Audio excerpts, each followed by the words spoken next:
I thank God. Straight from the mud, now it's time to get the pie. Swipe his blood, you can see it in my eyes. So, yeah, what's your side? Into cold, what's a fun? Just your phone, what's to let your intellect, what to get. You more than sex, wanna drink and I get drunk. Wanna smoke and wanna smoke with others. What I'm looking for is ecstasy.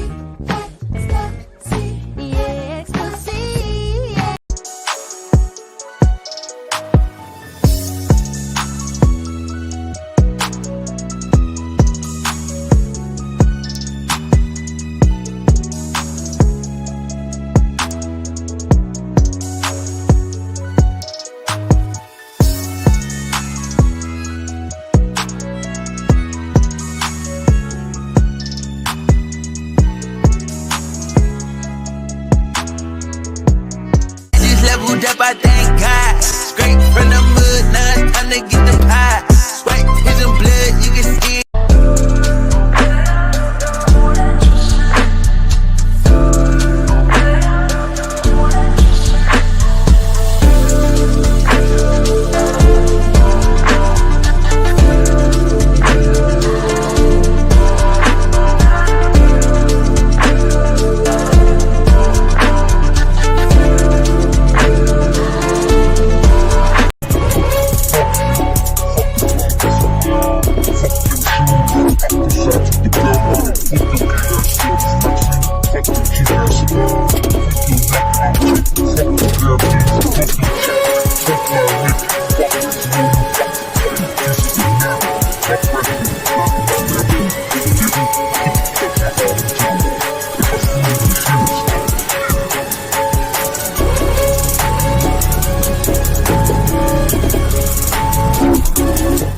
All right, family. What's up with y'all? It took me quite some time due to all of the technical issues, but we are here. Actually, I don't want that to be so loud where it feels like I'm yelling over it, but I want it to be loud enough. Tell me if y'all can hear it okay. If y'all can hear this okay, put a Y. If it is not loud enough, put an N. If it's too loud, put a 2. Because, see, I can't tell on my end until I go back and look at the replay. All right, give me 1 second. I need to... Oh, wait, I forgot to... give me a second, y'all. I completely forgot to let some people know I was on live.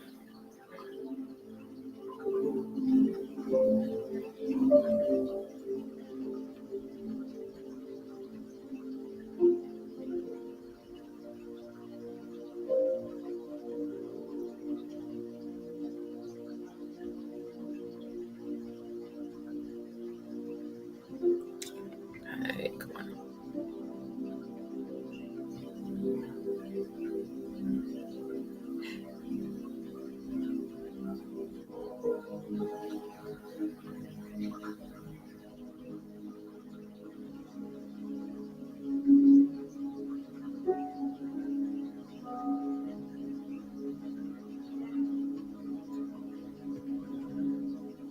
Yeah, y'all bear with me. I completely forgot because I was trying to get everything set up.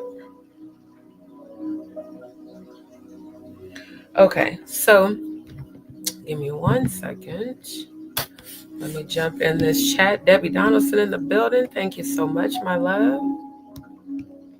Lele Chic in the building. Patty Munn. Thank you, Queen. Golden Queen H. Trisha, thank you so much, my love. Cindy G in the house. I love seeing y'all coming back. Sierra Black, thank you. Okay, so it's okay? All right, cool. Because, again, I don't be knowing unless I go back and, watch the replay. Brother in the house. Oh, let me send y'all the link. I keep forgetting to do that. Give me 1 second, family. Because in that way, if y'all want to tap in, y'all can. Because we got a lot to talk about. I forgot to hit go live on Instagram again. Come on. Okay. Hold on, y'all. As you can see, the dumbasses in the house it's funny how they waited until I scheduled my live to just try to get loud and act stupid. You know, people just don't realize when they do dumb shit how much they're setting themselves up for failure. It cracks me up every time because they do stupid shit to try to get a reaction. Then when they don't get one, they go out of their way to get attention and still don't get it. It's hilarious. And then on top of that, not realizing that everything that they do is only going to continue to bring curses in their life. Like, you would think after a motherfucker lost their job and started losing out in life that they would stop fucking with you. But no, they just want the ancestors to just hand their ass right to them. So I'm just waiting. I'm just sitting back and watching and waiting to see all the shit that I know is about to happen. It's hilarious.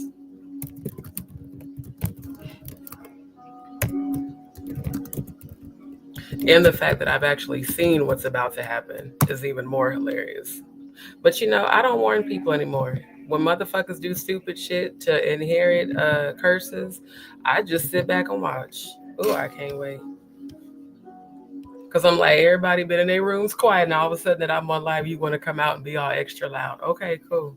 It's going to be funny when y'all ass get sent to jail. I bet motherfuckers ain't going to be laughing then when your ass is sitting with 3 hots in a cot. Then the other one gonna be, you know, I can't wait for Trump to enact his deportation law.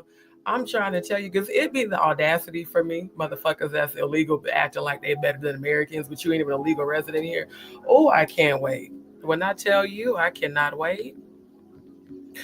And for me, that's the best way to deal with stupid asses and haters, is to just laugh in their face. Because they do stuff. Here's the thing you have to understand. People in a low vibration do things intentionally to get you to react. But when you stay in your power and you don't give them any reaction, then they go out their way to try to get attention. And then when they don't, they act out. It's the same pattern I've seen, especially amongst opioid addicts. You know, they all got the same damn behavior. Okay. So, bro, I sent you guys the link. Let me know if y'all want to tap in. Elena in his house. Joan in the house. Real Essence Get in the house. Barbara J, thank y'all so much for tuning in. Sierra, I'm trying to tell you, people, that's why I don't even waste my energy get mad. Because again, I'm a seer. I already see what the fuck is coming. Number one. Number two, the other thing about men that's stupid, you know, the ones that are not healed with that ego shit. What I notice is that when I walk around and stay to myself and I don't bother nobody and I don't fuck with nobody, that's when motherfuckers go out their way to get attention by either coming in the same environment that I'm in, being noisy to try to get, you know, you to look at them or respond to them, or they start acting like an asshole because you're ignoring them, right? Now, I think it's hilarious how I got yelled at and threatened while a motherfucker was holding a knife for playing this music. But it's almost 1 a.m. There's other guests here who have checked in from the airport. But y'all downstairs at 1 a.m. going out your way to be loud and laugh and just do stupid shit. And what you're not thinking about is when the guests complain about the household, it affects the owner. And when the owner gets ready to lose his ownership, which I also saw, that's going to be hilarious too.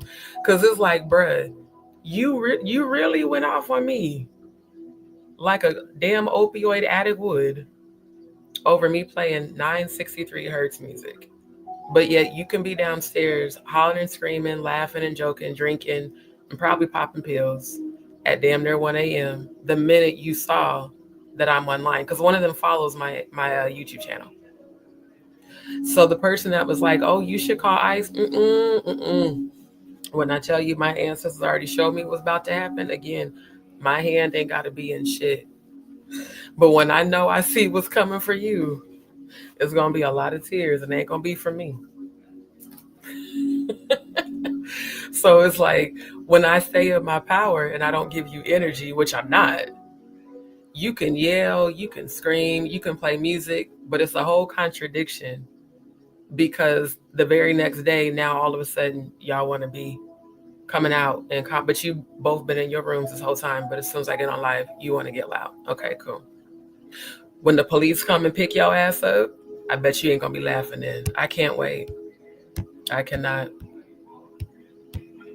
It's gonna be What was that song? Slow singing, flower bringing. Yeah. Dion in the house, real as it gets. Child, look, I don't give no fucks. That's why people get mad, because I really don't care. They be so mad. It's like, you mad because I don't give you attention. So you go out your way to be an asshole to get attention and then think that's the way to get attention. Trust me when I say I don't give no fucks. Folks be wanting to alter your energy. You know what's funny? You're right about that. Demons get triggered when light comes around. They start acting up immediately. And then it's like, oh, wait a minute. I want you to give me energy. Bitch, fuck you. And it's even more hilarious when you can clearly see people are alcoholics and addicts. It's like I think about that since I left my apartment, every environment I've been in where people have acted crazy, they have all been alcoholics, like on a daily basis. That's what they do, is drink alcohol. And then they pop shit. And so when they pop shit and they're coming down, like they're crashing, it makes them go crazy. I mean, it's the same pattern of behavior, And so what I do is I go into my cleanse, which I just did, The funny thing is, when people want something from you, they'll be very nice, very nice. But when they start going through their own dark night of the soul that they attracted into their own lives, then all of a sudden the people around them become a target. I've noticed the same pattern. It's always alcohol and opioids. Every time. Same behavior pattern. And then when your light is in their presence, their demons get triggered. And when they see how powerful you are, that you're not going to give them your energy, you're not going to allow them to lower your frequency, that's when they either go into attack mode or do whatever they can to try to alter your energy. See, true power is in your response. You can never control what people do. You can always control the way you respond. And when it comes to me, what I allow is for my angels and ancestors to handle everybody. And I love it every time they do. Because at the end of the day, angelic protection is something that's very powerful. You know why? An angel can't be arrested, but an angel can fuck your whole life up and make sure that you end up in that energy. So when I know that there's activity, the best way to gain power is to not give it to them. See, I can understand, people on this app talking shit or whatever, trolls, whatever. I can definitely understand how that's annoying, because it's annoying for me. Quite honestly, it's the stupidest shit I've ever seen in my life. I swear to God, like, for people to get on this app and just go crazy is nuts. But when it comes to, because I know y'all just heard that. If y'all just heard that, put a Y in the chat. Now, you got people who claim that they don't like you, but yet every time you're around, they do everything they can to try to put themselves in your energy. And then if you reject their energy by not giving them energy, then they do shit like that. Because they think, oh, it's going to alter what I do. I look, when I tell you I give no fucks, if I really wanted to be an asshole, I would do my lives with my door open, but I'm not like that. I do what I do. I don't really care about what anybody else has to say. But when a person has been caught in hitting licks in somebody else's house, they've already set themselves up for failure. See, that's the thing. People they stupid as hell. They think you live in the same house. You think I don't see all the shit you do? You think I don't know the shit that's going on between the two? Like, I don't see everything that goes on in this environment. It's funny until people get caught up in their own shit. It's funny until you got people coming to figure out what the fuck's going on with you. It's funny until you get picked up. Oh, it's always funny to be an asshole until you got to take accountability for the shit that you did. It's not funny when people show up to transport you back to your place of origin. It's not funny when people show up and put you in the back of police cars. Oh, it's not funny then. And that's the thing about being in an environment with people who are alcoholics, because I've been in this environment before. In fact, when Alyssa died, that's how come I became an alcoholic. Because the very first female I dealt with, her and her roommate, they were. So it's like we drank like every day. And I remember how it was when we all like were coming down or sobering up. I remember her roommate and his boyfriend kept getting into fist fights. But I later found out that they was fucking with not only, opiates, they were also fucking with snowblading. So I didn't know that because they would always, the three of them would always leave. And I was like, why do they always leave and leave me here? And then one day the boyfriend told me after him and, her roommate got into it, that that's what they was doing. I said, well, I'm not dumb. I mean, shit, I noticed what y'all was doing. So me having been in that environment before, back then, when I wasn't healed and I wasn't evolved, yeah, we used to fight and argue and go back and forth. And it's like, dude, why am I in this environment if this is all these motherfuckers do? And then I was drinking because Alyssa had just died. So that was my way of dealing with it. So that's why for me, it's like I've seen this shit before. There's already things in the works for me to move. But for the rest of the time that I'm here, I've been to myself all day and haven't said anything, been in prayer, been supporting the family on different lives and things.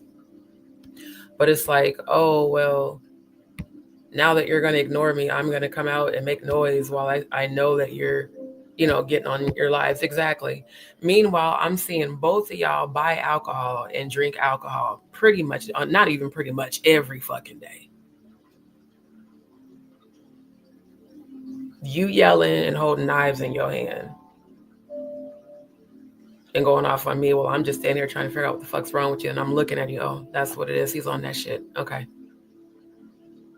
So you think that coming out and being noisy is somehow going to stop me from doing my lives? I told that motherfucker to his face, you can kiss my ass. I'm in my room. You ain't about to control shit I got going on. You don't own this house and you can be removed immediately. And I'm going to make sure that you are. In fact, I'm going to make sure that you are, because what you did made me feel threatened. So if I feel like you're a threat, then you need to go until I do move out. See, again, when you're nice and you're to yourself and you're quiet is when motherfuckers think that they can fuck with you or that they can play with you or whatever. When you all of a sudden hit them with that shit that they can't get away from, it's a whole different environment. Oh, this is not even my family's people, but you are right about that. You're definitely right about that. That's why I don't call, certain people aren't family. Certain people are relatives. And, I call people either family or associates. I don't deal with it. I avoid it. I ignore it. And anytime somebody does some shit out of line, I handle that shit. Period. Because at the end of the day, if I know that you're an alcoholic, if I know that you have an addiction problem, you need to go get help. And sometimes the only way people will go get help is if they're forced to. I've definitely dealt with that before. Oh, it is going to get better because the energy that thinks it's coming against me is about to be removed from the house. And I already have a whole nother living situation set up. I'm actually feeling great, my love. Like I said, I've been doing my prayer and my cleanses and all of that. But it's so funny,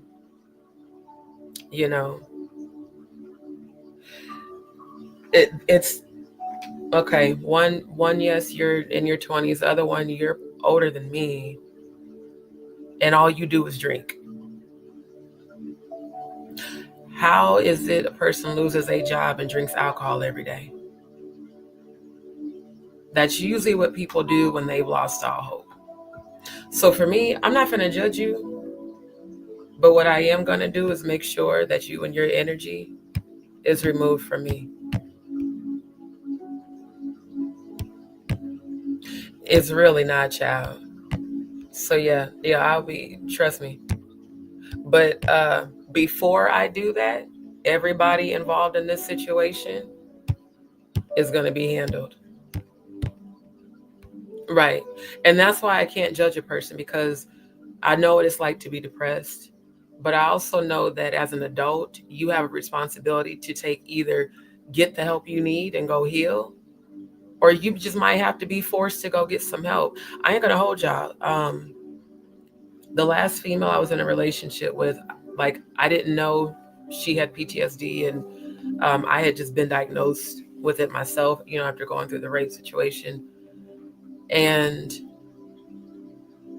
I remember, like, she would always tell me, I'm going to go to therapy. I'm going to go to therapy. Like, she was the type that would flip out on me, in public. And it was really embarrassing. She was mixed. Her mom was white. I don't know if she got it from her mom's side, but the shit was weird. It just was like, why do you just be acting out like weird in public, especially back home in Nebraska, you do that shit. But I remember when we both were drinking all the time. And I remember how it felt like when she would just like flip out. And one day I asked her, I said, are you fucking with pills? Because like you flipping out like more than normal. And you know how some people, like, they'll flip out and then they'll try to get a reaction out of you to get you to, like, react or act crazy. It would be a lot of that type of stuff. And so what I didn't realize at the time was that she was dealing with depression and PTSD. And then they had diagnosed her with bipolar disorder. But it was like the same kind of behavior where, like, if I just wanted to be off to myself, just at peace, like in the room, editing or listening to music, she would like flip out to get attention. And I was like, why is she doing that? And I realized it's because of what internally wasn't healed,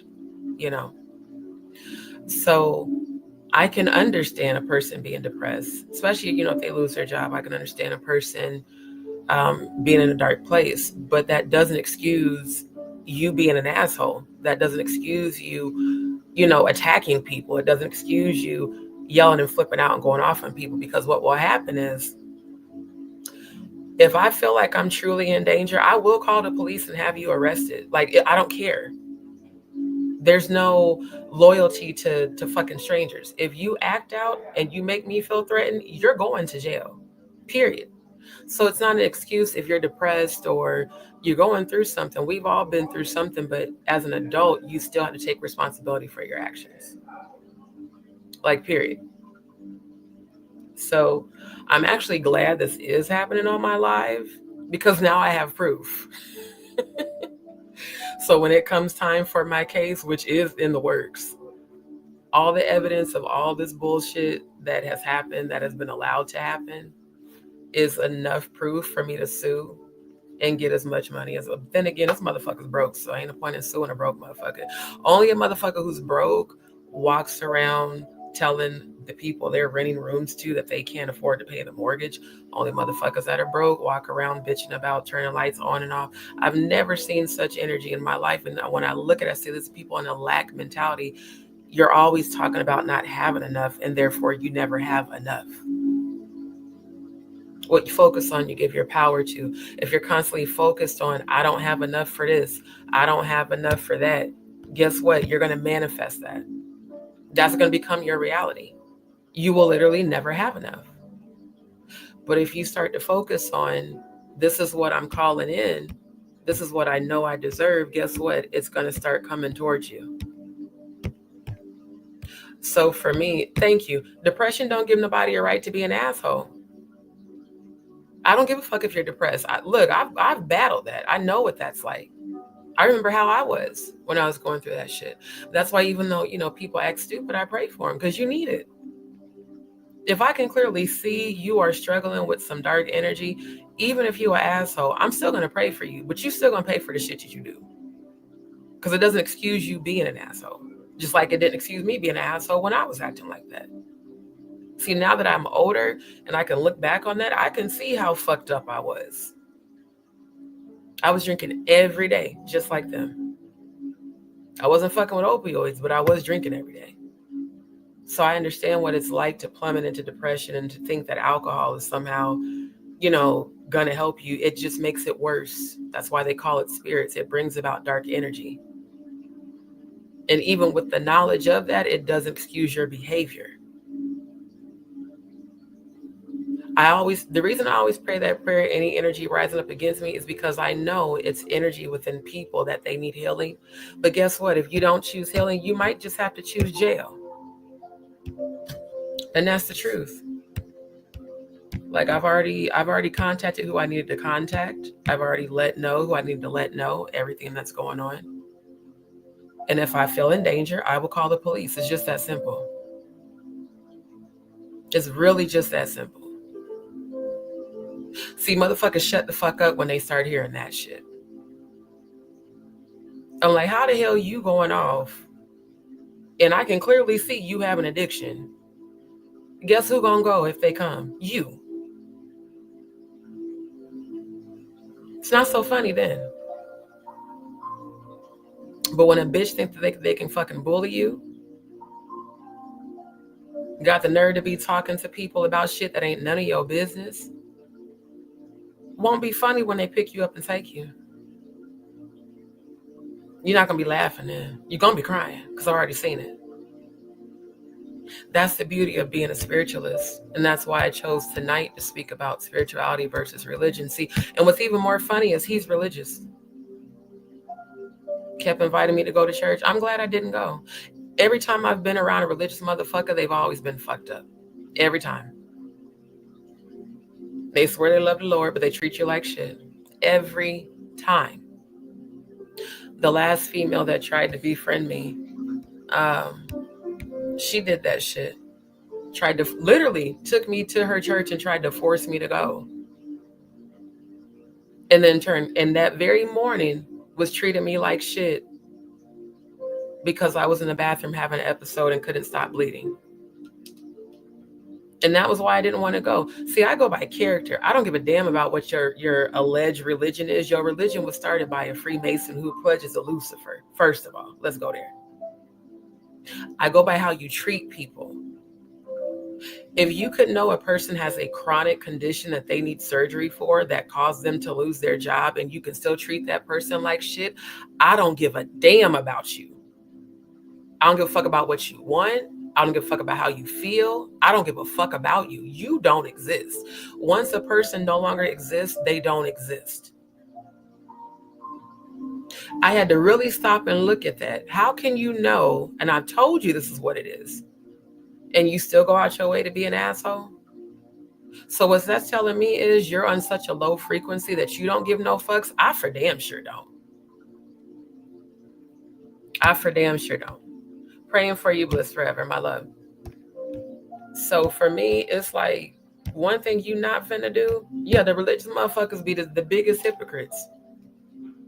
Oh, I love the Lord, but I'm an alcoholic. Oh, I love the Lord, but I'm an addict. Oh, I love the Lord, but I'm gonna be an asshole. Oh, I love the Lord, but I'm gonna force you to go to church with me. Oh, I love the Lord, but I know you in the bathroom having an issue, but I'm still being an asshole. And then invite you to church. And get mad when you don't want to go.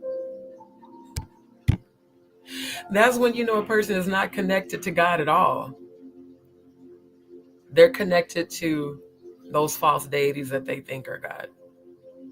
That's how you know a person's in a lower frequency. Here's the beauty of a person in a lower frequency. They don't have any spiritual protection. So when the ancestors show up and start whooping your ass in the spirit realm, when you start having sleepless nights and night terrors and you ain't got no peace and everything in your life is crumbling, everything in your life is going to shit, that's the ancestors on your ass. That's why I keep telling people, y'all need to stop having the chosen ones' names in y'all's mouth. Y'all talk shit about me. You talk shit about Jaguar. You talk shit about Odell. You talk shit about Maggie. You talk shit about Natanya. You talk shit about Ronnie Bo. You talk shit about everybody because you full of shit. Period. And you take people for granted because they're kind to you. As much as I'm love and light, I'm death and demons. What that means is I can command your demons to fuck you up, and will, and have. See, when your life starts to crumble and you can't figure out why, that's the ancestors on your ass. See, that's Archangel Michael, Gabriel, Uriel, Raphael, Metadon. That's Oshun and Ogun. That's every ancestor of mine on your ass. And as long as you're in a lower frequency of opposition against the chosen, your life will continue to be a cycle of shit. Every day, everything you attempt to do is going to fail. Every energy that rises up against me or the chosen shall fall immediately and be destroyed by itself. You will literally destroy yourself. I keep telling people, some people will speak themselves to death. You know how many funerals I've seen that are about to happen? The wages of sin is death. You think fucking with the chosen is of God? And you claim to be religious? Why are religious people the biggest hypocrites in the world? Why is it that religious people are the ones that go out their way to fuck over people, go out their way to judge people, go out their way to treat people like shit, but they be doing the most fucked up shit behind closed doors? And they think because they go to a church and gather every Sunday that makes them holy, but how you treat people is truly if whether or not God is within you. For me to have ever had compassion on a motherfucker that threatened me, when back in the day, if you threatened me, you would be handled physically by everybody I know. That's the God in me. If I was in a lower frequency, he would have went to jail yesterday. Because I would have immediately called the police and told them everything that I know. So, you know, at the end of the day, yeah, church is pretty much our cults. At the end of the day, when it comes to me, what I know is everything I've called in is already mine. And when people who are under demonic influence call themselves coming in opposition, I've seen it happen. They immediately destroy their own selves. And I can't feel sorry for the karma that you receive from the energy that you put out. And I won't. Some people's lessons is losing everything. And some people's strength is losing everything. The difference is what frequency you're on. If you lose everything and you're in a high frequency, it's because God's about to replace it with better. If you lose everything and you're in a low frequency, it's probably karma for some shit you did. So I don't feel sorry for people. I've had to start over. I'm starting over now. I don't blame anybody. Even though, yeah, the hurricane did fuck everything up, I don't blame anyone. I pray, I meditate. I say to myself,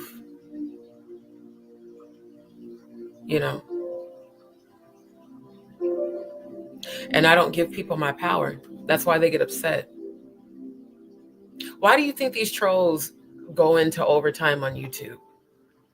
To come to all of our channels and lie and talk shit. And Amber, I'm about to address that bullshit you did earlier today. Instagram, I'm about to end this live because I already know it's about to get real. So if y'all want to catch the rest of this live, you're going to have to come over to YouTube. Because, yeah, I got a lot of things to talk about.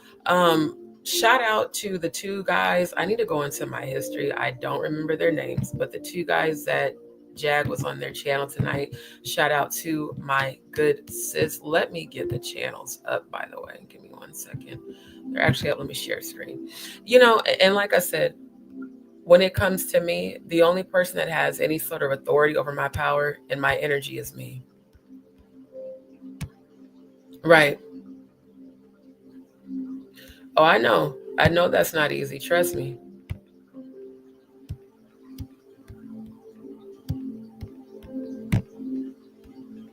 Oh, yeah. No, we're going to address that.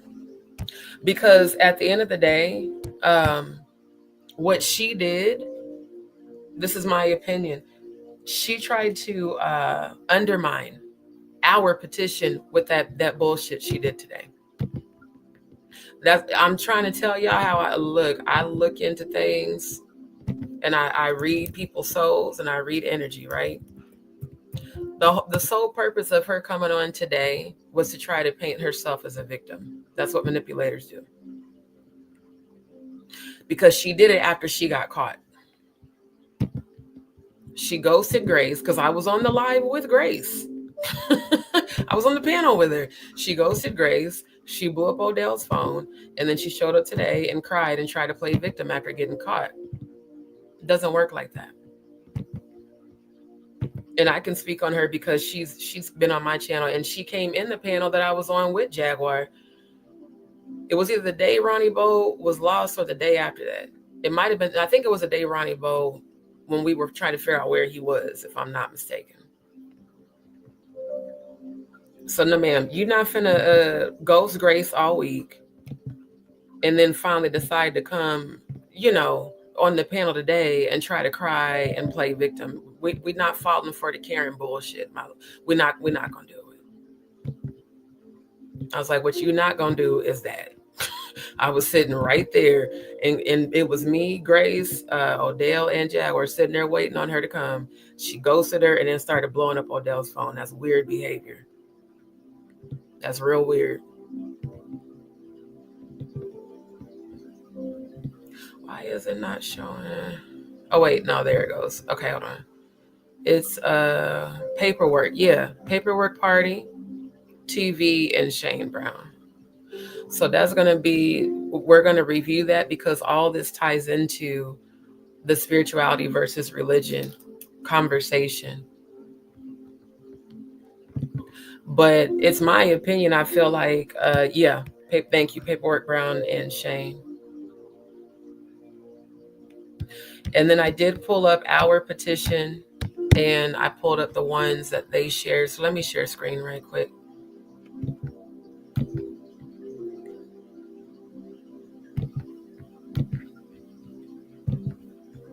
Yeah, like I said, I can't wait for shit to manifest that I've seen. It's going to be hilarious. It's going to be the first time I enjoy seeing somebody receive exactly what they attracted to them.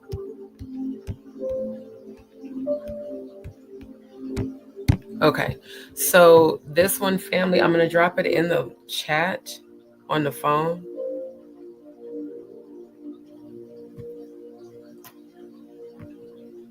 And then, actually, let me do this first before I get into all the channels, because this did come in my spirit.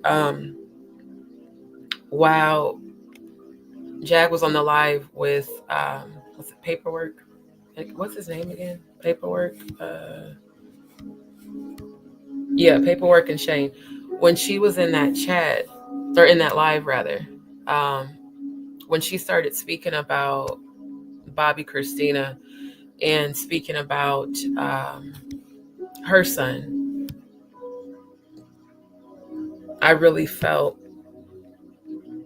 her pain. It was very heavy.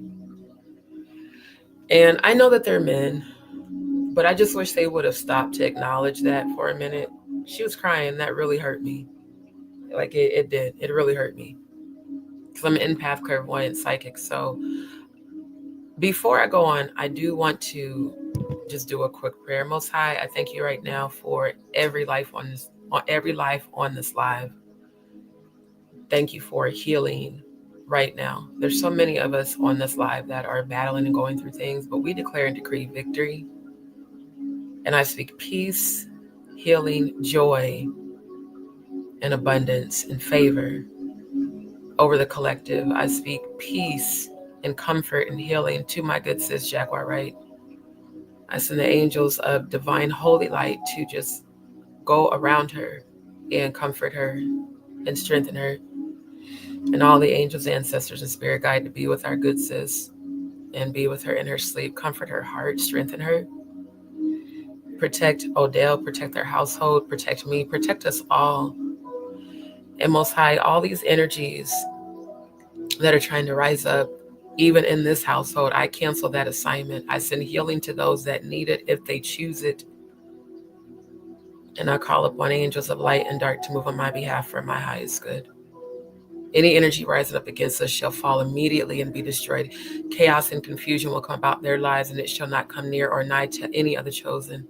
Death and hell will follow their evil intentions back them immediately 100,000-fold upon the very intention. Yet alone evil prayers, incantations, spell work, curses, seances, covens. I cancel the assignment of every demonic spirit and entity and energy trying to rise up even against me. I have dominion over you.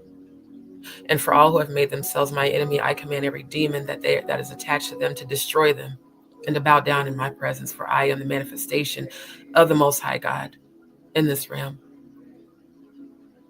I speak peace and healing over the collective, over all who are hurting, over all who have lost.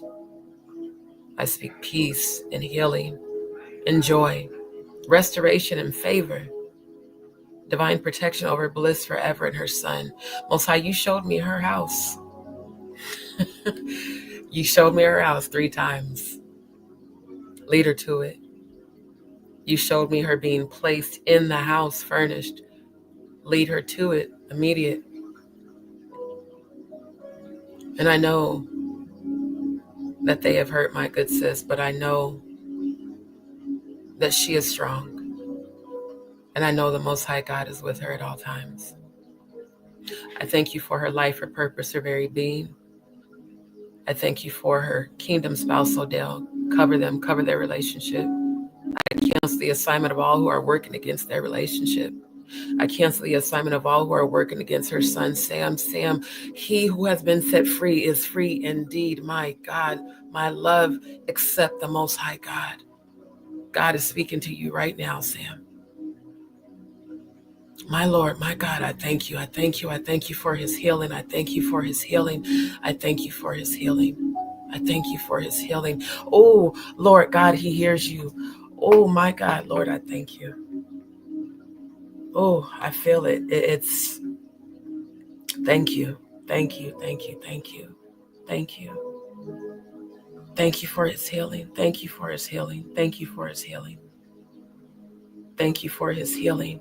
Thank you for his healing, Most High. Oh, my God, I thank you for his healing. Whew. I feel it bubbling in his soul right now. Thank you. Thank you for hearing our prayers. Thank you. Thank you. My Lord, my God, you are worthy.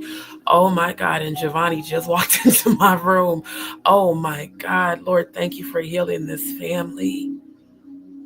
Whew. Oh, Lord, I thank you.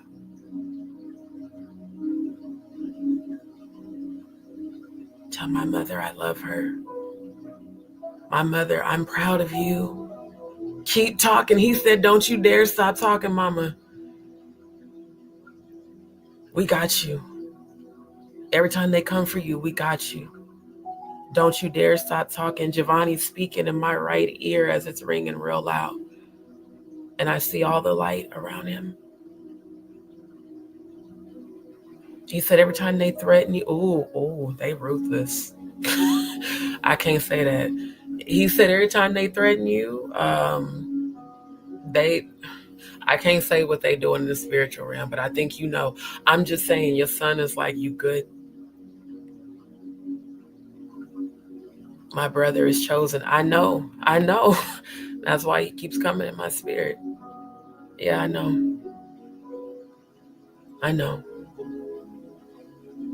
The the father's going to be removed. Okay. Oh, I heard a case. Shit.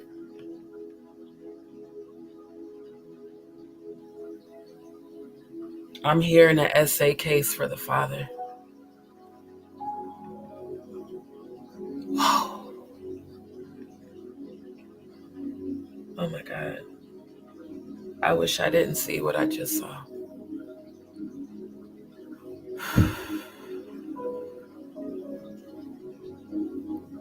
The father's going to be removed. Sam is going to minister to people. I see him traveling and ministering to people. My God. It's like his soul is bubbling over right now.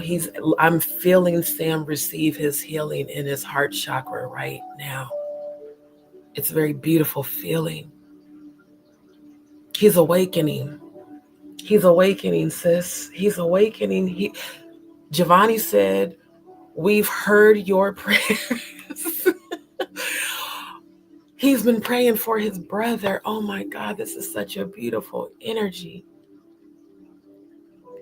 Oh, this is such a beautiful energy. That boy loved him from beyond the grave. My God. Oh my God. This is a beautiful energy, y'all. You don't understand. This is a beautiful energy. I always knew God would use him. I'm telling you what Giovanni's telling me. I always knew God would use him. But we had to help pull him out of the darkness. I feel his heart chakra just blooming. I wish I could show y'all what's on the TV. It's very beautiful. He said Sam is coming home. He said Sam is coming home 3 times. Sam is coming home. This year. Soon. I just heard February and March. I don't know what's going on in February and March.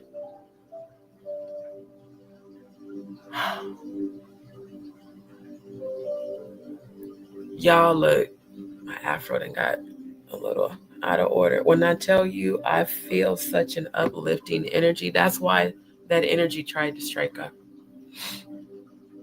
These are happy tears. I've been praying for Sam. Giovanni's, I know y'all can't see him, but he's right here. Wow. This channeling is crazy. Wow. You're welcome, my love.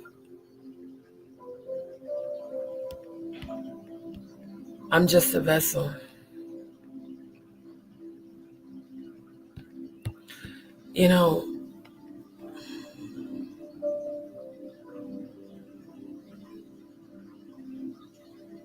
Sam is coming home for God to use him.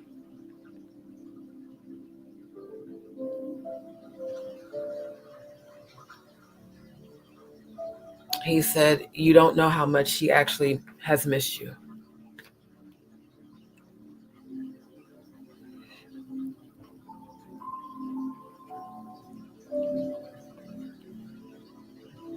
Wow.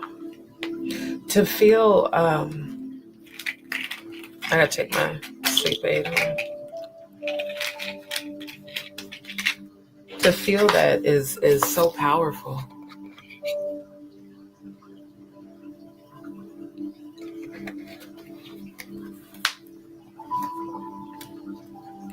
And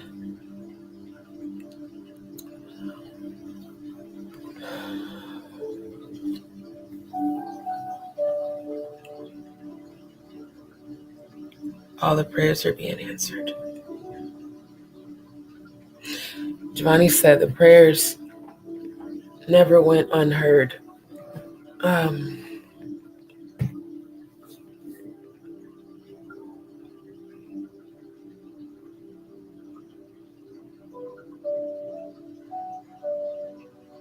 We've been watching. Okay.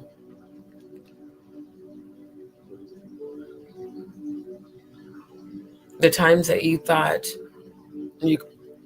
might have thought prayers weren't being heard, they were not only being heard, they were there watching.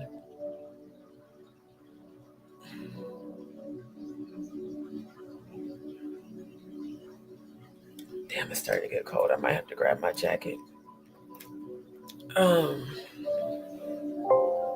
Hold on, let me grab my battery adapter. Giovanni's presence is intense in a positive way.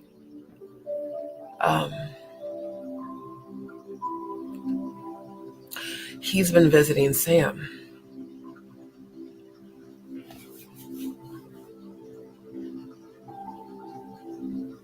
Yeah, he's been visiting Sam.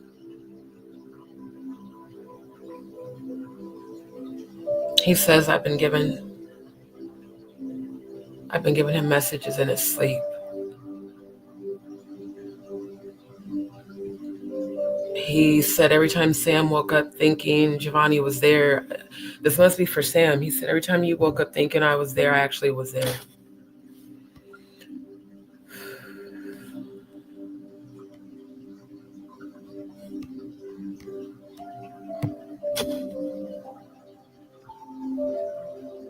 Right.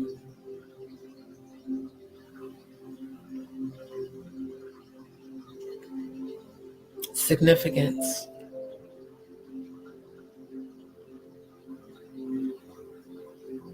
Your words hold significance. Never stop speaking. We need you to speak. This is Giovanni and the ancestors. Oh, they're saying that to both of us. Okay. I was like, it got mixed up there, so they're telling me and Jaguar that. Okay. Interesting.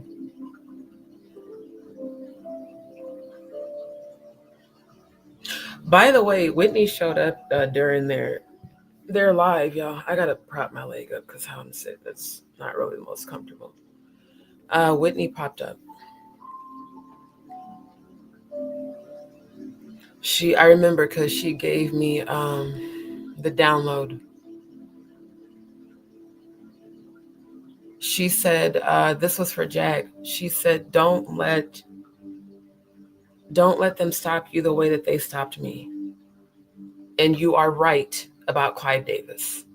That came out super intense. And I didn't get a chance to say it before Sis got off the panel.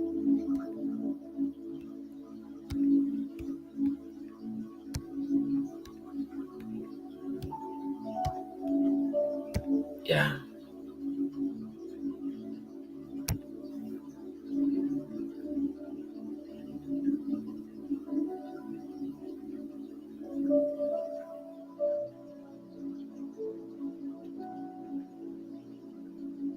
Hold on, you guys.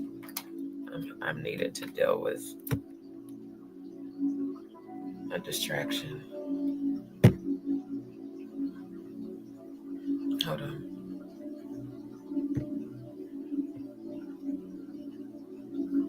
Yeah, this is that troll that was on Jack's page.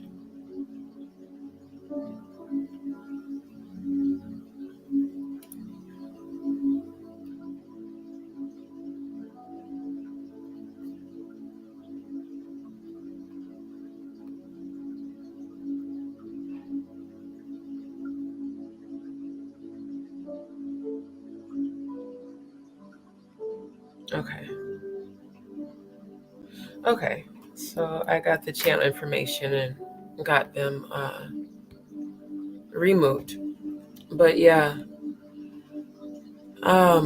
she showed up. She said, she said it loud. She's right about Clive. And the two people that I mentioned in that chat, yeah, we on point. We're on point. And it's going to come out and they're going to get exposed. Okay, family, this is our petition. Again, let me drop it in the chat here.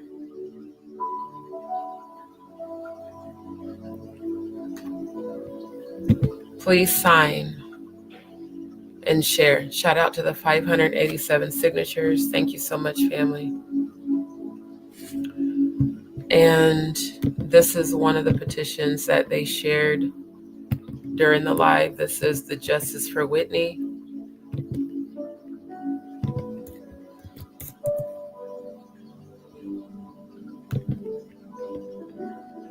Family, make sure that you sign the petition and share it.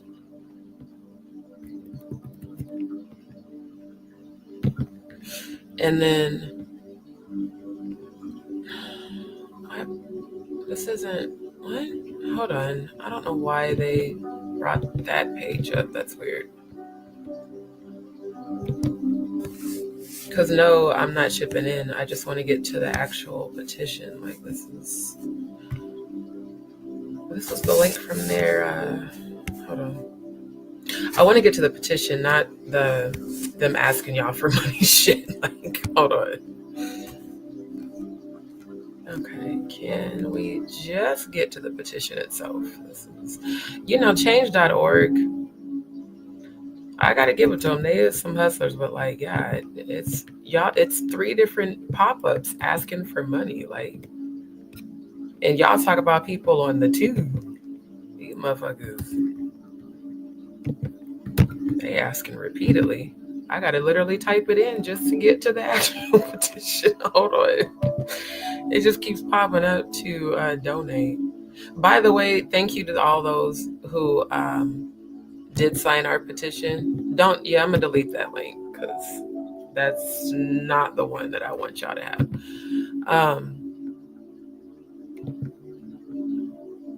Hold on. Delete that one.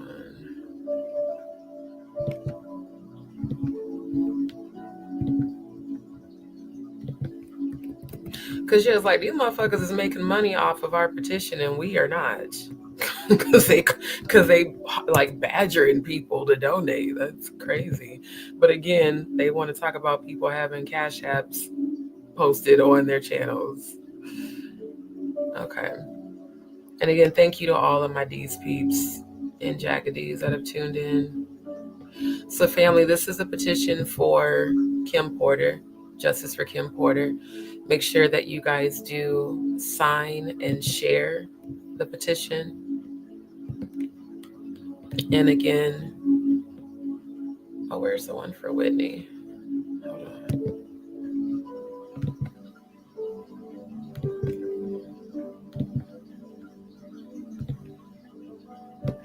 Okay, here it is. So again, Justice for Whitney Houston, make sure that you sign this one. Make sure this is the right link in the chat.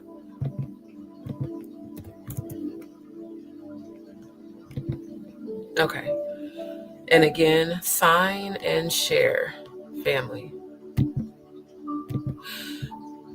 These are 2 women who unfortunately had to pay for trying to just speak the truth. And their memory deserves justice. But she lost everything, including her children. That's the thing I had the biggest question about. Why? What did Whitney know? And who was she trying to tell? Because they didn't just come for her. They came for Bobby, Christina, and Bobby. Like, I remember having this discussion on Facebook years ago, and people were like, oh, she was on drugs. That's why I loved listening to the live tonight from her nephew and the other one, Paperwork. And we're going to review that live. And I'll give my reaction and commentary, because I have personally wondered for years, what did she know? It had to be something she knew for them to do what they did. I loved how he showed the receipts of the autopsy. That's also why I want to review that live. Because how come we've never heard about that? How come her unalivement has never been fully investigated? Why did they just act like they just pass it off on, oh, they're on drugs? I'm just saying, shit's weird.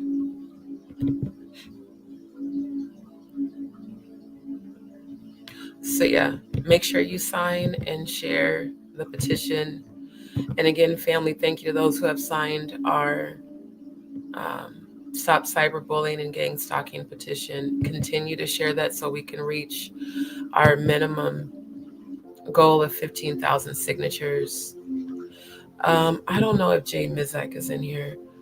I seen him post in Jag's live about a petition that Ayasha had, and I don't know about that one, so I want to get the link so I can promote that too. And then, of course, family, make sure that you do like, share, and subscribe to our good sis, Jaguar Wright. Make sure you like, share, and subscribe to her channel. Y'all know I'm going to do story time with Jag because we got to have that laugh. And then y'all make sure that you like, share, and subscribe to the very new The Jaguar Wright Show.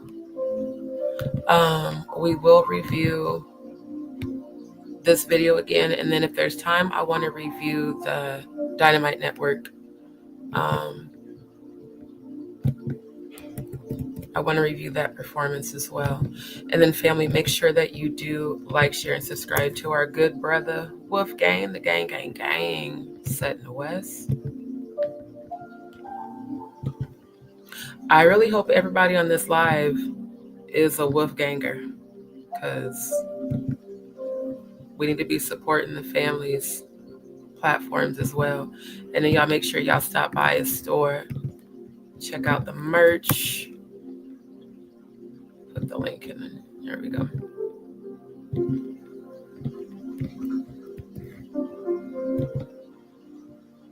Okay. And then, of course, make sure y'all stop by Ayasha, also known as the Natural One. Make sure you stop by her channel and like, share, and subscribe.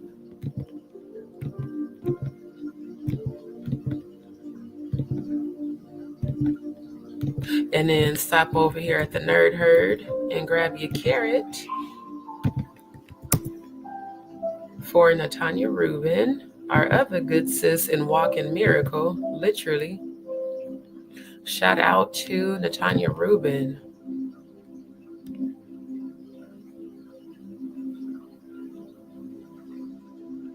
All right. Hey, Matt Crazy. Thanks so much for tuning in, my love. All right. And then, of course, now her channel is on pause temporarily, but y'all can still catch Maggie on Jack's channel. So y'all make sure that you do subscribe to our good sis Maggie. That way, when she comes back, you'll get her notifications. But in the meantime, y'all can check her out on the Jaguar Wright Effect. So again, we're family. We support one another. We encourage one another, and we keep it pushing. All right, give me 1 second.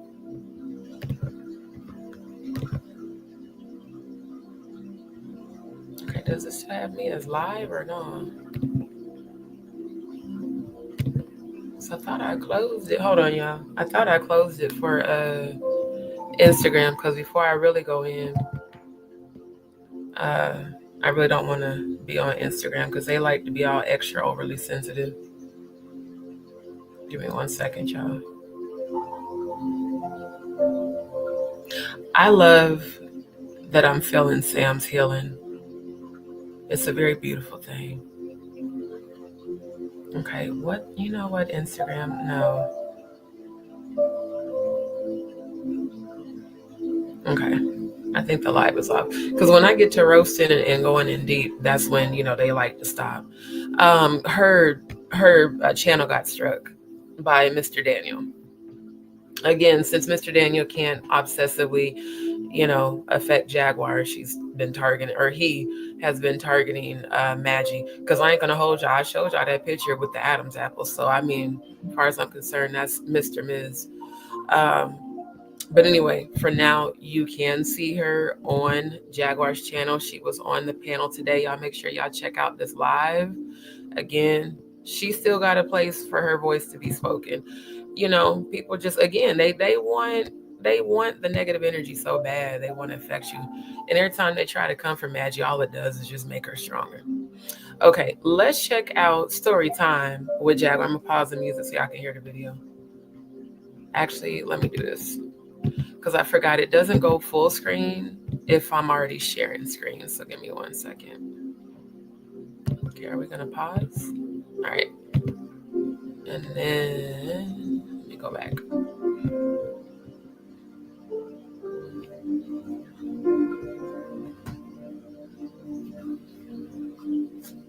Okay, is it? Let me look on my phone, make sure that it's sharing, because it takes up the whole entire screen when I do it this way. Hold on. Okay, looks like it is on there. Let me put this on mute. 1999, when we were on the road, I was one of the few women who headlined along with the Roots, Slum Village, and Bahamadia. Man, did we have a time. And for every great show, I promise you, there was a up night. Me and Bahamadia make our way back to the tour bus. Get on the bus. I was disappointed the second that I stepped into the tour bus. 60-year-old hoe being stretched out by my bandmates. Keith was playing with the titties like they were cow udders. Talking like, come on, granny. This is the hip-hop granny. This woman had a bucket list, and her bucket list was to have sex with every rapper that came through the market she lived in. You know, she's very spry for an elderly broad. Yet got Kamal, little Jimmy, taking her from the back.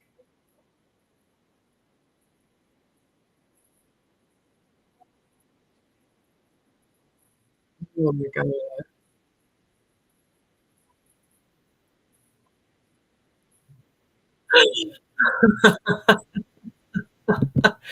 If the they shifted so I could walk by for me, I swear to God, that and Come On Granny gets me every time. I swear.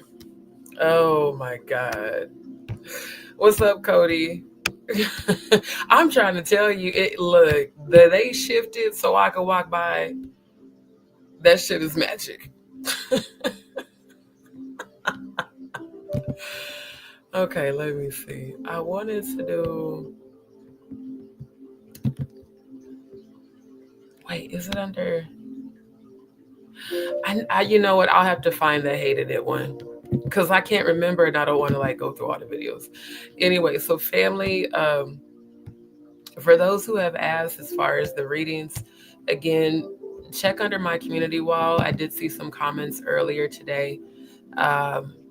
You know, regarding them and how to send an email. Again, just go under the community wall, decide what type of reading you want. If you want a spiritual psychic reading, if you want a psychic medium, ancestral reading, essentially, and I wasn't even intending or planning on channeling, but it just happens. And when it happens, I just give the messages.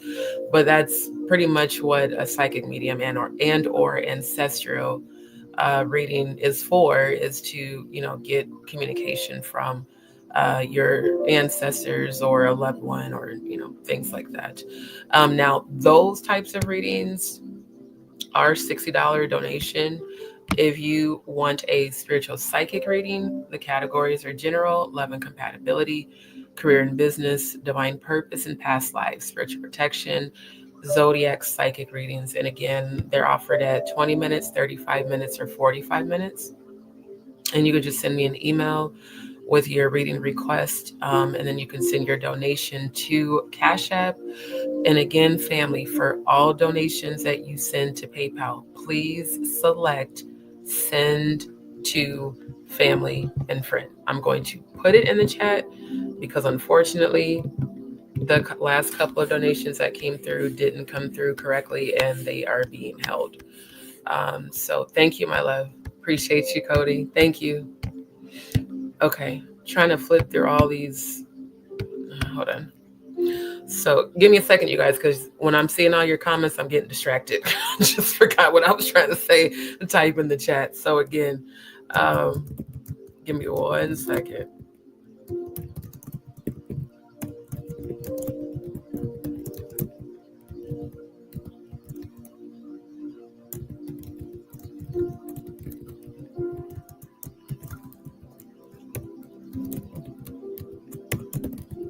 Okay, so I put that in the chat because, like I said, the last couple of ones are being held, and I can't control that at this time. So I have to wait until it's released to even get started on your reading. So make for sure that any donations, even if it's just a channel donation, and again, for those that want to donate to my channel, my Cash App and PayPal is scrolling across the bottom of the screen. Please make sure you select friend, family, and friend for any donation sent to PayPal, whether for a reading or just for the channel. That way I'll immediately receive it. And if it's for a reading, then I can get your reading scheduled. So again, thank you to everybody who has been sending donations. Thank you everybody that's been sending love. Thank you everybody that's been sending positive comments, under the lives and on my channel. I really do appreciate it. And I just need you guys to know that you are loved and valued and appreciated. Give me 1 second. Yeah. So like if you wanted to, let's say you wanted to do, a general, a love and compatibility, a divine purpose, spiritual protection, zodiac, you would just send me an email detailing that. Like, hey, I sent you $100 donation. I want to get a 20-minute. But keep in mind, and I'm being honest with y'all, make sure you send what the price is, because some of y'all been sending under the amount and then sending me an email. No, it needs to be the price, because somebody sent like $19. No, ma'am. The donation amount is listed. So for a 20-minute, it's $20.20. For a 35-minute, it's $33.33. For a 45-minute, it's $44.44. Please make sure you send the correct donation amount. And again, if you want a channeled ancestral and psychic medium session, that is a $60 donation per hour. Reiki healing sessions, which are virtual, those are $65 per hour. And again, these are donations. So send it as a donation. If you send it on PayPal, Cash App is automatically considered a donation. So make sure that you send me your email. I will send you an email confirmation receipt, basically letting you know, hey, I received your email, I received your donation, and then I will get your reading recorded. And once it's recorded, I will send you the link, and that link is available permanently. It won't go down. And I do have to select a destination when recording. So what I do is I record it to YouTube via private link, and a private link isn't seen by anyone but you. So only the person with the link can actually view the content.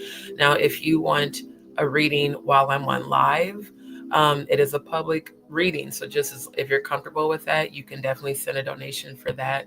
But for the channeled ancestral, the Reiki healing, and the 45-minute readings, those do need to be scheduled.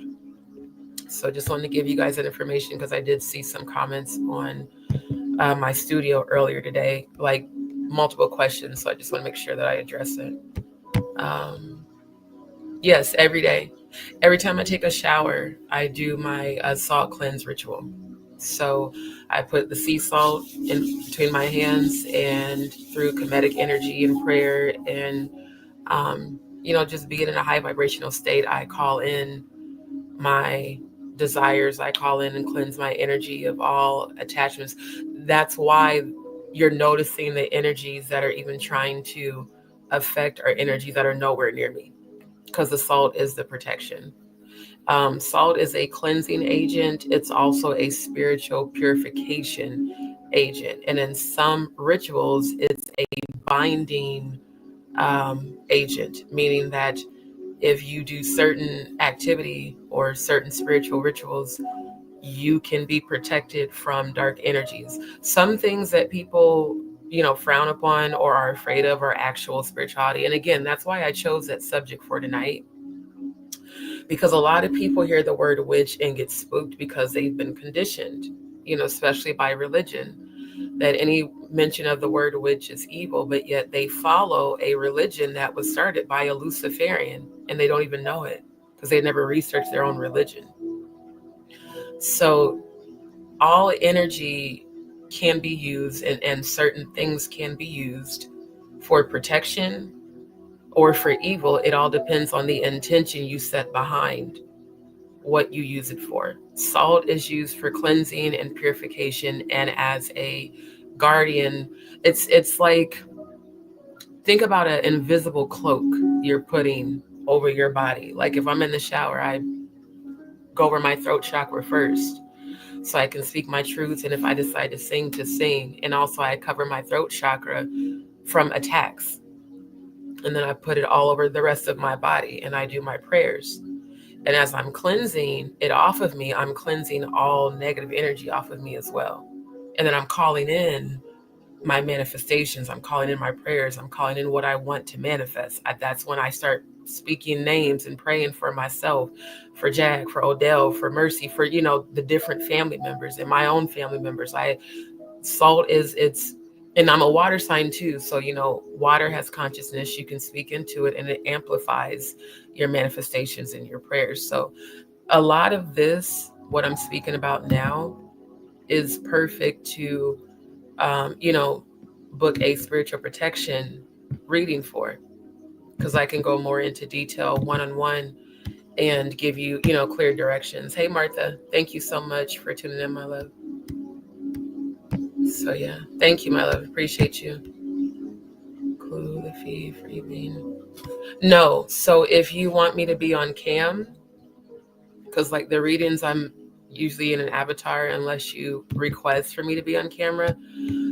If you want me to be on camera, then you would just add $10 per reading. So if you have 5 readings, you would add $10 for each one of those. And the reason for that is there's costs associated with me being on camera. Just like there's costs associated with using StreamYard.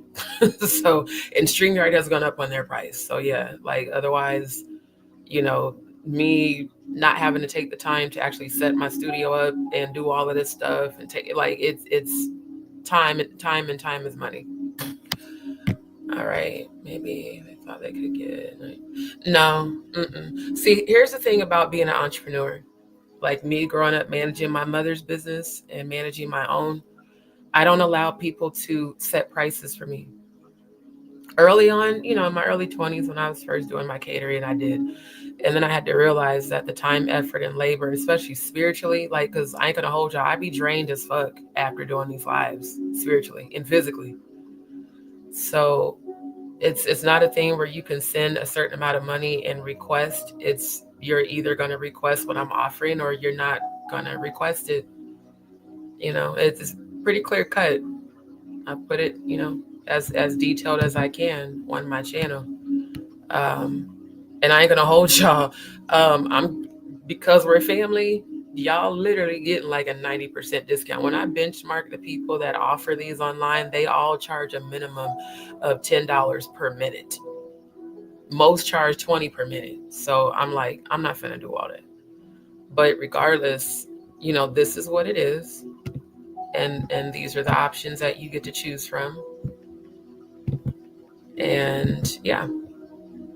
You're welcome, my love. Hey, Kikamo Show. Good to see you. Good. Right. Absolutely. That's a decree. And a decree is where that no matter what you're going through, what you called in is going to manifest because like I know I deserve it. I know I do. I put in the work. I continue to put in the work. And I set my intentions always for positive manifestation. Because I know I didn't go through all the shit I went through in 2024 to not be blessed. You understand what I'm saying? When you done went through hell, and you think I'm not finna get my blessings, shoot. I wish I would go through all this and not get no blessings. That would make the Most High God infallible, and God cannot be infallible. Only humans can be. So straight up. Yes. That's absolutely why I use it. See, I'm very detailed oriented and anal retentive. I can own that about myself. Okay. So I have a process that I go through in the shower where I wash my face first, do the sea salt, cleanse myself. I wash my face with the shea butter first, then the sea salt. And I put the sea salt on my neck and then everywhere else, and I cleanse as I'm placing the sea salt. You are cleansing your auric energy of any energies that have tried to latch onto you. Because whether people believe it or not, people do send spells to you in your sleep, especially when you're one of the chosen. That's why certain people get attacked in their sleep. That's why it's really good to cleanse your energy before you go to sleep, even if you just wash your hands. I mean, I did that right before I started this live. Why do you think the activity kicked up? I've poured salt outside of my room. Again, triggers, but also protection, because they're not going to come near or nigh you. So when you know the spiritual realm like I do, you never fear what you have dominion over. You just simply guard yourself. And you use the correct agents to help. Salt is cleansing. It's even cleansing to the skin, not just, spiritually. It's actually good for your skin. Why do you think Jaguar's face looks the way it does? Oh, I should have roasted Cloudy. I think I might need to play that video for laughs now that I think about it. I think I will, so we can have a little bit of levity and not just all the heaviness. But yeah, salt is a cleansing agent. And I've told you guys that I've done in real life exorcisms. That's why I don't get intimidated by other people's demonic activity, because I know I'm so powerful that if I really wanted to command your demons to consume you and fuck you up, they would have to. You know why? Christ went into hell and took the keys of hell and of death. Therefore, no demonic energy can ever have dominion over you unless you give it permission to. For those who have seen The Conjuring, do you remember the beginning of that movie where they showed the Warrens in the classroom teaching about demonology and spirituality, and they showed the stages that lead to possession for that people that were learning to become exorcists? And they said oppression, depression, possession. That's why people who are depressed and drink are teetering the brink of full-on possession. Because the war is always on your mind. Spirituality, spiritual warfare, it's always on your mind. Take the mind, take the body. And once they have complete control over you, they're going to control what you do until you realize that you have dominion over them. That's the power of the Most High God that we carry. But if people don't tap into that, then they have no protection. So they're at the mercy of their own demons. Isn't that crazy? Himalayan sea salt's the best if you can get it. But if not, regular sea salt is fine. All the kitchens I worked in for years, we always use that big, the kosher salt, the big blue box. I get those because I use it every day. And sometimes I use it multiple times a day, But Himalayan sea salt is said to be the most powerful. It's just not always easy to come by. Never ever use iodized salt. Iodized salt is contaminated spiritually, not just, health-wise. And it's not good for your health, by the way. I learned that in culinary nutrition. Iodized salt is a leading cause of hypertension and hyperlipidemia. And yeah, it's not good to use at all, ever. So if you're using iodized salt, I need you to throw that cheap ass shit in the trash and go get you some good kosher sea salt, pure sea salt. I got a bag of actual sea salt from the sea from Fiesta. And it was even cheaper than, the Blue Box brand. And it's actual, like I can feel it. It's soft. It's just like the sea actual salt when you go to the beach. So yeah, make sure that you use those. You're welcome, my love. Got you. Yep. Absolutely. That's the best thing to do. Cover your entire dwelling place with salt. At every door, at every window, around your whole house. If this was my house, I would have been poured salt around the whole house. So what I do is I pour it around my door. It was funny the other day I seen, when I was in the bathroom, because I have a camera, I seen the owner to come and look in my room as if he was looking for me. And then I guess there was a piece of mail that had come from me or whatever. And I saw him stop. It looked like he started to walk in and it was like a force field stopped him. And I seen him look up at something that wasn't there because I poured salt. right outside my bedroom door. This is the difference between religion and spirituality. Knowing how to identify energies and spirits and knowing that you have dominion over them is not evil. It's literally spiritual protection. When I died and went to heaven and they sent me back here, they said everything that they told you was evil is actually what we want you to do. That we want you to go back and tell them how they've been lied to. And show them. Don't just tell them, show them. Why do you think I'm always pulling up receipts and sharing screen? I want you guys to research. I don't want you to just take my word for it. I want you to actually study about the protective benefits of salt. And I'll show you tonight too. I come from, you're welcome, my love. I'm so happy to hear that, Chemical Show. Hello, Angelina. I come from Apostolic Pentecostal churches. We had a church. It was my mom, me, my former stepdad, and my sister. I got two sisters, but my sister, Angie. So what I speak about now, they consider to be evil. Because again, they don't realize that they're in a cult. Y'all, I got to grab my jacket because the temperature is dropping. Hold on. So yeah, me talking about all of this is something that they frown upon a lot, but I have a soul contract to fulfill. Literally, that's the only reason why I'm even back on Earth, because I definitely didn't want to come back. And what I know is that I became my most powerful when I abandoned every religious MK Ultra mental conditioning that I've received my whole life, being a preacher's daughter, being a bishop's niece, active in the churches, and so for me to be speaking about these things and offering readings, they consider that witchcraft, even though they don't consider pastors essaying members wrong. They don't consider PDF files on the pulpit wrong. They don't consider telling their congregations to pray death to come to me and all the other members that left the cult as churches. They don't consider that evil. That's not considered witchcraft. It's perfectly acceptable. And it's posted in their church. Prayers for my death.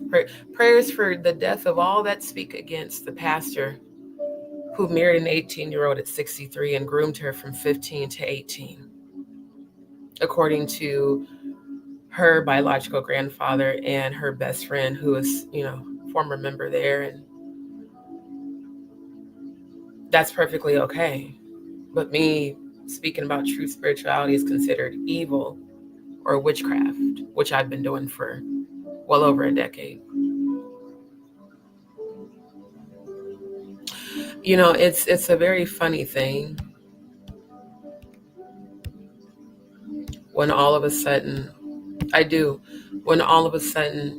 you start being aligned with other people who share not only your same gifts, but your same journey, your same plight, your same experience. That's what makes the true chosen the true chosen. When you start finding people who you spiritually resonate with,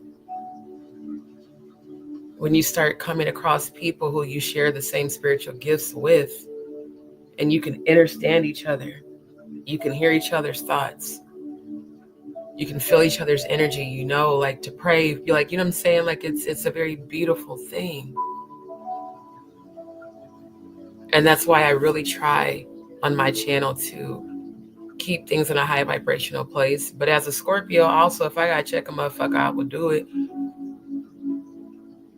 But it makes me like that much more grateful, because it's like, damn, all these other people said I was a conspiracy theorist, then you start meeting people who understand what you're saying. And then when you all come together and you amplify the energy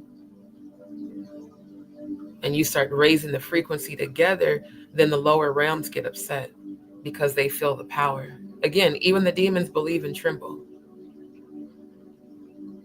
So for me, no, I ain't supposed to be talking about none of this shit, according to them. But it ain't about them. I finally got to a place a few years back, yo, if I gotta let everybody go who I've ever known and grew up with to get the message out that I was sent back to this planet to get out, then so be it. Because why would I want to dwell amongst those who are willingly being blind? It's like, you know this shit is wrong, but because you don't want to be the outcast, you go along with it. Or they'll say, well, it's not my business. I don't have an opinion.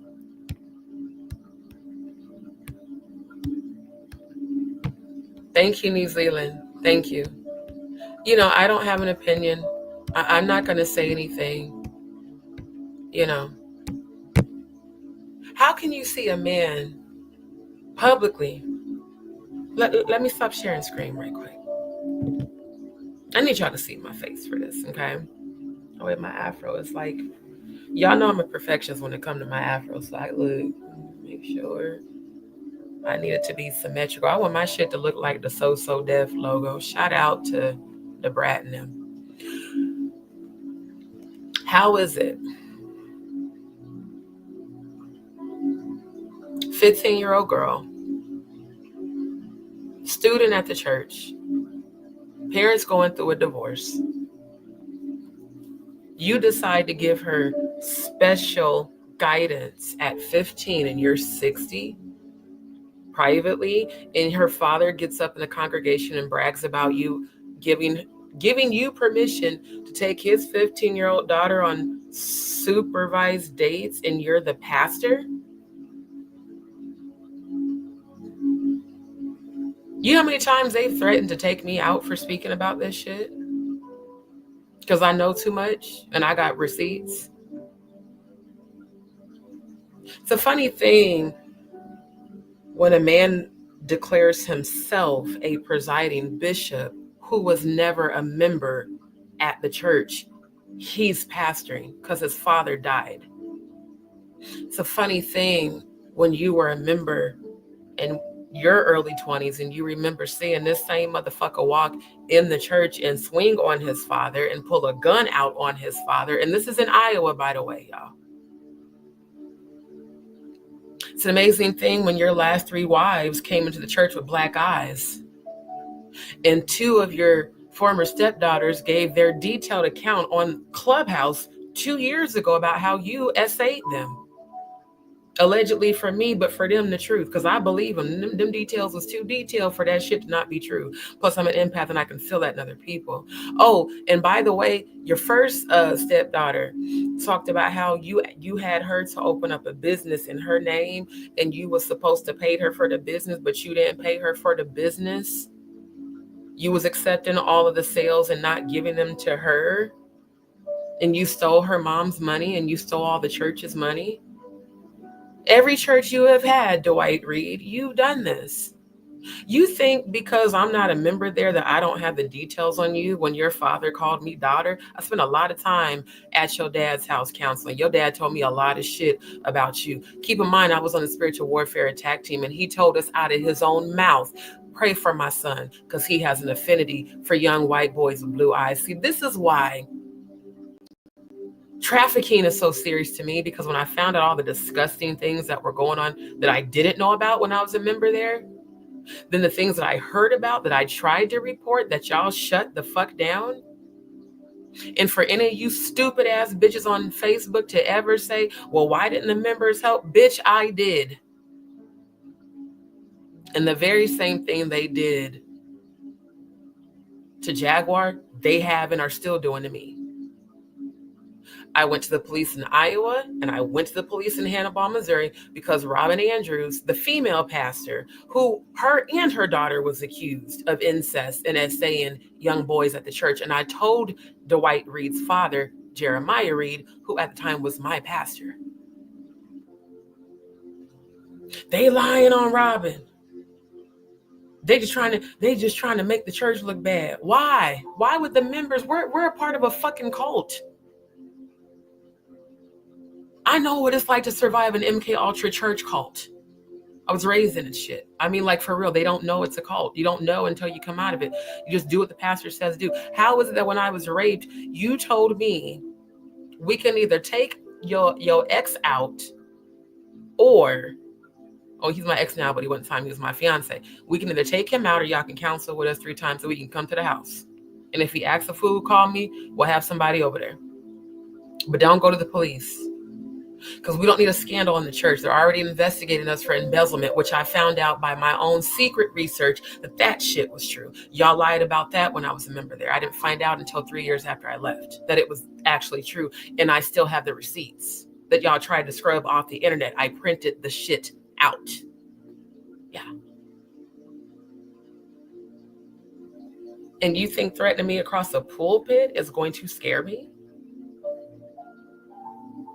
Really, Dwight? Really? My mom's a member there, and you know that. You're now allowing Robin Andrews to get a close relationship with my mother because of me speaking out about Robin. Guess what, Dwight Reed? I saw Robin in a coffin. I saw Shelley Scott in a coffin. I was very close to Shelley Scott. She was like a big sister to me. Found out she was responsible for hooking you up with Jordan, the 15-year-old you so arrogantly bragged about getting permission from her father to date her. Oh, and I pulled up the receipts on you on my previous live where we found the deeds of all the money you gave to James's music studio that has always failed. James has been a failure as a musician as long as I was a member there. And according to his ex-wife, who I was friends with, he also allegedly had addiction issues and beat the fuck out of Jordan's mom. Allegedly. I have to say allegedly. But I remember when Gloria had the black eyes. It's so funny how you and Dwight both have a history of abuse. And you stood in that cult-ass congregation and proudly said, my daughter's going to marry a presiding bishop. No one made Dwight a presiding bishop. See, I was raised in this shit. You have to be selected and consecrated just like they do in Freemasonic rituals. Come to find out all of y'all are Masons. Also, why the fuck you threatened my ass? Because I found that shit out after I left. Your dad would stand in the pulpit and say, so-and-so's gonna die, and then they would. Every time. To strike fear in the congregational members.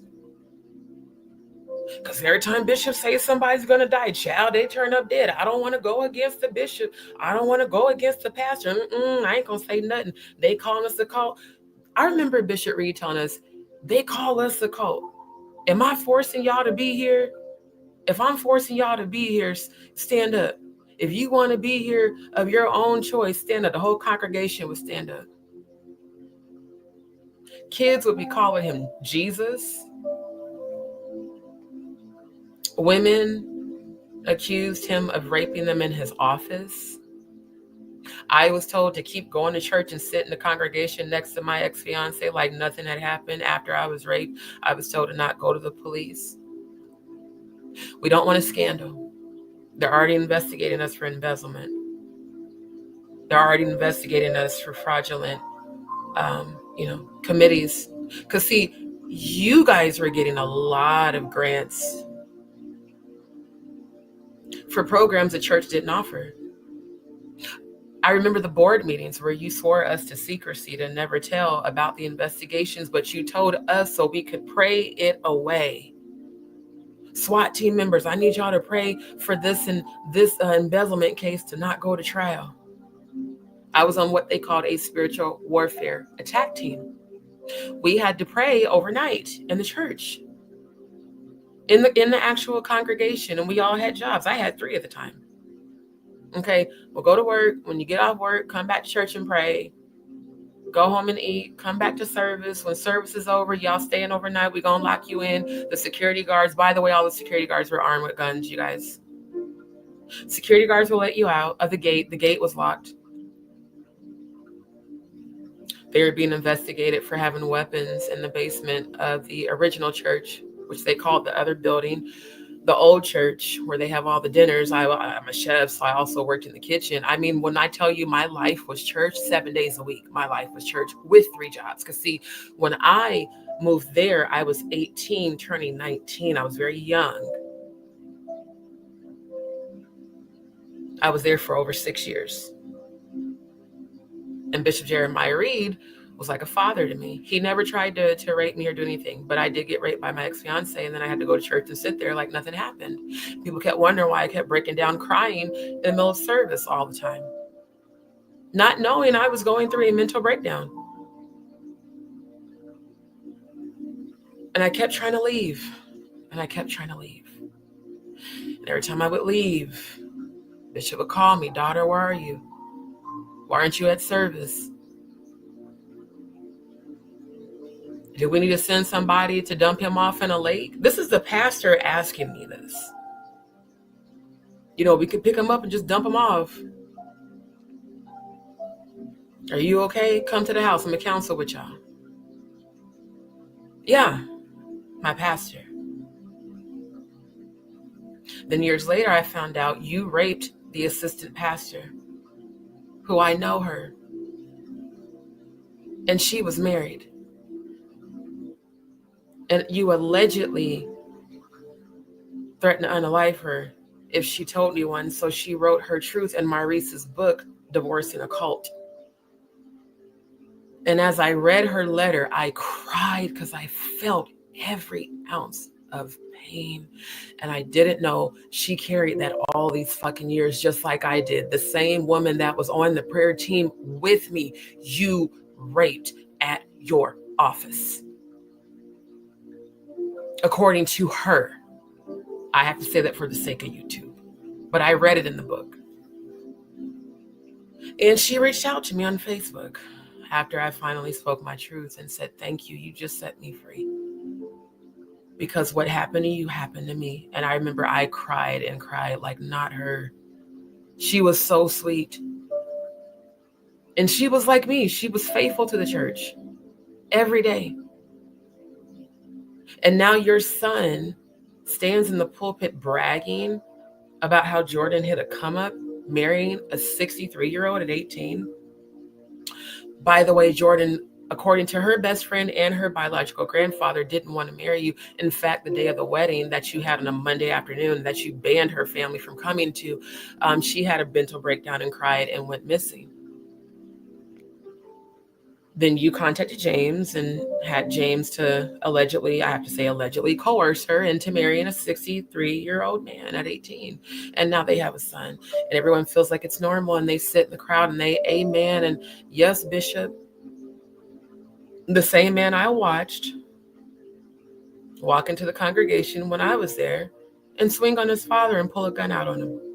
In the middle of service, by the way. Oh, and by the way, you guys, when my former pastor, Jeremiah Reed, died, there was a shooting at the funeral in the congregation during the funeral service. Again, Iowa. And they sit and they act like this is normal, but they call me a witch. They call me crazy because of what I'm speaking about. Everybody said you done lost your mind. I sure as shit did. I lost that mental condition, MK Ultra ass fucking mind, and started thinking for myself and left all y'all the fuck alone. How do you tell your member that told you, "Hey, my fiance just raped me because I left him, and either we can unalive him or I can counsel with you, but you cannot go to the police"? The day you died and I went to your funeral, I forgave you in that moment, because in that coffin, I did see the man I once looked at as a father figure, but I also saw a monster. And a part of me was relieved. And honestly, to this day, I'm relieved.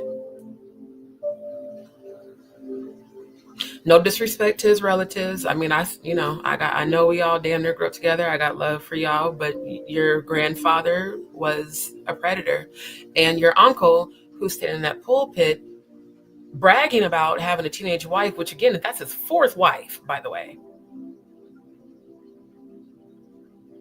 If you're not speaking against it, as far as I'm concerned, you're in compliance with it. You all wonder why I cut you off. You all wonder why I unfriended you. You all wonder why I blocked and unfollowed you, because you were once a part of the cause to expose it. And then when shit hit the fan, you went ghost and left me out here speaking by myself. So fuck all of y'all.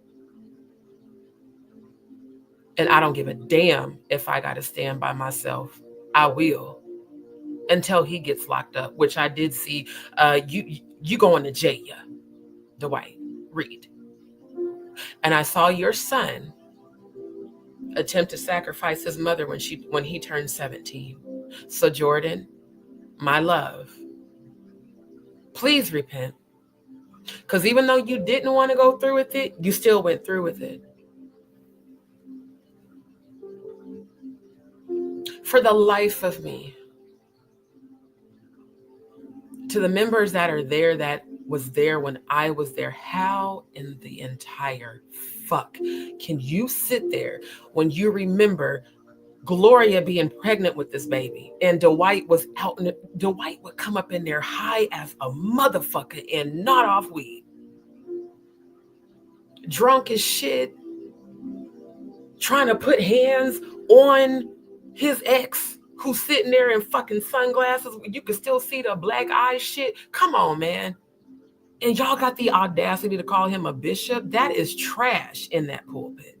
That entire building, that entire religion is of the devil. And I know my mom is there and she don't know about any of this shit. I get that. But those of y'all that do, you got to stand before God. You know damn well that motherfucker groomed that girl, because all of y'all talked about it behind closed doors to me. But then when I went public, well, you know. Dwight, did you know that one of your nieces is terrified of you unaliving her? And so she sent me receipts about the house on Druid Hill. Don't try to attack my throat chakra. I'm protected.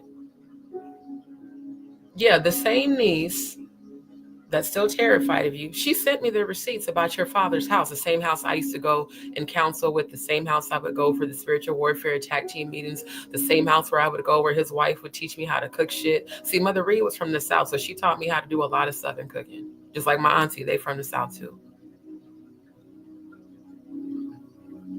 You know, I just find it so funny how y'all keep saying in y'all pulpits that what I do as far as readings and spirituality is wrong, but none of that is wrong.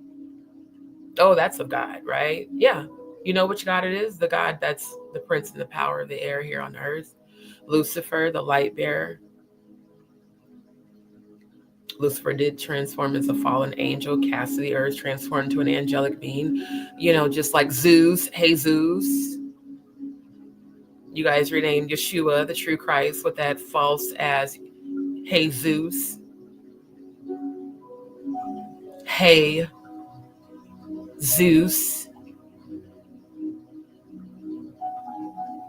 See, the funny thing was, everything that y'all said was a lie. Everything that y'all said I was a conspiracy theorist about. When I died and went to heaven, the angels confirmed all of it. This planet is ran by Lucifer. Why do you think Freemasons are required to pledge to Lucifer during their initiation? They can believe whatever religion or spiritual belief they want, but they all have to do one thing. Pledge to Lucifer, old son of the morning. And that's not allegedly. I've seen actual proof of it. Actual evidence of that. Not to mention, like I said, I didn't even know some of the men I dated in my past were Masons until after we were dating. So at the end of the day, if I were to give my energy to giving a fuck about what y'all think about me, It would just be, it would be absurd for me to do that when I've literally gone to heaven. Yeah, something you will never do. Because Dwight, what I saw for you, I saw you getting locked up. I see chains on the door of that cult as temple. Robin, I saw her in a casket. I saw Shelly Scott in a casket. I saw Jerry Reed in a casket, your brother, because it's alleged that Jerry not only knew, but participated allegedly in some of the satanic sexual rituals that you guys all allegedly did. You actually publicly admitted to doing a satanic sexual ritual with Jordan. You bragged about how, I went to my father's house and they told me to get rid of his bed. And I said, no, because I'm going to lay in that bed with my wife and we're going to raise up another Jeremiah. There is such a thing as a virgin sacrifice where an older man does thelema on a teenage girl as a satanic sexual ritual. And then they can, during that satanic sex ritual, they can invoke and incant the spirit of a dead loved one to bring that spirit to reincarnate in their child. You said you wanted to lay in the bed of your dead father with Jordan to raise up another Jeremiah, which is the name of your father, and your son name is Jeremiah.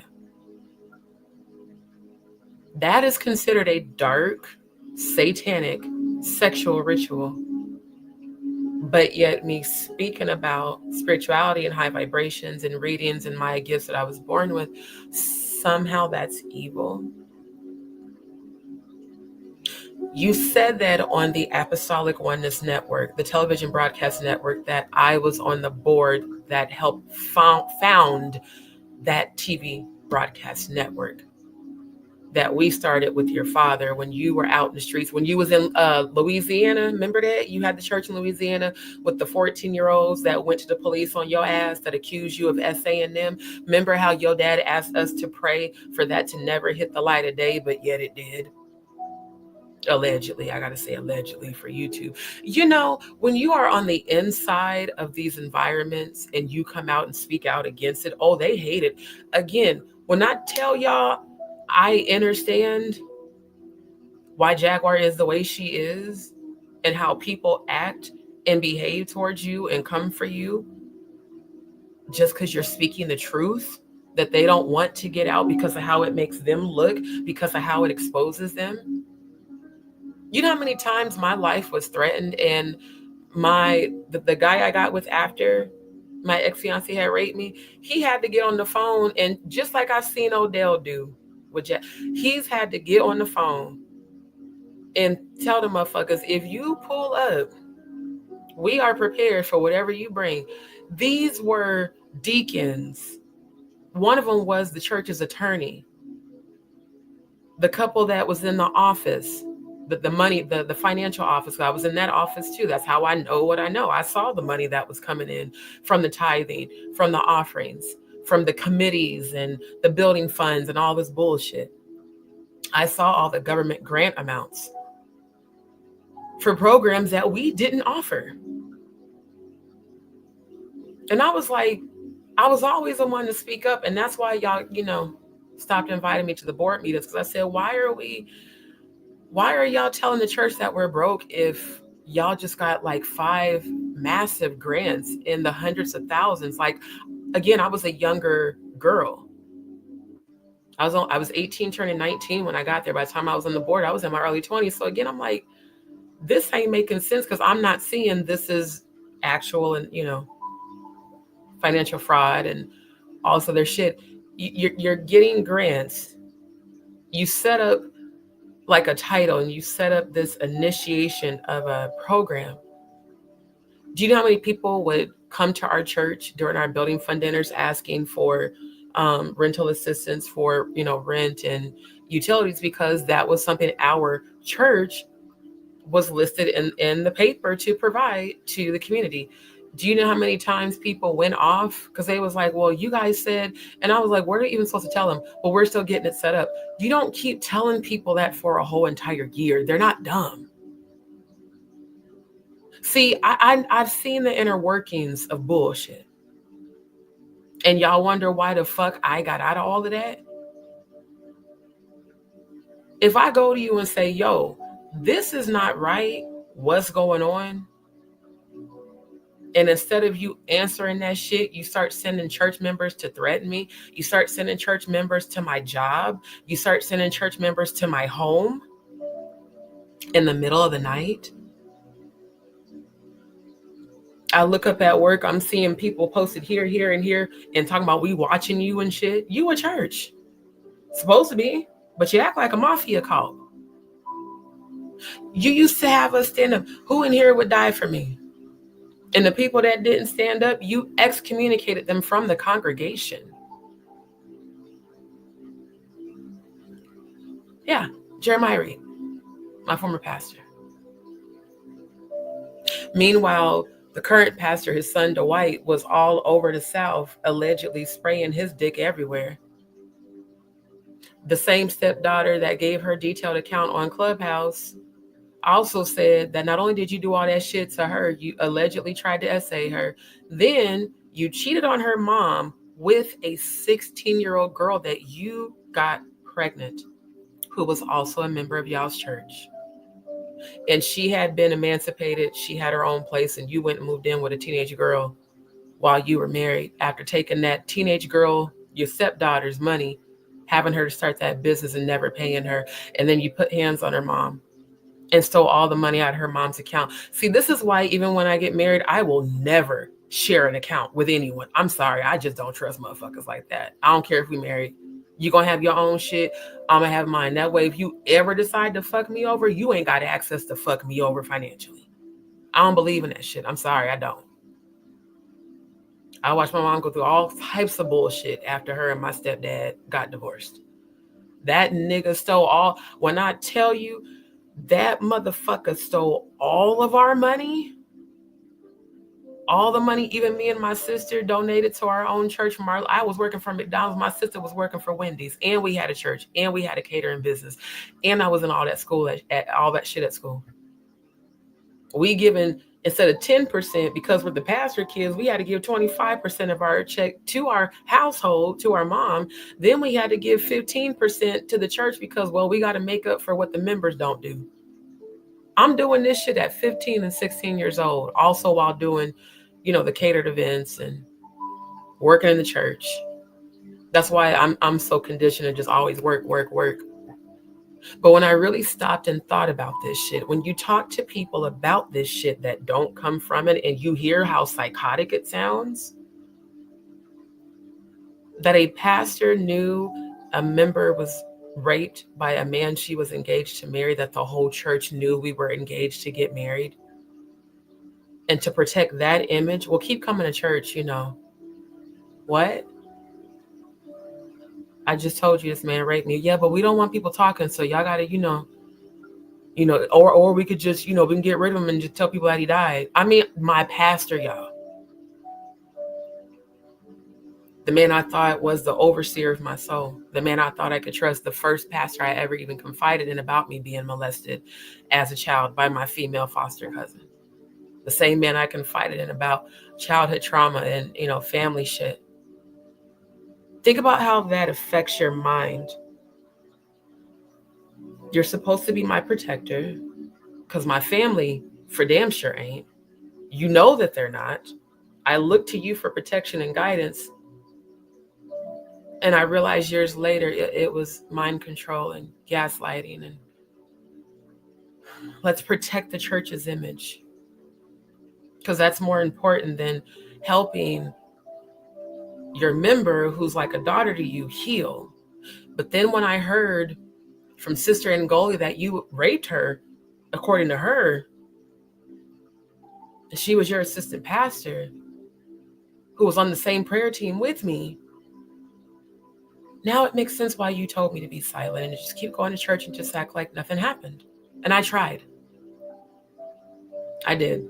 I think I tried for, was it a month? And I just kept breaking down at church. And oh my God, some people were talking shit about me. I heard you're with the married man. No. Him and his ex were separated for 2.5 years and were divorced. It's just that the divorce had just become final, but they were divorced, which is why he didn't believe the daughter she had was his, because she, according to him, she was out. I don't know if that shit's true. That's what he said.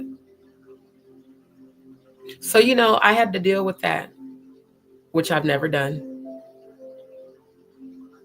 Imagine going to church and everybody whispering, yeah, we heard he's married. No, you heard he was divorced. And you don't know that I just got raped by him. But I had to go to church because I'm working on all these committees. And y'all sat and talked shit about me every service. That was also why I kept breaking down, because y'all supposed to be my family. Y'all remember what he would say? Get away from your families. They're going to hell. Jesus only is the only way. Every other religion's going to hell. Stop talking to your family. Stop talking to your friends. They're going to hell. We're your family. I can still hear him saying that shit, y'all. Like it's fucked up. But when you're raised in it, you don't know it's fucked up until you go visit other people's churches and see that, damn, they don't do none of this shit. They don't have 50-11 offerings telling you that the more you give to God, the more God will bless you. I gave my last to that church so many times. And when I was in need, y'all wasn't there. Same thing in Florida. There was a few times y'all was half-assed there. But it always required something in return. So,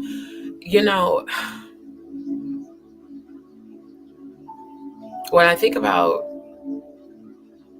survivors of sexual abuse, and I think about survivors of MK Ultra, and I think about survivors of molestation, and thank God I never experienced trafficking, but it comes from a real place of experience within me. The reason I'm so powerful today is because of all the shit I went through. When that man raped me, I saw the demon on his face. I felt the demons. It's like, even though it was him, I'm feeling this demonic, I'm feeling the demon. I feel it breathing. I hear the demonic sound as it's breathing in my face through him. I saw his eyes roll in the back of his head when he started to rape me. And that demon pressed its face into mine so hard, trying to knock my soul out of my body while he was raping me. And even in the midst of terror, inwardly, I cried out to God. And I had to do an exorcism on my ex-fiance that while he was raping me. Do you know what that's like? For a man to be actively raping you and you're praying for his soul because you see the demon taking him over? And you're not going to knock my soul out of my body.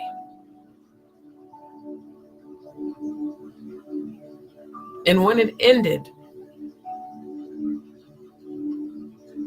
he just got up and went in the bathroom and made something to eat. Like, I was like, do you even know what you just did? No, we just had sex. No, we didn't. I hit you on your chest, then you pinned me down where I couldn't move my arms. I tried to kick you, then you pinned me down, and then you did what you did. It's a horrible experience to go through. It's even harder to talk about because no one wants to relive that.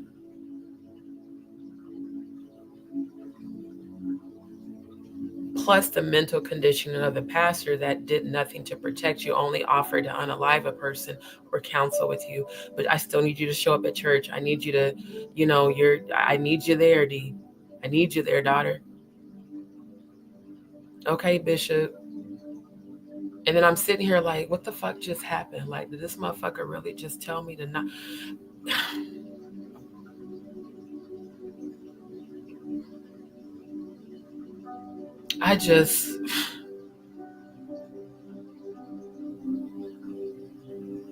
So many people this has happened to. Why is it that when I went to the police about not what happened to me, but what happened to those children, I got told it's hearsay without proof. It's hearsay without them coming forward. I didn't go to the police, not about me, because I listened to my pastor. And because at the time I loved my ex-fiance more than myself, and I knew that he was molested by women, y'all, in our home church. From 3 to 8 years old, all the female babysitters molested him and made him watch porn while they babysat him. Church members, married women, and did things to him. And he told me that his sister molested him and she was raped by their father. And her oldest son was raped and molested by their first cousin. So this is a normal thing in the Apostolic Pentecostal Church, but me being a spiritualist is evil. Okay. It's perfectly normal for a pastor to impregnate his daughter and tell her to get an abortion. Ringer. In Ringer, Dr. Ringer, he was the diocese of the Young People Committee. You know how that works? You've got all these different political titles in these churches. How is it that Bishop Ringer was over the Young People Committee when his daughter stood up in the congregation and said, my stepfather raped me and got me pregnant, and y'all had her locked up in a mental ward for lying on the pastor? And then years later, he gets legally accused by someone that wasn't a stepdaughter, and that actually did get reported. And now all of a sudden, no, we don't allow pedophiles, but she allowed him when the stepdaughter told the whole congregation what he did to her. He still sat on that fucking pulpit. And you think that when my mother gets her butterfly wings, I'm going to come back and step foot in that temple of condemnation? I love my mom to life, but I will never step foot in Christ's Apostolic Temple ever again. I'm waiting on them chains to get put on the door like I was seeing. I'm waiting on Robin to get investigated and locked up. And Robin, just because I saw you in a coffin don't mean you ain't going to jail. You, Shelley Scott, Jerry, Dwight, Jackie Seymour, Hawthorne, the Chesters, the Andrews that were involved, not the Andrews that wasn't, the ones that were involved. And Helen Clay, she was over the spiritual warfare attack team. How is it that the one time demons overtook me is the time that she was standing in the church as we were praying the demons out and said, I am the gatekeeper. She welcomed Legion into the building, and it jumped on me for about 2 minutes, and I prayed and it left. Shelley Scott, I was told you were aware of this. Why did y'all bring me to that meeting if you knew she was inviting the very demons we were trying to fight and get out of the building? We were cleansing the building, and she was inviting the fucking demons. But she was the head of the spiritual warfare attack team. Do y'all now see why I don't fuck with people? I have to know beyond a shadow of a doubt that your spirituality is truly about the Most High God, because I come from a lot of this fucked up shit that they make you think is normal. People keep asking, how can they sit in that congregation? Because they don't know that they're brainwashed, just like I didn't until I left. Doesn't make it right.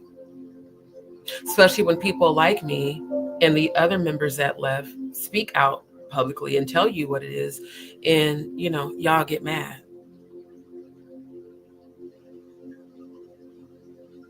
How about you get behind helping survivors heal? How about the children that accused Robin, who are now adults. I don't give a damn. And here's what's so diabolical. Robin Andrews not only publicly lied about the accusations, she shut her church down in Hannibal, Missouri, in the middle of the investigations. And she ran her fat ass back to Des Moines. When shit started getting real about them investigating your church and your daughter, because both you bitches was accused of ancestral rape.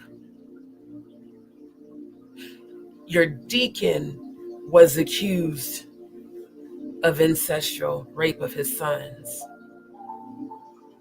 Many of the children in that church accused you and your daughter of sexually assaulting them. So when I came to Hannibal with the SWAT team to pray the demons out of your church, now it's crazy because I'm finding this out over these last couple of years, starting 2022. I left there in 2006. Look how long it took for God to show me why those demons wouldn't leave your church, because you were doing satanic sexual rituals with those people's kids in the building. That's why every time I would go, we'd clear the building, but we'd get a call a week later, oh, they're back. I kept saying, why the fuck do these demons keep coming back? Because again, back then I didn't know all that shit was going on. I had heard about it from the kids. The kids, when we went to pray, sometimes the members would be there. I remember going to the bathroom and a couple of young girls said, Sister D, I don't know what to do. My mom don't believe me. But Pastor Robin and her daughter have been doing things to us. And I said, baby, I believe you. Because that happened to me as a child. Are you willing to tell the police with me so I can have a witness? She just started to cry. No, because it'll get my mom in trouble with the pastor. I'm trying to tell y'all this MK Ultra shit in these fucking cult ass apostolic Pentecostal churches is so fucking real. You got babies scared to talk because they're afraid of what'll happen to their families, because they've heard the pastor stand in the pulpit and say so-and-so's gonna die, and then they do. You use fear to intimidate the victims. And then when I go to the police in Missouri, in Iowa, they say, well, we have to have a witness, otherwise it's just your word against theirs. And as I'm praying the demons out, I'm seeing the disgusting acts. Robin was definitely doing thelema, because I saw that in the 5D. This adrenochrome shit, all this dark entity shit. Robin's church, the demons wouldn't leave. The new building that we also built while I was a member there, the office space where Dwight had the school, I learned how to edit at that office. When I told y'all that the pastor brought in the local news station to train us professionally how to become editors and videographers and B-roll specialists and, post-production. Yeah, I was actually certified and trained and received a certificate, which I still have, from 2003 when I received my certification for becoming a television broadcast network editor and part of the production team. We started that TV station from there. So I was up at that building damn near every day editing and then monitoring footage, reviewing the footage to make sure that we cut out the in-house conversations, which those typically, involved him threatening somebody or openly rebuking you. Let's talk about that. Cult churches, since y'all want to call me evil. How does a pastor stand a member up to publicly rebuke and embarrass them and then have the armed security guards excommunicate and escort those people out of the congregation to strike fear in the other members that they don't want that to happen to them? I remember you standing up Deacon Bryant and calling him gay because when y'all had a church convention, we always stayed at hotels. He was in a room with another male member. And y'all said that y'all allegedly caught him watching gay porn on his phone. Come to find out, Bryant was getting ready to expose some shit about you. And a lot of those people are still there because, again, well, even if he's wrong, he's still the pastor. The art of manipulation in these churches is disgusting. The satanic ritual abuse that has gone on is deplorable and unacceptable. Again, God led me to this. Let me pull it up. The satanic ritual calendar. It's amazing how the pain I went through fed my obsession to want to know why does this happen in churches, because I honestly couldn't believe it, y'all. Again, when you're mentally conditioned and shit, you don't want to believe that the people you've always confided in are evil and doing, demonic shit. So I researched, I said, it just kept popping up. Popping up on different Facebook posts about satanic ritual abuse. And I was like, what is that? And the more I read, the more I saw the very environment that I come from. The more I researched, I saw, oh my God, this is why. How is it? How is it? I had a conversation with my former stepsisters in 2016. How is it that me and all of my stepsisters were all molested and raped as young girls by people in the church? Not strangers, not outsiders, insiders. How is it that I was molested by one of the foster daughters that my aunt and uncle had at my uncle's church? Physically, and at the house, of course, and in the van, and anywhere she could corner me. How is it that this has happened to damn near all of the people I grew up with, but none of us knew it happened to each other until I started speaking out on Facebook publicly? Everybody inboxed me, oh my God, D, the same thing happened to me. How, Sway? How does this go on so much in these churches if y'all are not a part of these elite predators that are just like Jay-Z and Diddy and Drake? Allegedly. How, Sway? How does a whole community of a religion have children who don't even find out until they're grown that they were molested and raped too? How is that not a ritual?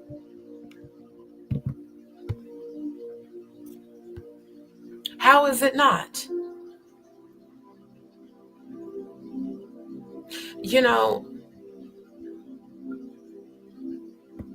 I listened to Amber lie through her fucking teeth, and this is my opinion, which I'm entitled to.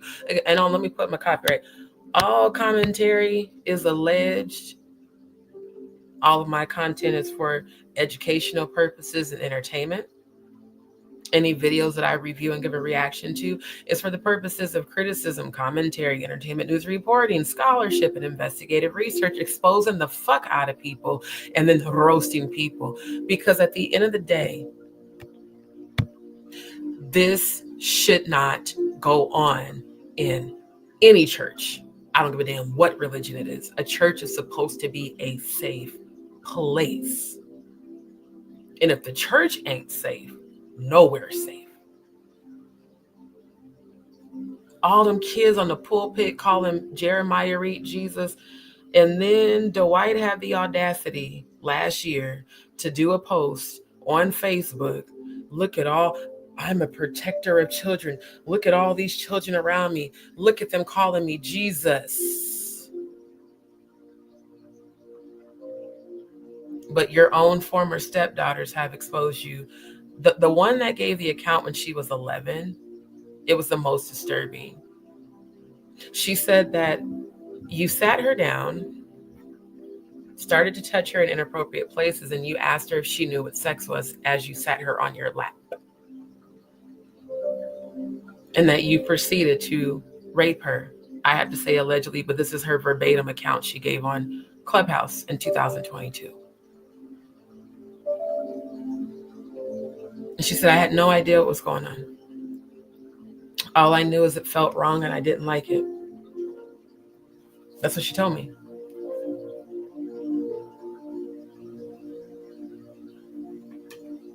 So again, when you find out that one of your siblings had been being raped by their biological father, and that the parents did nothing about it and knew about it, then you wonder, why was myself and so many others allowed to be molested and raped, and the predators could always come to church? Do you know what it's like to see a predator at church? Do you know what it's like to see a man, the father of my former god brother, raped a 15-year-old girl in the temple, in the basement, in the choir room? I was only a little girl when this happened. I didn't understand what any of this meant. But I knew every time Donaldson brought his ass around, I felt uncomfortable because I didn't know I was an empath as a kid. He always gave creep predator vibes, like he was just looking to snatch somebody up. And he was the father of my godbrother that we used to babysit. After he raped that teenage girl, I remember like yesterday, because they were like, she's down in the basement screaming. He waited intentionally until praise and worship service started so that it would drown out her screaming. That's how diabolical he was. In the choir room in this church, when you first walk in, there's two sets of stairs. There's stairs that go up. On the right side is the office. Across from that is the first door to the congregation. The stairs that go downstairs, the very first room to the right is the choir room. The room next to that is the storage room. The room behind that is the kitchen. I grew up in this church. I remember it like it was yesterday. And then just past the kitchen was the stairs leading to the baptismal pool and the altar room. And then to the left are the bathrooms. And then when you go in the hall of the bathrooms, there's the big, cafeteria area. So you imagine if the choir room is down the stairs in the first room to the right, the choir room is directly beneath the pulpit. Literally, you go down the stairs, choir room, but right above the choir room is the pulpit where we're singing and doing praise and worship. So he waited. I'll never forget that, because again, I always have been like real observant. I remember seeing Donaldson get up, and he always looked like he was on some shit. He's real shifty-eyed, real jittery. He waited till they did praise service.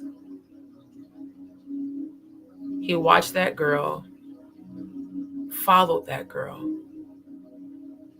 Now, according to her, I think she was going to the choir room to either get something out of her purse or to change. That's what it was. I think she had to get some feminine products or whatever. And of course, if we're all upstairs praising God, no one's downstairs. See, that church isn't like Christ Apostolic Temple. They didn't have armed security guards and all that. They had deacons that would watch the parking lot, but they didn't have like people down in the basement. So after that happened to her, me and my bestie, my other sis, Elissa, we made a pact amongst us and all of our group of friends at the church that we would never go to the bathroom alone. And I'm not going to lie to y'all. Do you know how many grown married men flirted with us when we started developing and pointing out, girl, you done developed into I'm 14 and you're married. And you're a deacon and your wife is upstairs and you're downstairs flirting with me and my sis. Like, bro, when I tell you this shit is so sick, It's sick that it happens, but it's even sicker that they allow it to happen. And when you try to tell people about what happens, then they accuse you of lying. Or they say you're crazy. Hold on, because the TV's tripping now. The fuck? So, yeah, I'm going to get my documentary recorded. This shit, just even talking about this shit is insanity. Because this should not go on in anybody's church. It shouldn't go on in the music industry. It for damn sure shouldn't go on inside of people's churches. And it goes on and on and on. And it happens because everybody sweeps shit under the rug. But you all talk about it behind closed doors. A lot of y'all on Facebook right now that still follow me, you know the conversations we have had. And all of y'all talk so much shit about these predators in the church, but none of y'all do anything to stop it. You don't speak up. You don't try to go to the police. You don't try to get them help. You just, well, the pastor's human and they're not perfect. How do you say that about someone who was accused of raping children? The pastor's not perfect. So it's acceptable. Do you guys know that at the church in Des Moines at Christ Apostolic Temple, Bishop Jeremiah Reed and the leaders, they would offer marriage counseling and marriage classes during our national conventions. At our national conventions is where all these gospel artists were there to perform. There was always somebody famous at our national conventions. So during those seminars, they would teach about marriage, right? Do you know that Bishop Jeremiah Reed taught the congregation that women are to be submissive to their husband, and if your husband wants to have sex and you don't feel like it, you can just take it? He's like, I don't care about her saying she got a headache. I don't care about her being on her period. Put a towel down. And he would laugh over the pulpit like that was funny. Why would you say and teach men and women that if a woman don't feel like having sex, her husband can take it, aka rape her? And the women are sitting there nervously laughing, looking like this. But no one ever had the balls to stand up and say, sir, that is rape. And what you're teaching is insane, and I'm leaving. Because again, once you become a part of their community and their family, you're expected to follow their rules. And if you don't, then they just may try to eliminate you off the planet, or they're going to send members to stalk you in real life. See, people gang stalk us on here. I've dealt with that shit in real life. Like, how the fuck did you even find out where I live? Well, Bishop misses you and the church misses you. So you start popping up at my house and my job. The fuck? This religious shit, bro. When I keep telling y'all that shit ain't never had nothing to do with God, it's always been about domination and mind control and manipulating people into giving you their money, even though they know they're getting government grants. They're going to tell you. I remember all the time he would talk about how broke the church was. Meanwhile, he had just went and got a brand new Bentley. And it wasn't the members that talked shit about him. It was the citizens. The paper wrote about it. How does a pastor who says that his church can't afford to start certain, programs for the nonprofit organization, how did he have money to go out and buy a Bentley right after receiving a $500,000 grant? You went out and purchased a Bentley and a new church van, and you upgraded the church's charter van. But the Bentley was for you. Had nothing to do with the church. The van, yeah, I guess so. The upgrade on the charter bus, yeah. But the Bentley was all you. So because they said you were a fraud, that was what triggered the investigation. See, again, it's so funny when I see new people come into this church, sitting on Facebook in the comments, trashing me and calling me a bitch, but yet you're also a member at this church, calling me a liar. Baby, I was there before you even existed. I was there before some of y'all was even born. I was there when some of y'all was in your mama's belly. Ain't no way you could have the knowledge that I have because you didn't have the experience that I had. You weren't in positions I was in because some of y'all wasn't even thought of at that time. So it's just like, why is it that I was loved by everybody after they saw me at Bishop Reed's funeral until I went onto Facebook and publicly said, this man that I was engaged to marry raped me, and the pastor knew it and didn't do anything about it and told me not to go to the police. Y'all all called me a liar. You're lying on Bishop. How dare you speak on the dead? You're of the devil. God gave you over to a reprobate mind. No, God set my mind free because I sought the truth. When y'all see me going and digging and looking up shit for here, when I tell you that's been me my whole life, because I was conditioned to believe the pastor. I was conditioned to believe the religion, believe the family, believe your parents. But when I would see shit that didn't look right or sounded right, and I had a question, oh, you're being rebellious. You're trying to be insubordinate to the pastor. Why did I have to get permission from the pastor to go out of town to visit my homegirl? Why was I called a lesbian? Because I went to go visit my homegirl, who was also a pastor's daughter at an affiliate church in Iowa. And at that time, I definitely wasn't a lesbian because we were trained to be homophobic. And at that time, I hated gay people because of the mental conditioning of the fucking churches. And because of what happened to me as a child, I was terrified of lesbians. So when you're conditioned that gay people are going to hell and every other religion besides ours is going to hell, you walk around with this false sense of superiority thinking that you're holier than thou. Meanwhile, you sit around and judge people and you talk shit about people like Deion Sanders said. He said, I went to the church for help and comfort, not to be judged. Not for y'all to show me judgment over shit you didn't even know about. So many people apologize to me after I spoke my truth. I'm so sorry about what I said to you all them years ago. It's fine, but I ain't gonna ever fuck with you again. Yeah, and Scorpio, all or nothing. I accept your apology. I even forgive you, but I'm just never gonna fuck with you again. So yeah, my channel is about exposing all of this shit. And it's been about that. I just started my channel 3 years ago. I didn't start doing lives until a few months ago, but I've been active on Facebook, on my private Facebook page. And those of y'all that are still members there that are still talking about how I shouldn't be speaking on Bishop, you shouldn't even be bringing this up. You need to get over it, D. You telling a woman who's been raped to get over it?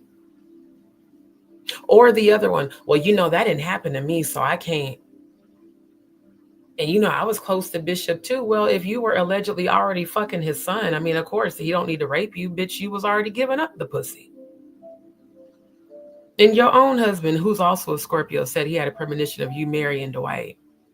And you and Dwight always openly flirted on Facebook all the time. All that's perfectly acceptable. But me speaking out about it, no, you need to shut up. Stop exposing the church. Why are you outing people? Outing? Bringing awareness of a known pedophile and rapist grooming a teenage girl and then marrying her? That's not fighting against the church. That's exposing a fucking cult that practices satanic sexual ritual abuse on minors and adults. And I ain't gonna hold y'all. I love a lot of y'all still. I still even love Maurice. I just can't fuck with none of y'all. Even the ones that did the panel with me, because y'all been acting shady for the last year and a half. And what I heard was that Dwight threatened all of y'all. Just like he threatened his own niece. And she said, I want this information to get out, but I don't want to be the one to put it out, D. Can you speak on this? Yeah, for sure. But in Maurice's book, Divorce in a Cult, there's a whole lot of accounts. I'm not the only one speaking out. They just didn't have the balls to speak out on this platform, but they spoke in his book. And everybody in that book, I'm sending you healing. Because, I mean, I'm looking like, damn, I remember I was cool with this person. We hung out. How did this shit happen to all of us? And we remained faithful to the church despite what we went through. If it happened to all of us, then it has to be a community of fucking predators in these churches, in these pulpits, in these homes. Why have so many of the people I grew up with been molested by a parent or a sibling or a cousin or an aunt or an uncle? Why do we talk about it behind closed doors, but when it's time to address it publicly, y'all all ghost because you're still mentally conditioned to your predator? They still have power over you.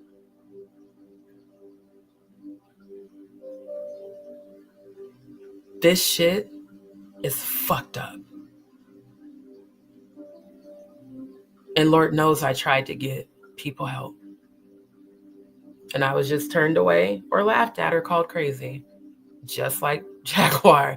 Like, I swear to God, bro, I think I need to share this more because, like, the people that, you know, the hating ass people, the fids, the fans, and now that's been like, oh, you're only in contact with her because you're a pick-me, posting that shit on my links, on my lives in the comments that I delete. No, I resonate with her because of what I've come out of. And the fact that she can understand that and talk to me and point out things to me, not realizing that some of that MK Ultra is still there. Because a child who's abused gets conditioned to love their abuser, to not see them as an abuser.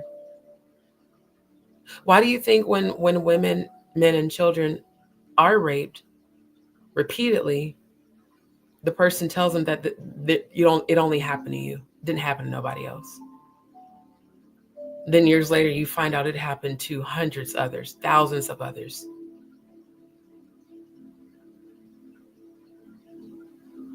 I have had firsthand experience being a survivor, because I'm no longer a victim, a survivor of satanic ritual abuse, MK Ultra, brainwashing, mental conditioning, cult environments. I come from that shit.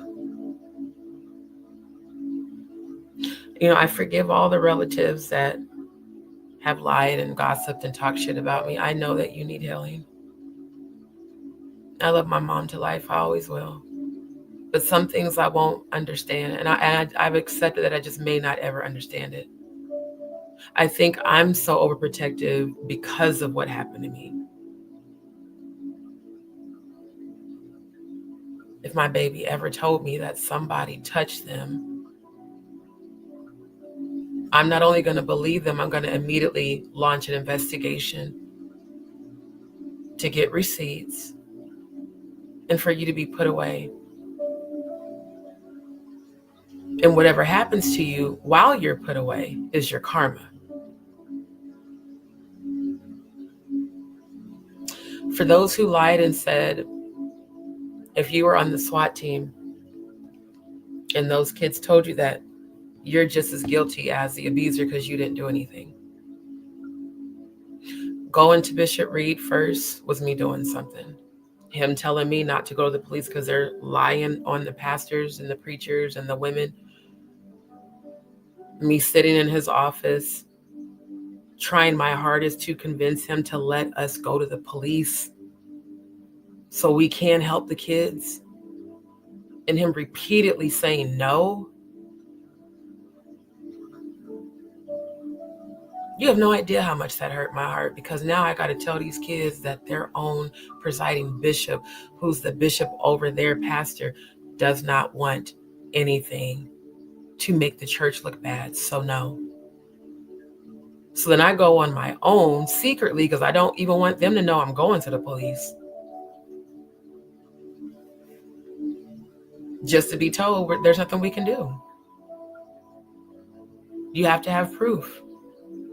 We can't arrest people based off of what someone said. Like you literally have to get one of these people who claim to be victims to come to us with proof, and then we will start the investigation. I was told that in Iowa and in Missouri.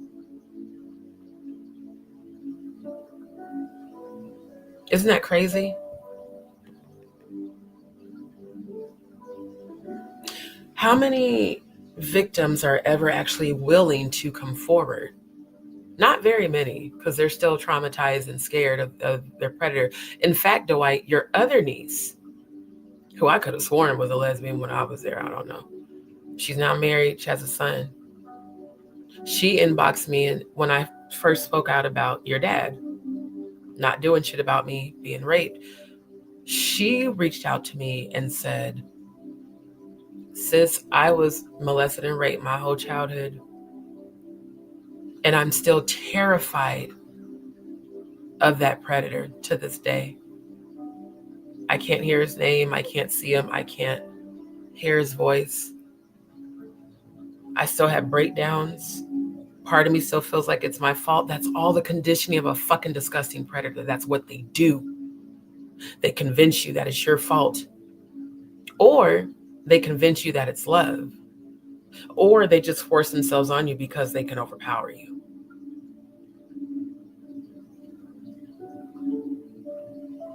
This is why y'all hate me. Because I know too much. And because I'm the only one who actually went to the police. Next thing I know, motherfuckers started showing up at my job.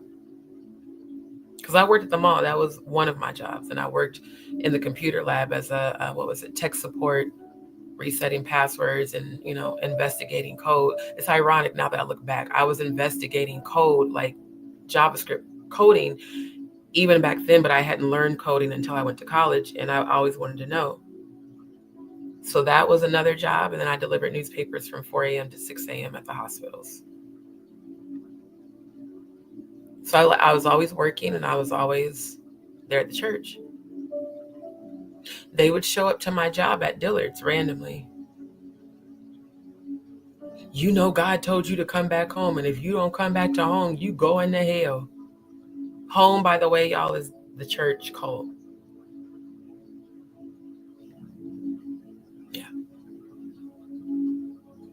So when that lady, who I do appreciate, I appreciate everything she did for me last year. But when she started to adamantly try to force me to visit her church, kept asking me when I kept saying, no, thank you. I'm not into church. I am a spiritualist. I don't do religion. So why would I go to church with you? When she started doing that shit definitely triggered my past experience, which is why I cut her off. Because you're starting to sound and feel exactly like the cult I came from. Why can't you take no for an answer? Why you got to keep pressing the issue? Why did you offer for me to stay an additional night at the house with you? Which I appreciated that you did that. I do. I appreciate everything you did to help me. But when you started judging me and belittling me and treating me like shit, and then literally drove me to your church when I just told you I didn't want to go, so I sat in the parking lot in your car, that energy was very reminiscent of a very distant past energy at a cult. Then you tried to get me to come to your guys' home church, some lady that y'all meet weekly to talk about spiritual things. And the day I decided to go, I got food poisoning. Because God did not want me doing that. I'm not going back to do you know how long it took me to even get to this part of the deprogramming? And you think I'm about to go into another environment like that just because it doesn't have the title Apostolic Church, it's some woman's home? The fact that I described that woman's kitchen scared the shit out of her and the other lady. And like I said, I don't hate y'all. I really still got love for both of y'all. I just see you for who you are. Because truly, both of you are spiritualists, but you're still trapped in the matrix of religion. Until you come out of that, I can't fuck with you.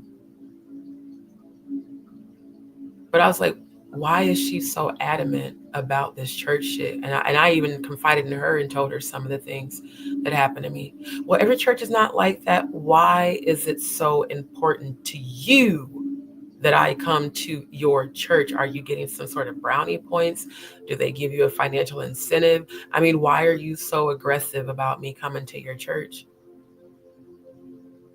Most people, if you offer, even when I used to try to recruit people for church, if they said no, okay, cool, I understand. But if you ever decide you want to, because again, I was a pastor's daughter, if you ever decide you want to, check us out. Not asking people 11 times like a telemarketer, come to church, come to church, come to church. No, that's a cult. No, thank you. Been there, done that. So again, spirituality versus religion. Spirituality is having your own understanding of who the Most High God is outside of every other human being. Having a direct connection to source, which we all have. But a lot of people aren't aware because their third eye has never been unlocked. So they have to be, in the matrix, the whole red pill versus blue pill. And a lot of people are really comfortable being led. They're apathetic. What makes them apathetic? They blatantly choose not to research a religion that they go so hard for to promote. We're Jesus only. There's only one way to God, through Jesus. When I went to heaven, no gender existed. I need y'all to know that. The Most High God is spirit energy. It's massive spiritual energy. There is no man in heaven. There's no woman in heaven. There are only celestial, terrestrial, angelic beings. They are infinite beings. We technically are infinite beings. We've just, been conditioned to only use so much of our right and left hemisphere. So when y'all be saying Jesus is going to be sitting on the right hand throne of God, no. You want to know why? Christ's real name was Yeshua, first and foremost. Jesus, aka Hey Zeus. Hey Zeus. Brought in by the Roman Catholic Emperor Constantine, who was also a Freemason and, wanted to amass, to have full domination. A lot like Trump with his God Bless the USA Bible. It amazes me how history keeps repeating itself.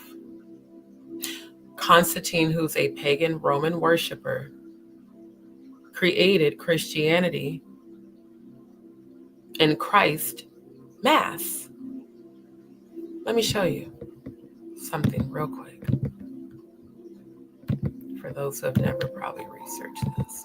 See, y'all go so hard. I'm talking definitely to the people where I come from.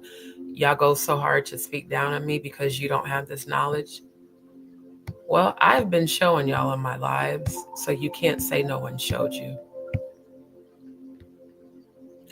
December 24th. So on this calendar, you have the date, the type of satanic ritual. Oh no, the celebration first. The type of ritual, the usage of the ritual, and the victims. December 24th is the Demon Revel celebration, as well as Christmas Eve. The ritual is demure, blood. The usage for demure is high grand climax. The blood is received body parts as Christmas gifts. And that's specific to infant males. So they're speaking about receiving body parts of infant males as Christmas gifts. The day Ronnie Bow came up missing was the feast of St. John the Apostle, the Freemason celebration blessing of wine. December 28th is Chowder Mass. Sounds a lot like Christ Mass. Commemorates the day King Harold killed all the firstborn.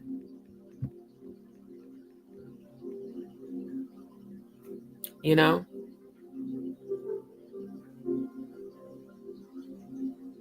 Yeah. All of you Christmas celebrators, all of you Christians, all you pagan worshipers, according to this calendar, damn near every holiday has something to do with a satanic ritual abuse. Diddy's birthday is November 4th. That's also a celebration of satanic revels. The ritual is sexual. The usage is oral, anal, vaginal. 7 to 17, female.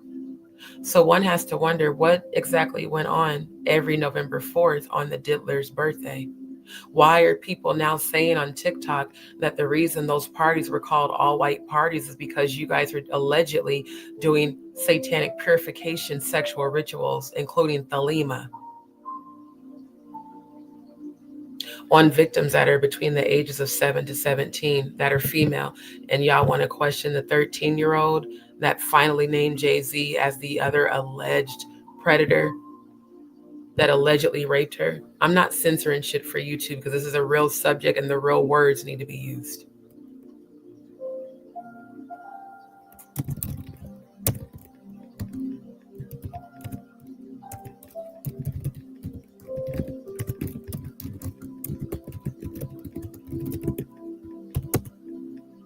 I'm pulling up some receipts.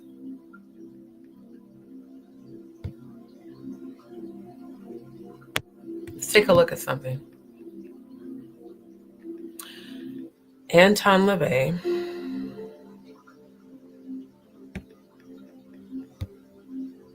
wrote a book titled The Satanic Rituals, published in 1972. The book outlines 9 rituals and ceremonies intended for group performance. Sounds a lot like the freak-offs, with an introductory essay to each. Some of the rites presented are inspired by other groups, such as Yazidis, Freemasons. Oh, did you see the Freemasons here? Shall I highlight? Some of the rites in Freemasonry, they use the word rites all the time. Some of the rites presented are inspired by other groups. Freemasons, Knights Templar, and the Order of the Illuminati. Let's go ahead and put this link in the chat for those that want to do further research. And also because, again, I give my MLAs, I give my receipts. I cite my sources.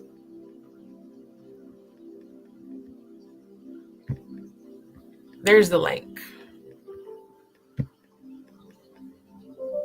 And some inspired by fictional works.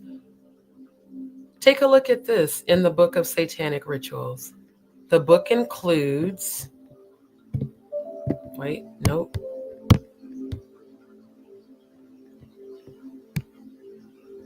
Oh, really?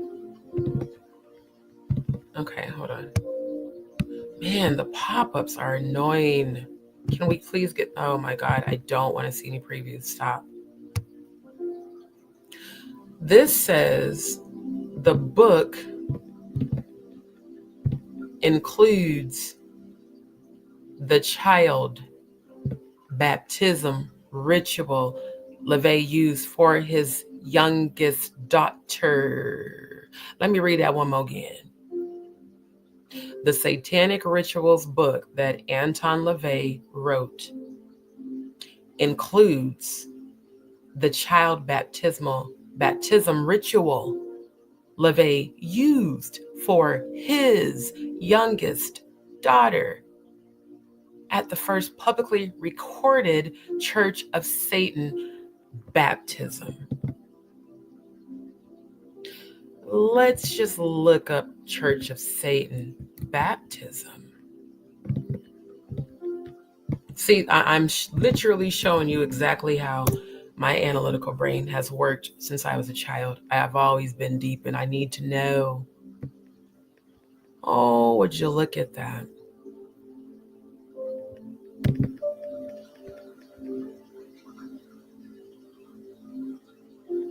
And who do we see here? Yeah, good old Baphomet. Notice how Baphomet, and according to research I've done, they say allegedly Baphomet is a female, dark entity.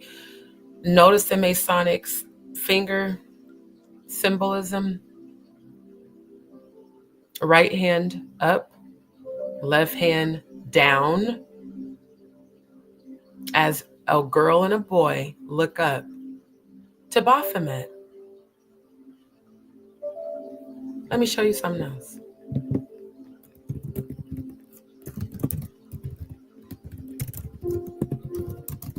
Y'all want to talk about religion? Let me show you some spirituality. Let me give you some knowledge. Y'all used to call me crazy, nerd, bookworm, conspiracy theorist. And it looks like all my alleged conspiracies have actually manifested. Now let's take a look at something else. This is also why I stopped Instagram. The last time I did this, when I was multi-streaming to Instagram, they ended my stream saying that me showing this album cover is considered bullying. Meanwhile, Mrs. and Mr. Daniel Robertson can blatantly keep cyber stalking and cyberbullying actual members of our Soul Vibe tribe. But me just showing this picture and pointing out how the Baphomet is on her 3 times was considered bullying and hate speech. So yeah, if you look closely, unfortunately, this does not allow me to magnify it. You see the Baphomet with the horns here. It's not a coincidence that the Baphomet's tongue and nose is pointing down to her womb and chakra. Then you've got this to represent the eye. Then you have a Baphomet here. And then look at that. The entire corset is horns and the Baphomet. So you've got 3 times 3 Baphomet with 6 demonic looking wings. That video where she told Oprah, when I become Sasha Fierce, something just stands up in me. I think I need to pull that video up. You know, these people that y'all say, people like me and Jaguar and Jonathan Hay, shout out to Jonathan Hay, by the way, that we're all crazy.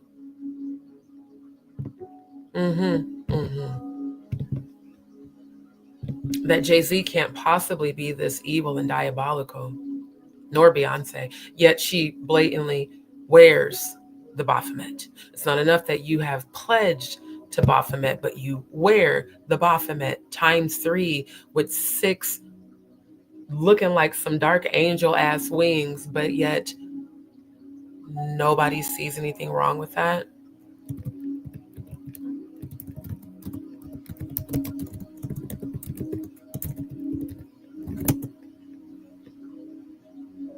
Here we go. And again, I'm viewing this video for the purposes of fair use, for the purposes of entertainment news reporting, scholarship, and investigative research.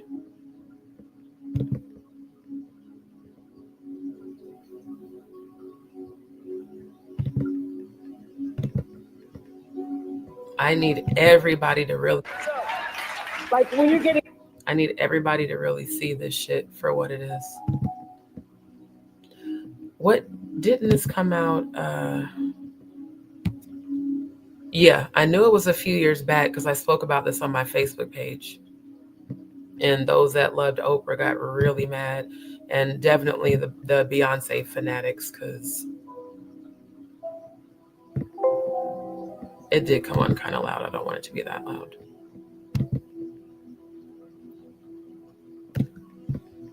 Let me make sure.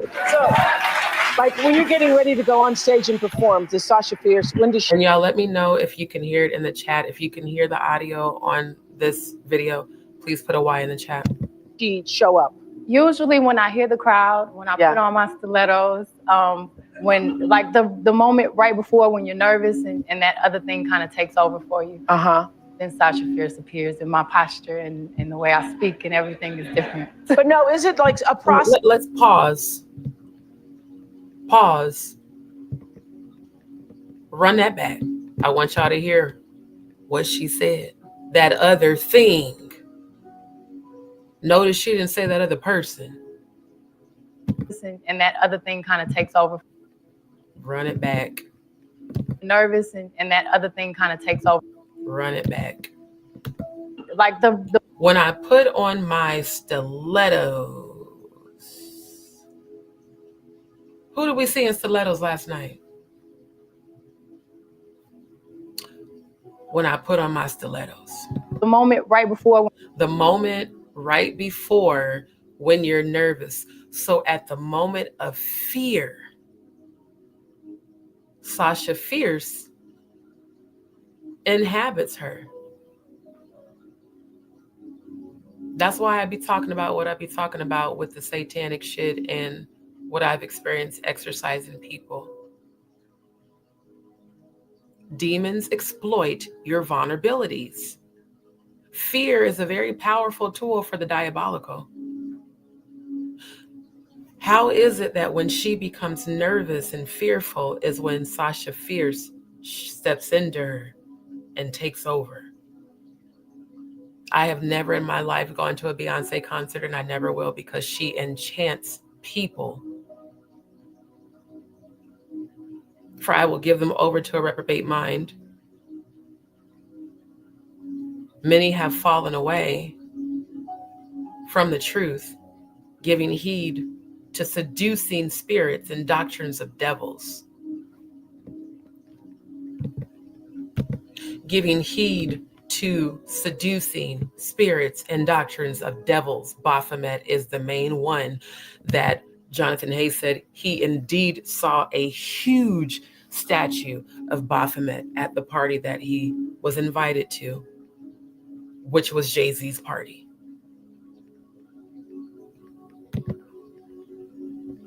One needs to ask, why do you have Baphomet here, and the entire corset? Why do you look like she looked like an evil spawn? Meanwhile, you've got Mr. LeVay speaking about Church of Satan baptisms. Then you've got good old Bay snitching on her alter ego, putting her alter ego on display, just like, the diddler with his frosted flakes with Usher at 10 years old. Boy, when I tell you this whole fucking industry is fucked up, it's insane. Oh, and then you got our Oprah, who allowed convicted, not accused, convicted pedophiles and rapists. She allowed them on her stage, essentially her altar on this show. And she even said in the beginning, if you can put away your disgust for just 5 minutes and hear what happened to them and what made them become the way they become them. And if the abuser's really good, you won't even know that you're being essayed. You won't know you're being assaulted because they can make it feel really good. One has to wonder, Oprah, now we know you spoke about you surviving rape as a child, but you speak of the conditioning as if it's something to be proud of and something that you like. Because I couldn't understand. That's why I stopped watching. That particular episode was the last episode of Oprah's that I watched. I said, not she has rapists and pedophiles on her show trying to get people to express empathy for them. What about the kids? What about the kids that they did that shit to? And how can you, as a survivor of rape, even think to invite predators to your platform on national television? Because this wasn't on YouTube, this was on TV. How can you even get it in your mind to do that? Let alone tell your little congregation, because essentially that's what your studio audience is, to not be disgusted by the fact that these people are convicted pedophiles and rapists, but to hear them out and hear how sorry they are and hear what made them become who they are. And I don't think it's a coincidence that she chose the Enchantress to also be on her platform, telling the whole world about how she becomes demonically possessed. When you're nervous and that other thing kind of takes over for you, then Sasha Fierce appears, and my posture and the way I speak and everything is different. But no, is it like a process that happens too? Like you were talking about the appears in my posture and that other thing kind of takes over for you. The moment right before when you're nervous and that other thing kind of... When that other thing kind of takes over you,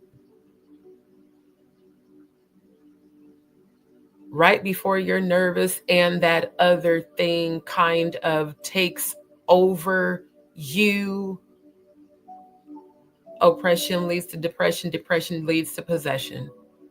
How many times have we seen Beyonce rocking? Like, I'm on a yoga ball, so that's why I'm moving. How many times we seen her just rocking back and forth, looking off into space, baby? That wasn't weed, child.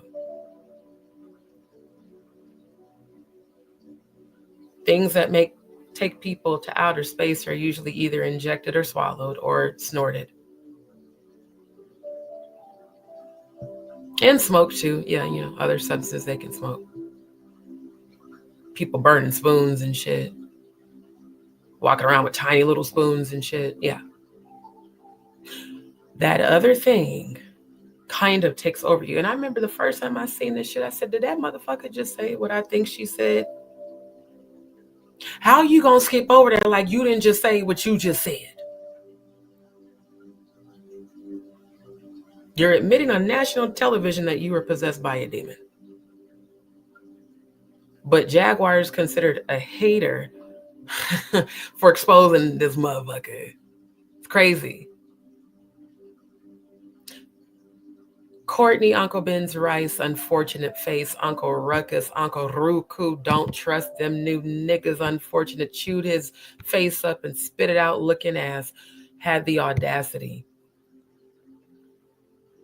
to call himself trying to trash Jaguar, saying, why you always bringing up Beyonce? Because you ain't never had a career. Beyonce couldn't hold a tune to Jaguar to save her life. I don't even think if Beyonce tried to sing a cover of Jaguars that she could reach her frequency. It's the audacity for me. It's the sheer audacity for me. For you of all people, Mr. Nobody knows who the fuck you are at all, to ever speak down on Jaguar on behalf of this thing. Because I don't know if Beyonce is real. I ain't gonna hold y'all. You do know that there are demons that can take on human form. They're called shapeshifters, family. They look just like me and you, but they are full-on demons. Because of people like her that welcome the demonic energy and allow it. She had to allow, look at what she said, take over for you. The only way a demon can possess you is if you allow it to. You literally have, like, it can't possess you without permission. Or if you're abused, it can be transmitted to you through sexual satanic ritual abuse. But I just find it ironic that every single troll that's come out, whether it's Courtney, Shroomisha LaShruma, also known as Lamisha, Adria and Lionel B, one thing they all have in common: they love and support Beyonce.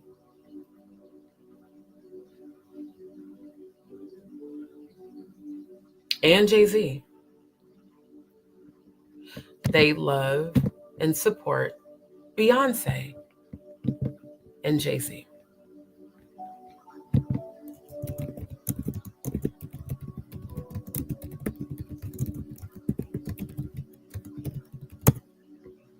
But those who speak against them are the targets.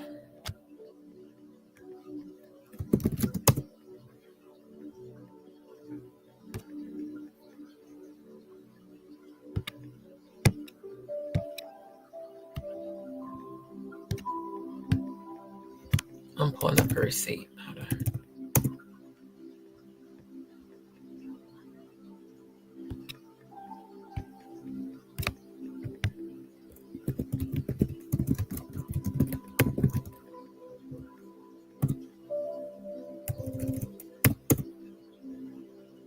Here it is. Yeah, here we go. Pulled up another tab. Yeah. Now, I really hope everybody watching this live knows who Aleister Crowley is.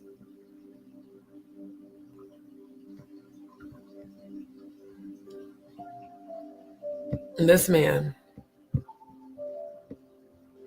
who has repeatedly thrown up Masonic symbolism at every performance. And guess who else has her? And guess who else does the same Masonic signs? Church of Satan. Oh, here's a good photo. Yeah.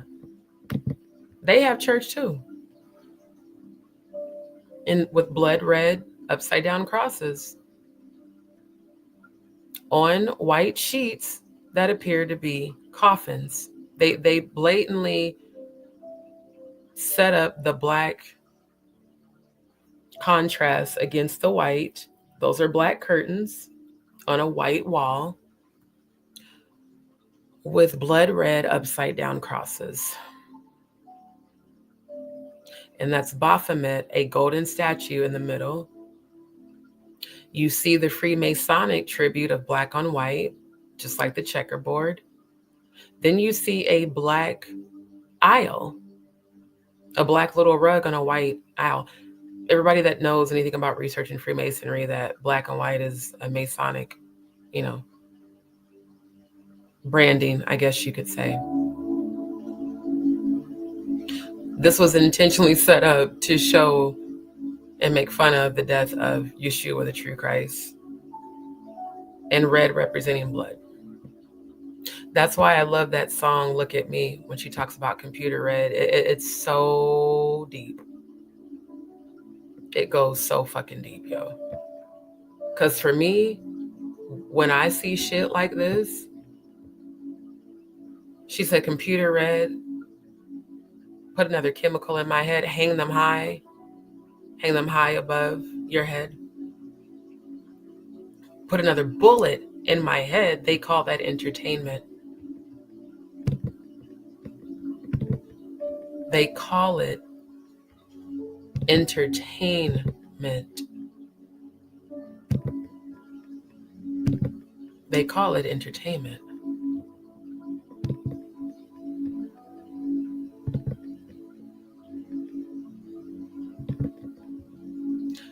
And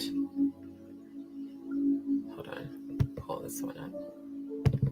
The interesting about this is looking at this photo reminds me of when Traveling God, I allowed him on my panel because I spoke about my experience dying and going to heaven to come back. And he talked about an experience he had where he believed he went to hell and came back. And he said he saw creatures with animal heads. In the dream, the building he was in was destroyed by a demolition ball. And that him and his cousin started to fall. And when he woke up, everything was black and he saw these figures with animal heads on them. And he did say that some of the heads were red. Everything these people do, everything they wear, every color, every number, every letter has some sort of meaning. And this deity is who they worship, along with Moloch, the god of child sacrifice.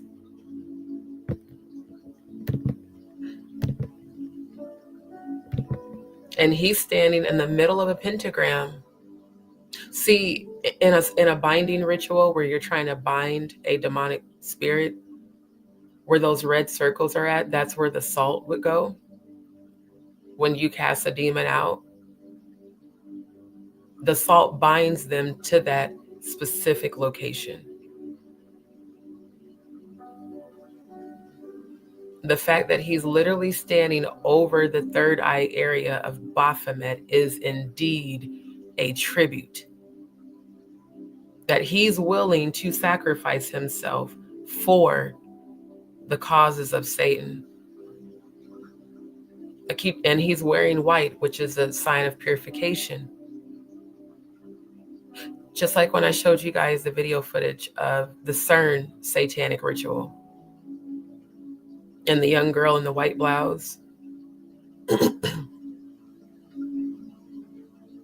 Satanic ritual unalivement ceremony done on the grass in front of Shiva. So they used earth. Again, grounding. Grounding can be used positively or negatively, just like any other practice. And they unalived her and then claimed it was a hoax, even though the man definitely had a shiny knife, which, I mean, I showed y'all that a few lives ago. You know, my desire for truth comes from where I come from. I wanted to see how similar is this bullshit to where I come from. For me, that was literally why I decided to research all that. And I started with this, the Satanic Ritual Calendar, which I will put that link in the chat too. I had to know, since I finally became aware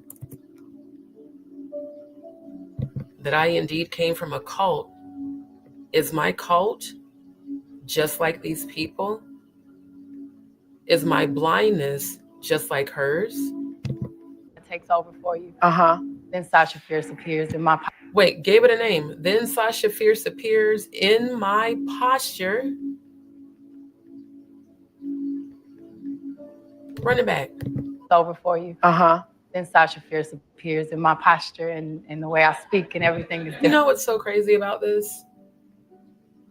It's how proud she is telling the story.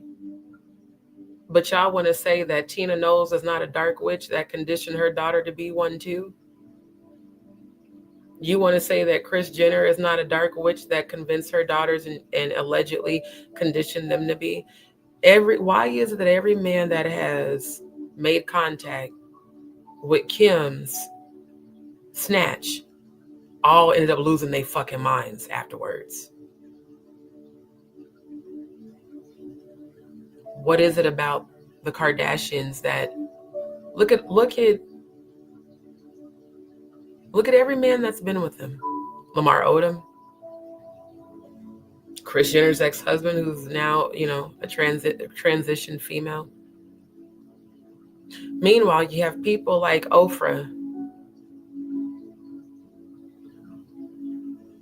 having people on her platform speaking about demonic possession and, you know, pedophiles and rapists, giving them empathy. It's insane. But no, is it Just said, and everything is different. like a process that happens too? Like you were talking about And she said, isn't it like a process too?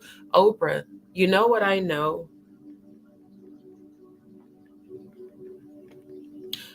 The art of interviewing and speaking with someone to get information, you don't lead with an assumptive question. You're supposed to lead with an open-ended question. Well, Beyonce, what occurred that allowed Sasha Fierce to, you know, take over for you? No, Oprah said, is it like a process that happens, right? That sounds like someone who has full knowledge of the question that they're answering. Interesting. No, is it like a process that happens too? Like you were talking about the high heels, like once the lashes go on and the makeup and all that stuff.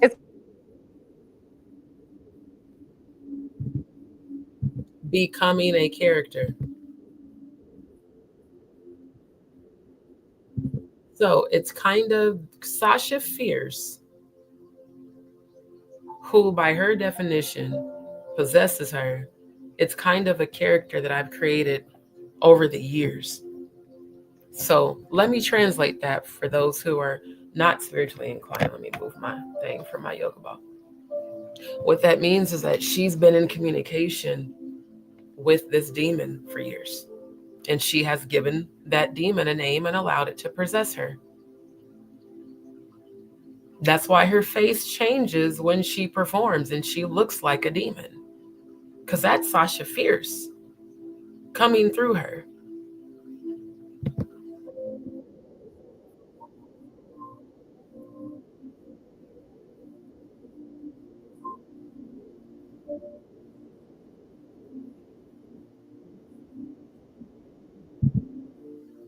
Does Sasha Fierce ever go home? Sometimes. For those that saw Paranormal Activity 2 with the two girls when they went back to their childhood and showed about how the two girls that ended up, one was unalive, one was possessed, how they have that Toby character since childhood and how that entity haunted them throughout their adulthood.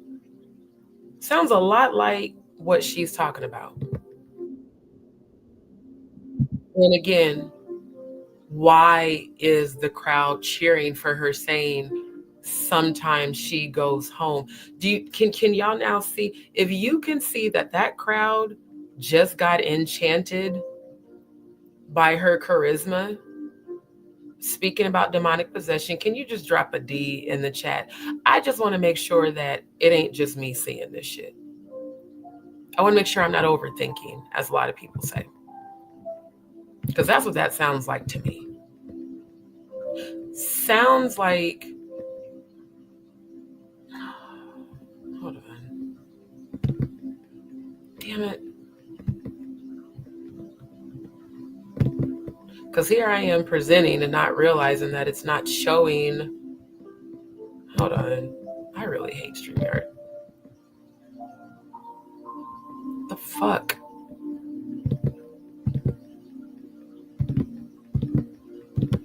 I'm going to... Oh, this is annoying. Just stop sharing. Let me just reshare. They do that from time to time. Y'all still not finna stop the truth. I mean, it's still gonna get put out there. Come on. Oh, this freezing up shit is annoying. Add to stage. Okay. And thank y'all. I'm glad to see it's not just me. Like, straight up.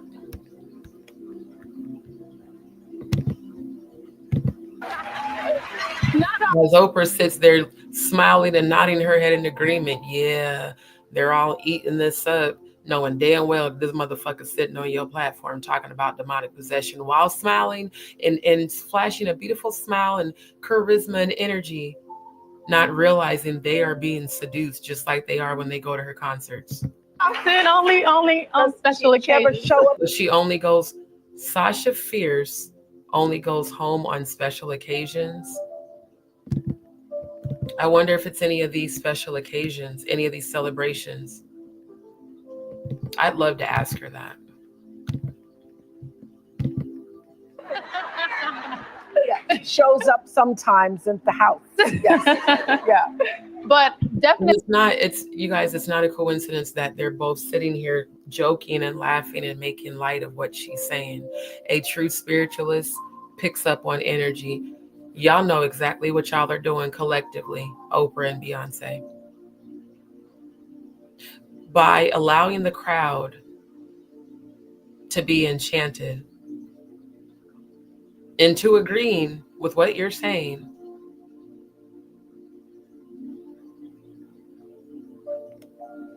it desensitizes demonic possession and makes it something that's, it's no big deal. This shit is fucking crazy to me. when I'm nervous or whenever I have to perform, whenever I have to do choreography or something. Whenever I have to perform, I'm so glad that out of Beyonce's own mouth, she just confirmed what I've been saying for years, that she's not a song artist. She is a performer. She can definitely hit some beautiful notes, but I think, that probably even comes from Sasha Fierce. I've never felt my soul be touched or uplifted listening to any of her music, but she's a great performer. She knows how to perform. Music artist, that's a stretch. Something that's difficult, and it's no different from anyone else. I feel like we all kind of have that thing that takes over when it's so. Hi, YouTubers. We all kind of have that thing that takes over. Well, you know what, Beyonce? Let's take a look at this. Let's take a look at the taking over. Ready for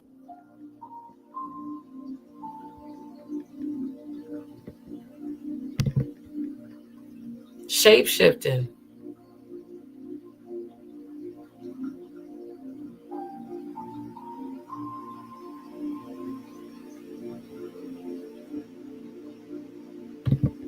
I just saw Sasha Fierce. Go back. Here it is. Notice how the face looks completely different.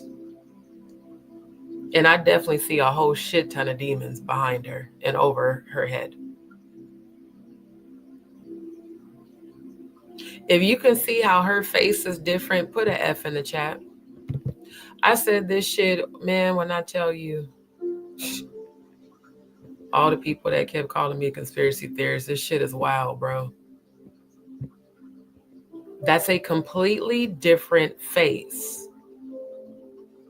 That thing that takes over for you.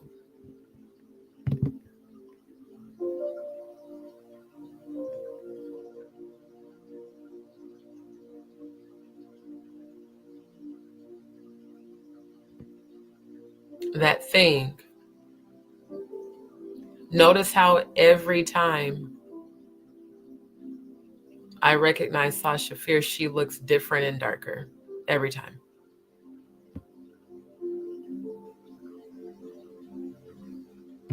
Especially there. And this is the, what's it called? Homecoming performance everybody went nuts over. I ain't gonna lie, these boots are cute as shit though. But look at how dark her face is.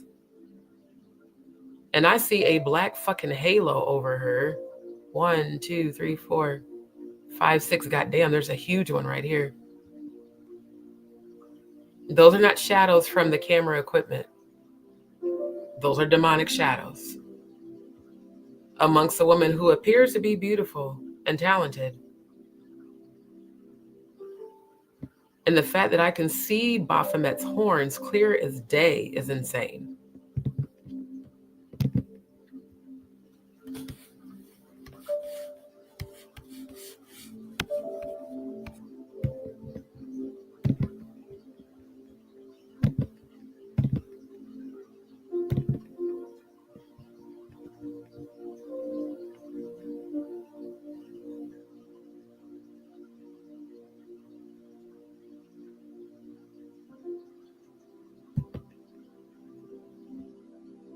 Masonic symbol.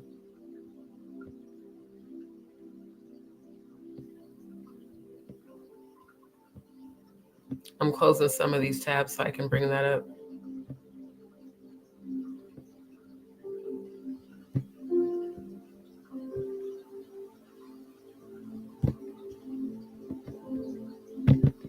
But these are the motherfuckers y'all praise and say that people like Jaguar, myself, and Jonathan Hay, that we're all haters because Beyonce is more talent. Let me tell you something. I have locally seen people with more talent than her, and she's from here. And anybody that knows anything about music knows that when it comes to technique, skill, and soul, between Jaguar and Beyonce, it will always be Jaguar and never Beyonce, because Beyonce is being controlled by dark entities. So she has to do what they want her to do.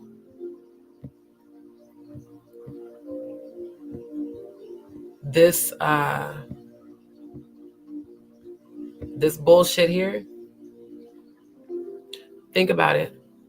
She becomes her most powerful Sasha Fierce self while she's wearing a 3-headed Baphomet corset. What person who's of divine holy light is going to put on a corset with 3 sets of the Baphomet on it? And again, 6 tattered, evil angelic wings while holding a knife. This appears to be like a knife holster. It's weird. Meanwhile, the other hand appears to have on some weird looking fucking glove. Why are you holding a knife, Beyonce?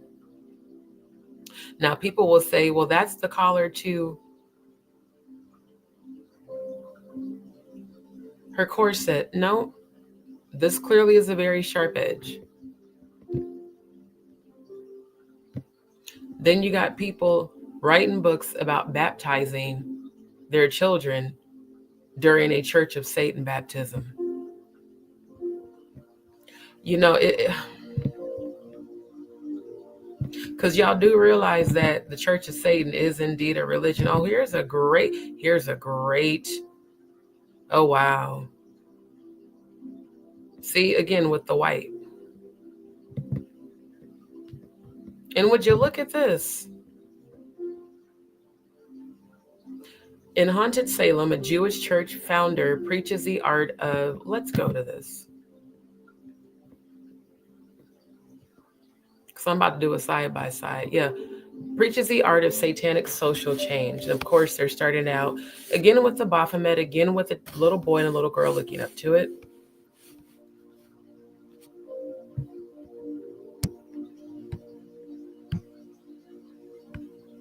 Yep, satanic panic. That's what I delved into in late 2012, early 2013.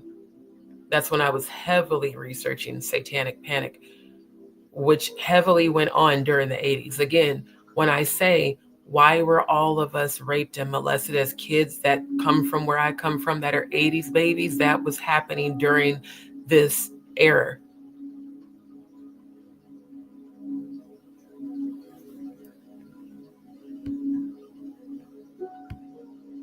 During the 1980s, satanic panic set in, and the church was accused of ritual abuse and criminal activity.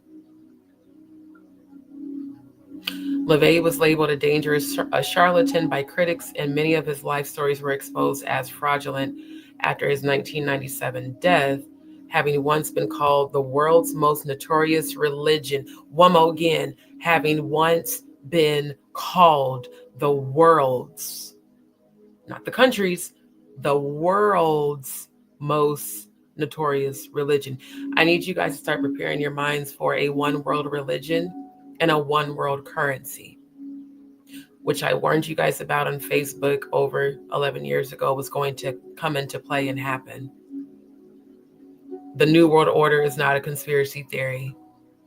This is something that's been in the works for centuries. And they will use religion to MK Ultra you to follow this shit. People like them are the very founders and fabric of what makes up the elite groups that make all the decisions. Having once been called the world's most notorious religion, the church's last big hurrah was a satanic high mass held in Los Angeles on 6/6/06 for its 40th anniversary.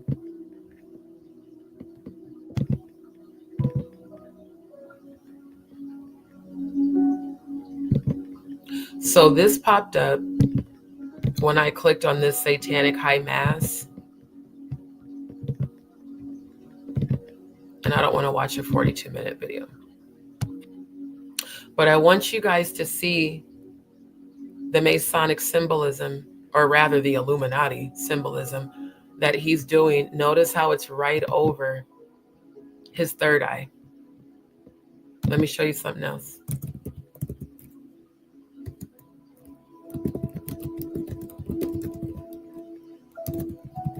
See, again, religion versus spirituality is you having your own knowledge of true spirituality and the deceptions of all the bullshit.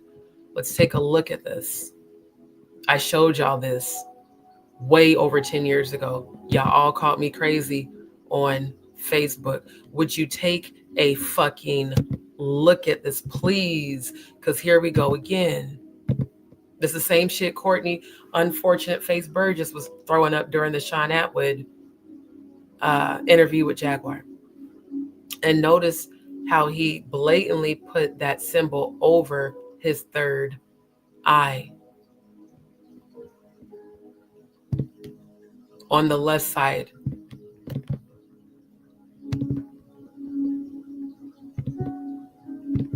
Again, side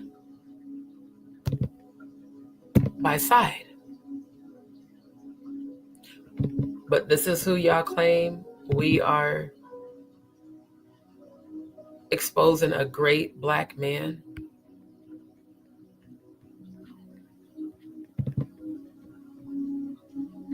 Oh, take a look at Al Sharpton with his big old belly. Allegedly part of they're both allegedly a part of the boule. And y'all, here's the picture. Let me pull this up. I was looking for this last time. I'll put the link in the chat.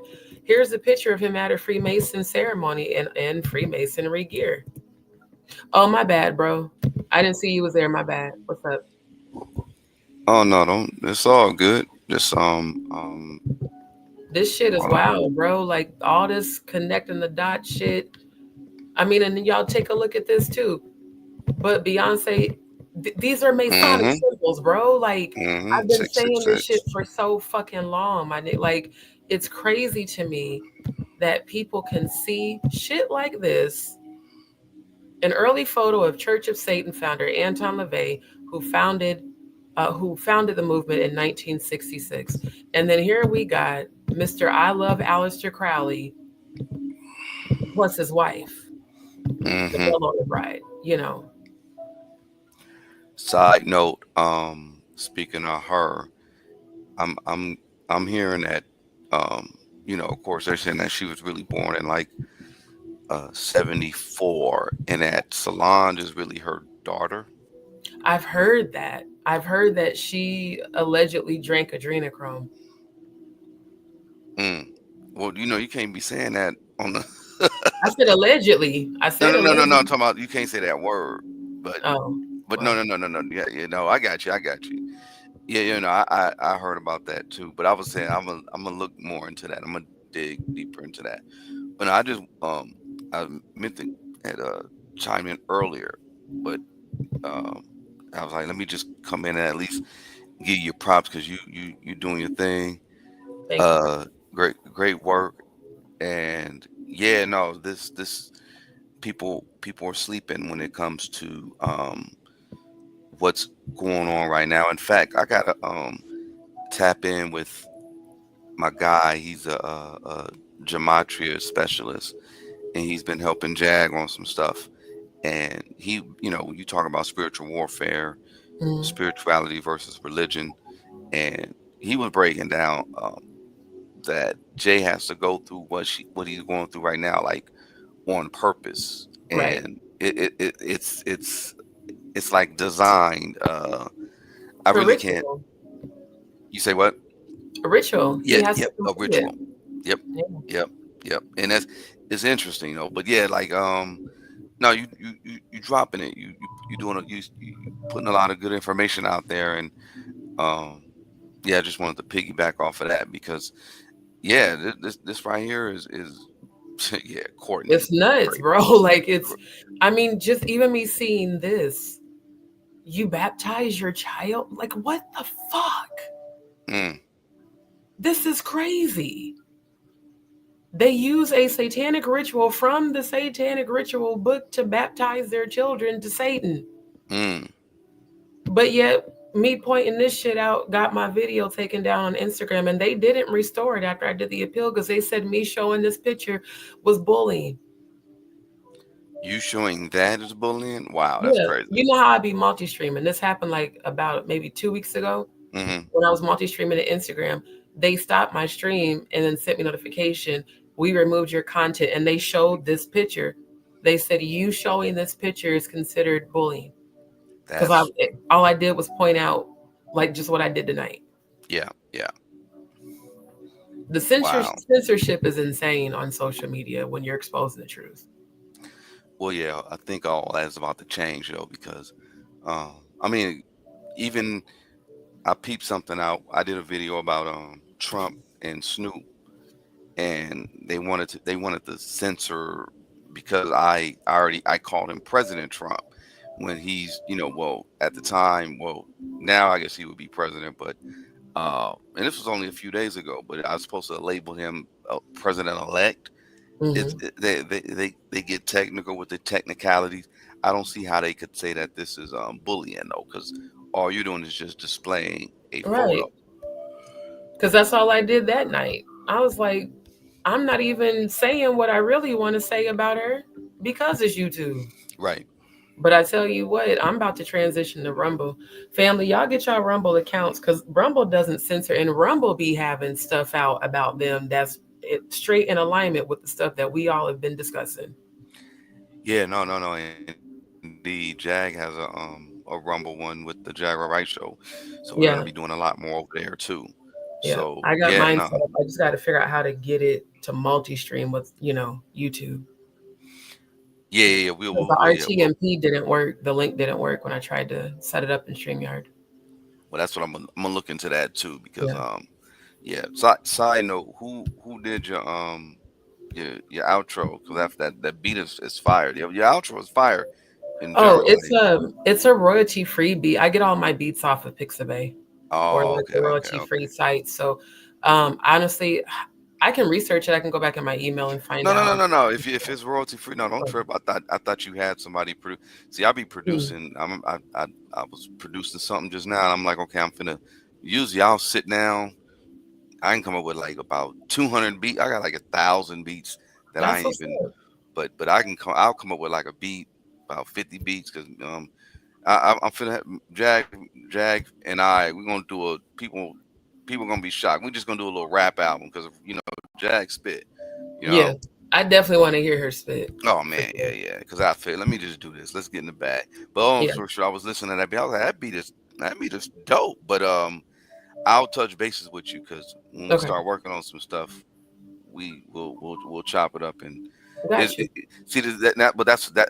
I'm saying that too to speak on what creative energy, what true, real creative energy can do, and it can change the world, and it could be creative, and it could be great. It could be used for great.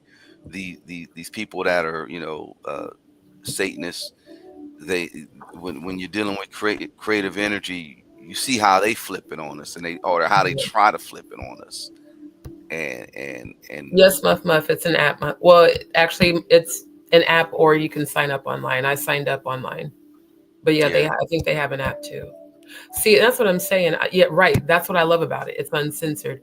I'm so, when y'all are ready, I'm ready, because I feel like, I don't know, bro. I feel like I need to be on some revolutionary shit with my music too. Not just like R&B and gospel, but like exposing this type of shit in the lyrics, because it's just crazy to me.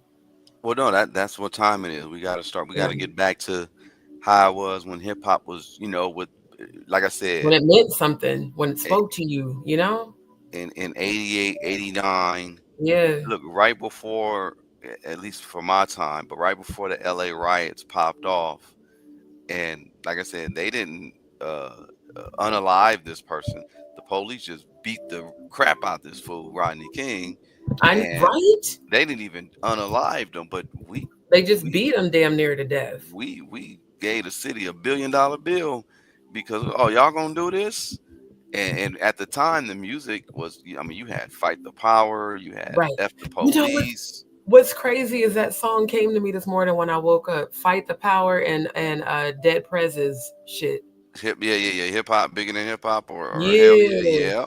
yeah. Yeah. See, they done diluted the music, and they done diluted it so bad. It's like, I mean, ain't nobody talking about Right. nothing, but they did that No. purposely.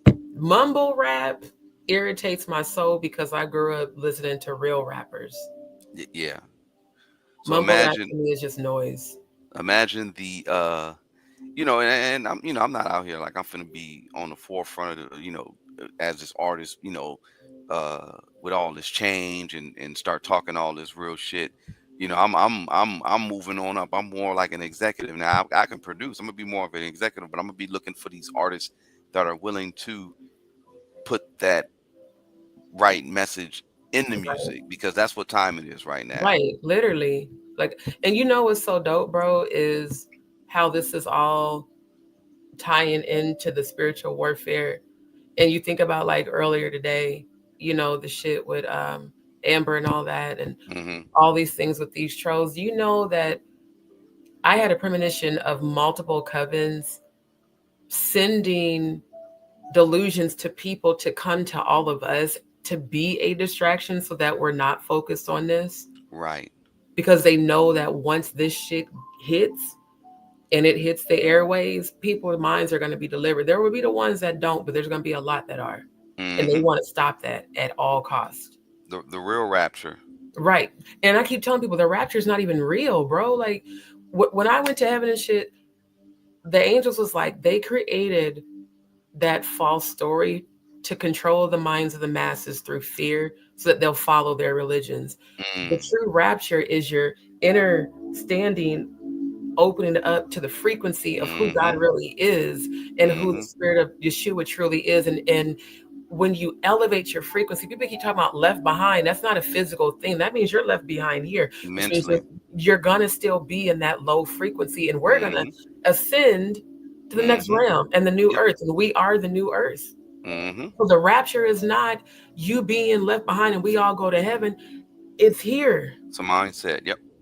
Straight up. Like it goes so fucking deep. And I think I love about the family, bro. When I tell you I have been passionately talking about this shit on Facebook and all the opposition and I'm crazy. I mean, over and over, you're a conspiracy theorist. You're crazy. I'm like, bro, I'm showing y'all proof and y'all still can't see. So to have y'all, like all of y'all who can see, it's fucking amazing. Cause I'm like, damn, finally, I know for a fact I'm not crazy.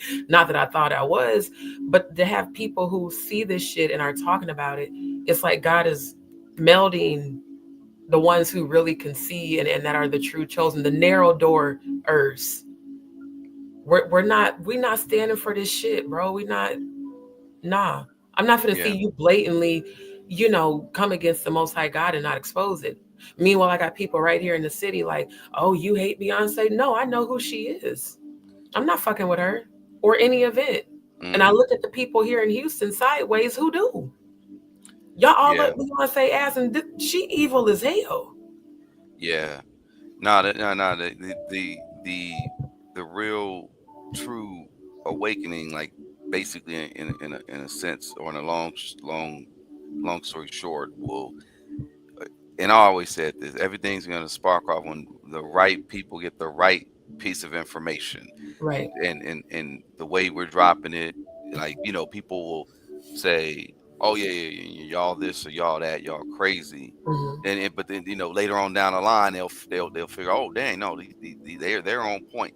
All you gotta do is just keep on doing what you're doing, and all we gotta do is keep on doing what we're doing, and just let them think what they want to think and say what they want to say. But like you say, it is like a coven or a bunch of people that are really on that distraction BS, and you're right about that too. Speaking of, and I know you dog out the homie Black Diamond. You said, is he gay for being a Omar Gooden dick rider? I'm just saying, bro. No, I know. No, that was funny, but no, that's my guy. He actually got a lot of good information too. Like, if you really want to talk about like some spirituality, like he be busy and all that, and he and I've been knowing him a good shit about 10 years now. He's part of the West Coast Woo, but he's an LA legend, but he know a lot of good stuff too. And what's gonna happen though is like people like us, we're all gonna get together and we're gonna raise the consciousness of the people, and then that's pretty much what it is. That's what they're afraid of. And there's a lot of stuff that we ain't gonna be saying on this internet because you know what it is. They already know who's who, but they know they can't stop it. And all they're gonna do is keep on putting out the little distractions. You got the Kulus and the King Twirls and the Dannies, and they're there to be a distraction so that we won't focus on this shit. And they don't realize how they do the devil's work. It's ridiculous. Like this fool Kulu. It's while y'all were doing you were part of that live. Mm-hmm. He went on and in fact I need to check these strikes, because while all that was going on, I was in the background hitting strikes, putting strikes together. He went on and he took a photo of me and Cornell West, and which is a copyrighted photo. That's my shit. He took a photo of me and Jag, and he's like, "Oh yeah, we found a location." And I'm like, "Dude, you a whole stalker.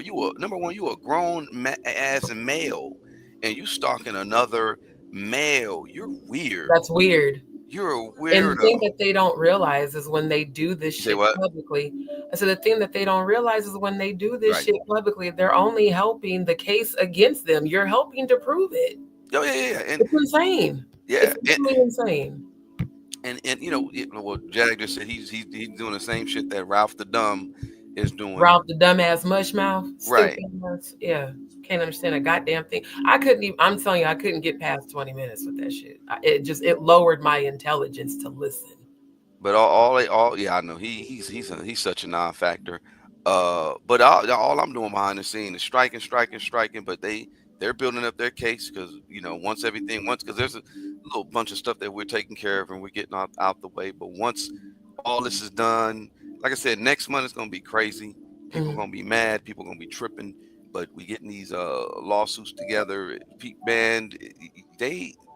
But all they're doing is doing the devil's work. They're getting more and more aggressive. They're mad. Right. If they had to come on and because Danny ain't put a photo of me in her thing in months because she know what time it is. Right. And she still got it coming, but she ain't putting no photo of me because she know what it is. Now Kulu, he want to start doing. I'm like, bro, y'all are showing y'all hand. Right. But like you say, distraction. And Danny, Mr. Daniel ain't been back to my channel since I publicly displayed all them fake YouTube channels that, they was showing up in my chat impersonating Jaguar. Family, you notice that he or she ain't been back. Yeah, well, I think they starting to get it, but they honestly, they're turning it up because they know that their time is up. Just, just like the devil, he know his time is up. So what he's gonna be doing? He on the recruitment. Trying to take every soul he can. Mm-hmm. And the way that they can take your soul is to get control of your mind. Mm-hmm. What you focus on, you give your power to. If you focus on all the fear factor shit they put out there, then you're being controlled by the agenda. You're being controlled by the fuckery. Yep. It's just, and it's crazy because that vision that I had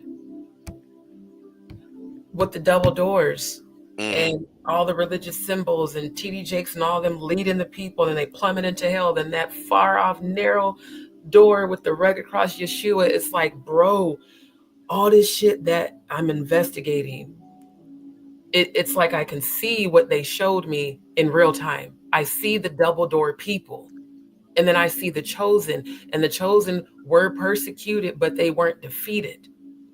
Yeah. It was like the more they persecuted us in the vision, the more they fought against us. This whole angelic order just swept in and just wiped them out. And then we got all of our spiritual gear, like our weapons and shit. I'm telling you, once I get the animation software, I'm going full throttle on getting my Gog versus Magog vision from heaven produced, because shit like this, like her wearing this shit, all of this shit, and people acting like this is desensitized. You got satanic rituals and Bibles, and they want so bad for this all to be normal. And the cold part about this chick and her warlock husband, they're actually at war. Like I said, I think she's gonna give him up. Oh, she is. She wants to be the queen. She's gonna give him up to get locked up. That's why I said he's gonna be the first one to get locked up between the two of them. She'll have a little bit of time, but then they're gonna get her next. Yeah, he's gonna go first though. Yeah. Oh yeah. He know it's a wrap for him. But they're he's definitely willing to sacrifice that alleged arranged marriage, that business contract. I mean, shit. He needs her. In all honesty, she don't really need him. He needs her to be relevant. But that's a warfare within itself, because I'm trying to tell you. That it's gonna be interesting. But yeah. I mean, because they done already did what they needed to do. They done snatched up.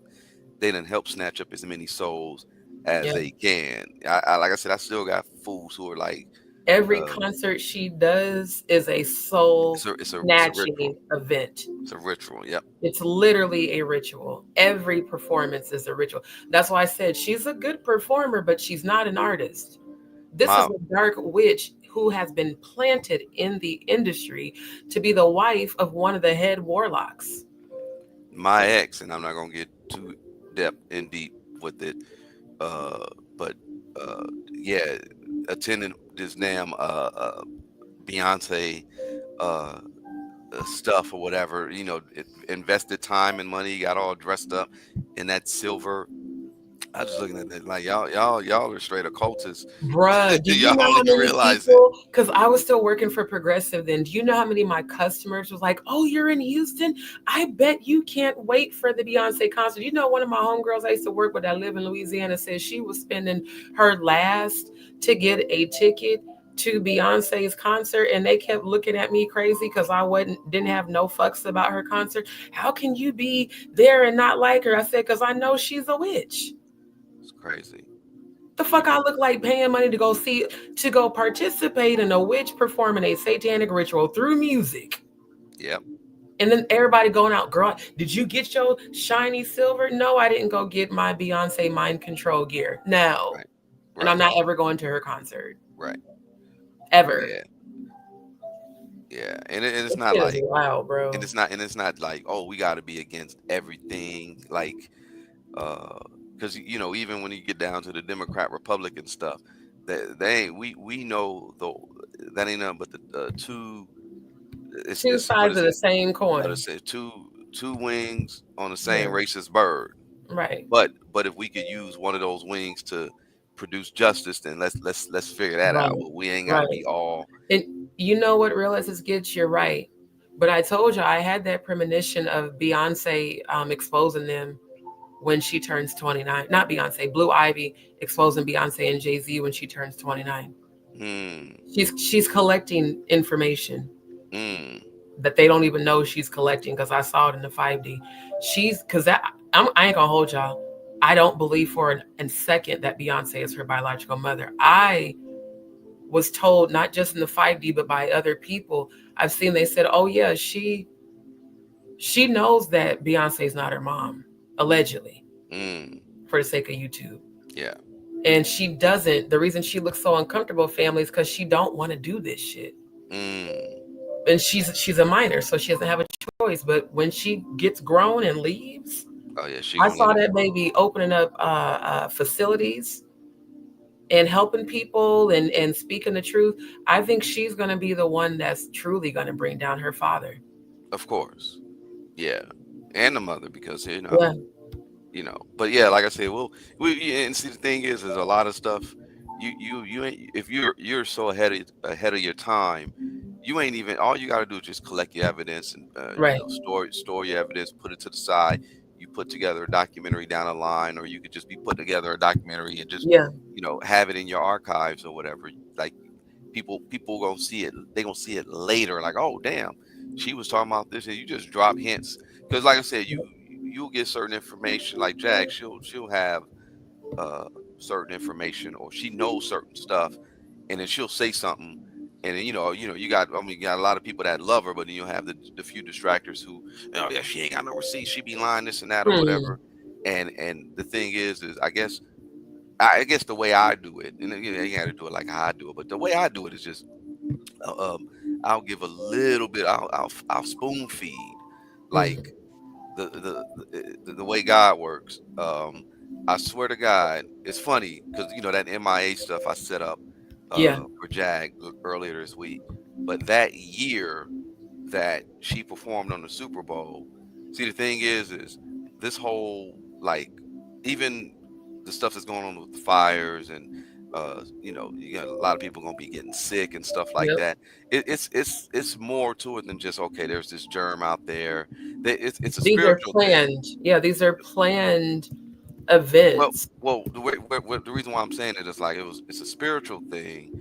In 2012, when I specifically remember in 2012 when she did her thing, that ritual thing she did with Madonna on the Super Bowl.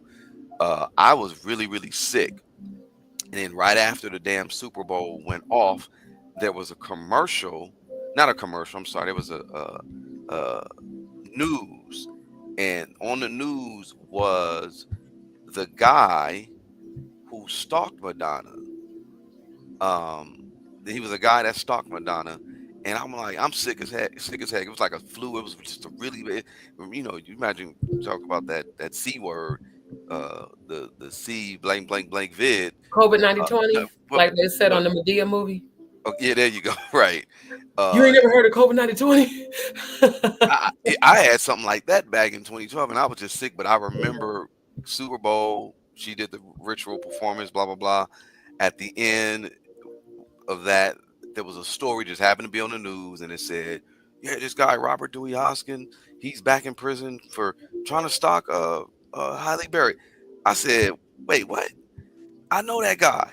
I just happened to I met him maybe 2 years prior." And the reason why I'm saying all this is, like, he was telling me stuff, and he was all, him and Madonna. He got sentenced to 10 years for stalking Madonna. You guys can look him up, Robert Dewey Hoskins. And I ended up doing a documentary that same year. I got up. I said, I'm gonna do a documentary on this guy.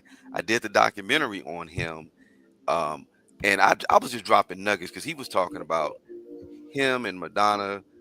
They were married, and it was like on another plane, and they were, like, it's certain stuff that you can say he was definitely an occultist, and there's certain stuff that he could say, and I'm like, I can't say that to the regular masses because they'll look at me like I'm retired. And I went on I did a news interview, and I was like, he had me lightweight believing him. The way the news did their coverage of me, they made it seem like I was just this crazy fool that was following them. But that's another topic. But long story short, I was letting, in the news interview, I was just like, no, this guy, his story was very convincing because X, Y, and Z, blah blah blah. This is what he was telling me. When I laid it on a documentary, people were like, oh, okay, I see what you're talking about. But long story short, what I'm saying about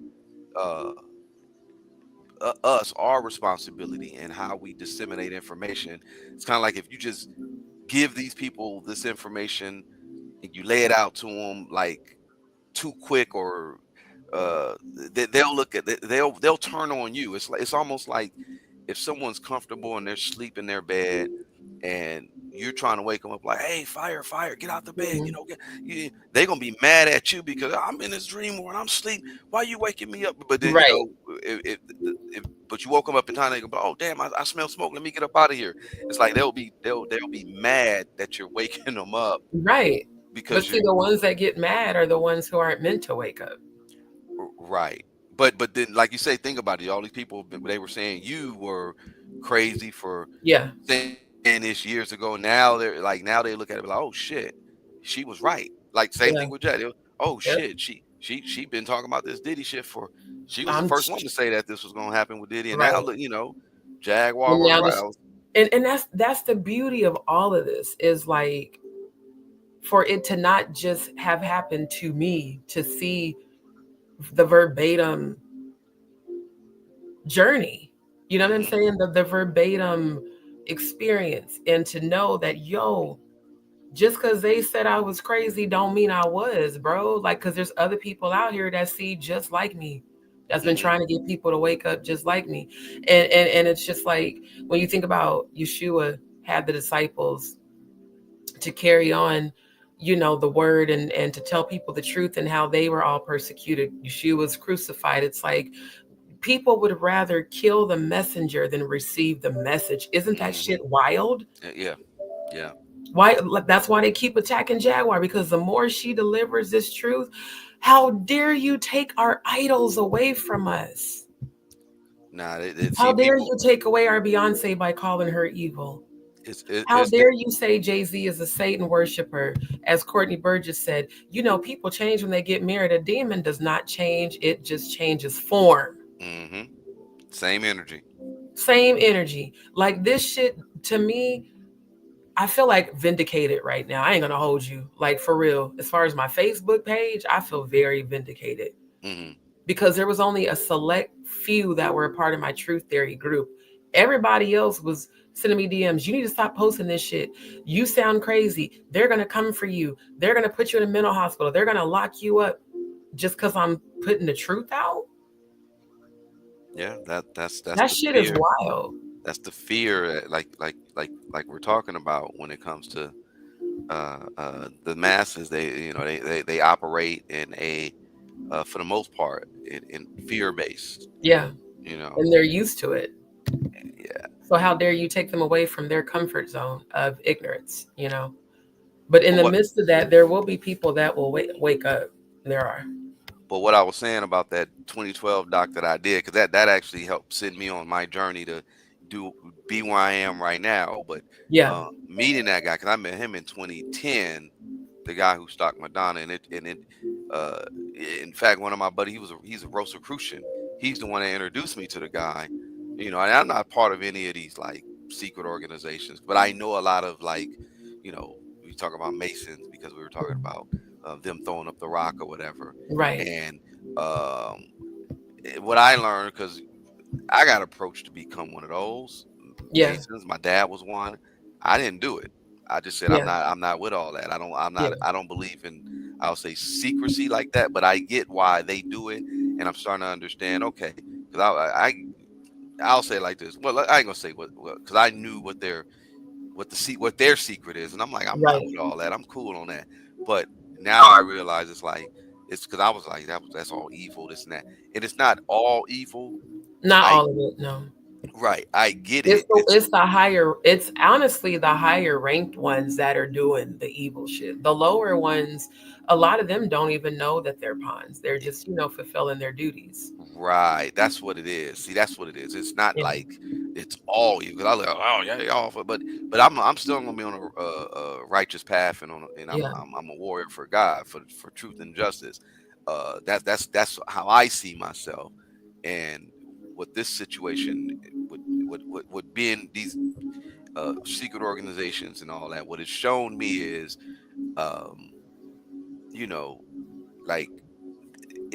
when it's time for everybody to wake up, it's just going to be the right information for the right time for the people, and it's gonna, like, everybody doesn't have to wake up at the same time. It's going to be a situation where it's like, oh, just like right now with Jag, like I said, people are, oh, she was saying this back then. Oh, she was right about it, because you got more and more people that are like, I believe you now, sis. Even people she worked with when we were at View It, they were looking at her like she was whatever. But then I swear, the day we broke their contract, the whole Diddy thing started to come out, and then you got people, oh well, I'm sorry, I really believe her, because they were rocking with her, but they weren't necessarily like, they side eye looking at her, that fool with his lips out, that's how they were. But then when the Diddy stuff, when he got arrested, oh, we believe you, blah blah blah. But it's like, why did it have to take him getting arrested for them to believe? That's the real question. Oh, because some of these people can't see the forest from the trees. That's pretty much really what it is. Like, I wonder how many people would still be believing that he's this, genuine person if that video footage of him beating the dog shit out of Cassie would have never came out. They would still be defending him and saying Cassie's a liar. and unfortunately, the way it is laid out right now, that Courtney Bum, this Lie Misha, and Yeah. all these other clowns that are, coming into They're the just surface. agents of They distraction, bro. but all they're doing is giving Puffy a better chance of actually getting out. That dude Yeah. needs help, but he's so diabolical.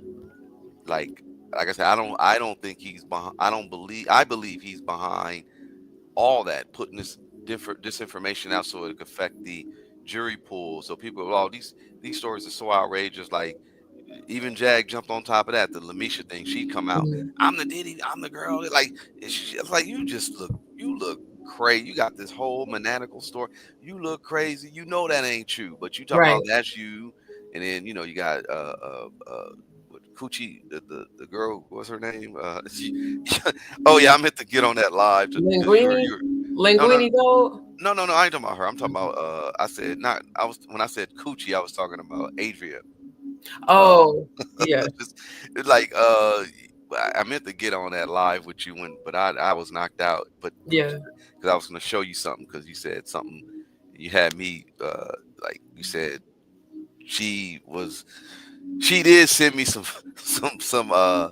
links of her, not links, but I guess her ex-husband was trying to sell like a corn tape of him, and I think it had something with her, and she was sending me stuff she did. I was like, I ain't trying to see all this. I stopped responding to her after she said Rocco was an investor of hers. I said, okay, I already see where you're coming from. But all these clown Rocco, all them, like, they're sent, and they're all sent to attack Jag, and they were sent to attack Natanya, for the simple reason that they're putting out this story to possibly make someone that will be a part of the jury look at this whole story like, oh nah, well, you heard about the Rocco guy. He's a Diddy victim too, and he ain't got nothing to do with like, just to put that doubt out there. Put that doubt, and that to discredit and to try to spin the narrative. Meanwhile, my own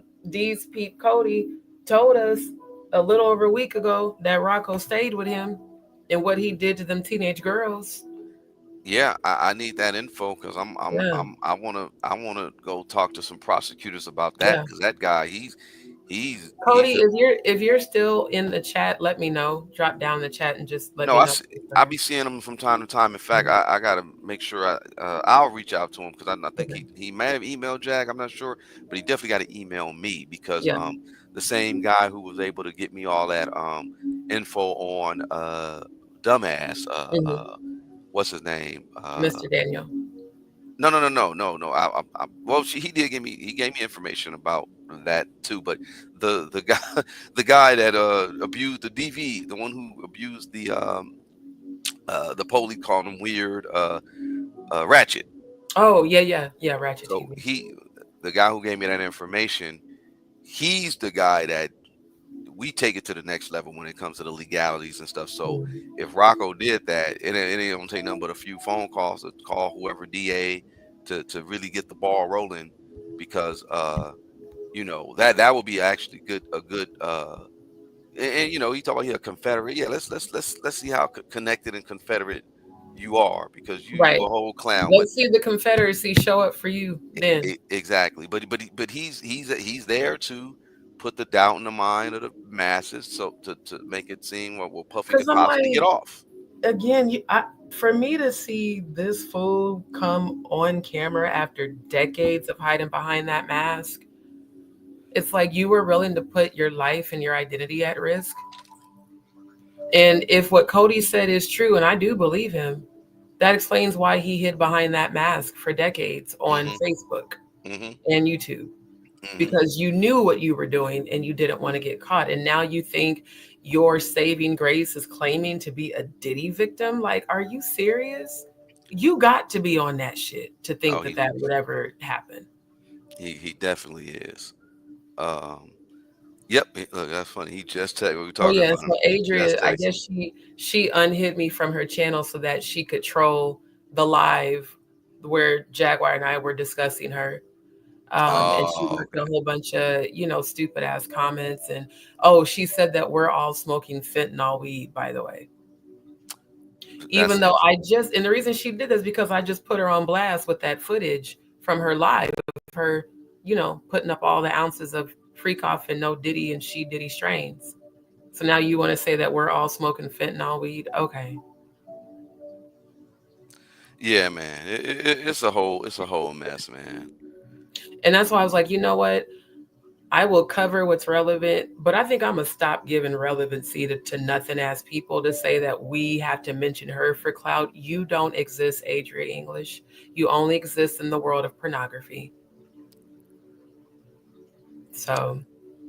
Yeah. And I can say that because this is my channel and I don't give a damn. You exist in the world of pornography. You blatantly have pictures on your Instagram of you producing sexual movies. So, I mean, I think she sent a message and said her son started that. Or, that's what she said. Her son started. How does a 9-year-old start a YouTube channel? He would have to have a Gmail address, ma'am. Well, see, D, we're going to talk because we're going to do something and speak on how these little kids are. Number one, that's a possibility. They're doing stuff like that. And we were talking about the dangers of teach them that though. Right, exactly. But the danger. A 9-year-old doesn't just decide, hey, let me get on YouTube. Right. Well, the thing is these little kids are getting gamed up, and they're on Discord too, because Discord is like a gamer site, a gamer platform. And it's not really meant for kids to be doing what they're doing on it, but they're passing on information. It's because it's harmless. It's like, oh, well, these kids ain't, okay, Discord, but these kids are on those sites, on those apps, and they're doing damage. So that could be a possibility. Like I'm not speaking up for Adria, but at the same time, because you're right. Technology is different than it was when we were kids. I'm sorry, I don't believe that shit. No, I don't either. Talking about her son started it and she took them over. And here's it, Adria, if you're listening from a fake channel, even if that's true, ma'am, the minute you saw your son had himself out there like that, you should have shut both channels down and started one that was appropriate for him. Exactly. That doesn't make sense. Think about it. You're saying that we're lying because your son started it. As a mother, you knowing the lifestyle that you participated in, you're alleging that the diddler victimized you. I would think you would never want to have a photo of your son out there. And while you're saying it, you also have those same photos on your public Instagram page that he doesn't run. That's under your name. Just want to put that out there too. Yeah, and that's a real convo, like, in all honesty, and I'm glad that you just keep your kids off the internet for as long as possible. But they find their way. Now, like I said, it could be a possibility that's what happened, but yeah, more than likely it's BS. Yeah, and I expected that from her because, again, I will roast you and laugh and joke and make fun of you, but I will also expose you when you start coming for Jaguar, myself, and the family. The minute she spoke on Giovanni, as far as I'm concerned, no holds bar. Like you don't speak on someone's child that's passed away when you appear to allegedly be offering your child up and people around you are saying that you've done that shit allegedly. Yeah. So, with her, I'm not going to give her much life because she has such delusions of grandeur that she feels that the only way we can be relevant is to speak on her. How is a non-motherfucking factor relevant? You exist, Adria English, because of Jaguar Wright. Mm-hmm. I didn't hear about you until you went on Natanya Rubin's channel. That was my first time seeing you. Because even when I seen her name, I'm like, who the hell is Adria English? So I typed it. I said, oh, that's the lady that's accusing Diddy from July. Okay. Again, I know who you was. So if anybody needed relevancy, it was you, ma'am. Right. And if you pay attention to when all these, and this is what these trolls say, when all these characters became unlocked, it was a very very opportune time for them to get attention, because first it was her, and like I said, you know, she probably, you know, the whole thing with Jacob the jeweler and all that stuff probably did happen to her, and she could be somewhat of a victim, but she is somewhat compliant. It's like, you know, Right. she was willing. So, Right. you know, And she's proud of being a sex worker. I mean, yeah, and you know, she put that out there. yeah. So And you can't then get mad at people for having assumptions when you put yourself out there like that. and And these aren't live. even assumptions. This is me investigating you and exposing it like I do everybody else. So, you know, all her little comments that she left, and baby, you Adria English, this is the most famous you are ever going to be on this platform. YouTube is Now, as far as you're going to go. And you're not going to be on here much longer. and you could thank Lionel B, because I believe Right. that whole thing with Your Lionel boss that B. you gave a shout out to Right. during your live after, you know, originally firing him. Oh, I think I brought those receipts. Let me check my email. Give me 1 second. I just forgot I did bring those receipts. Oh, since we're talking about her. And that's why I gave you that Diddy document. I don't know if you peeped that. I did. I got to thoroughly go through it before I present it. I want y'all to see this. Okay. So this was a video. Let me zoom in. Because again, after I saw her on Natanya Rubin's channel, I inboxed her and said I was praying for her. This says, sending this to my crush. And Stewie is singing to Brian how he wants to have sex with you. Notice it says Kobe Facts. YouTube at King Kobe for Life TV, which must be a YouTuber. She sent me this video in the DM. And I said, I love Family Guy. Wait, was this song dedicated to LeBron from Diddy? And the reason I played dumb is because I knew she was sending it directly to me, that they're singing the song, I Want to Have Sex with You. So I laughed it off like, is this dedicated to LeBron from Diddy? Because I was wondering why no fuck you sent it to me after I sent you scriptures and prayers. Damn. That's weird. Well, she ain't only sending shit to men. Oh shit. Do you feel what I'm saying? She's hurt because she didn't hear me talk about me being bisexual.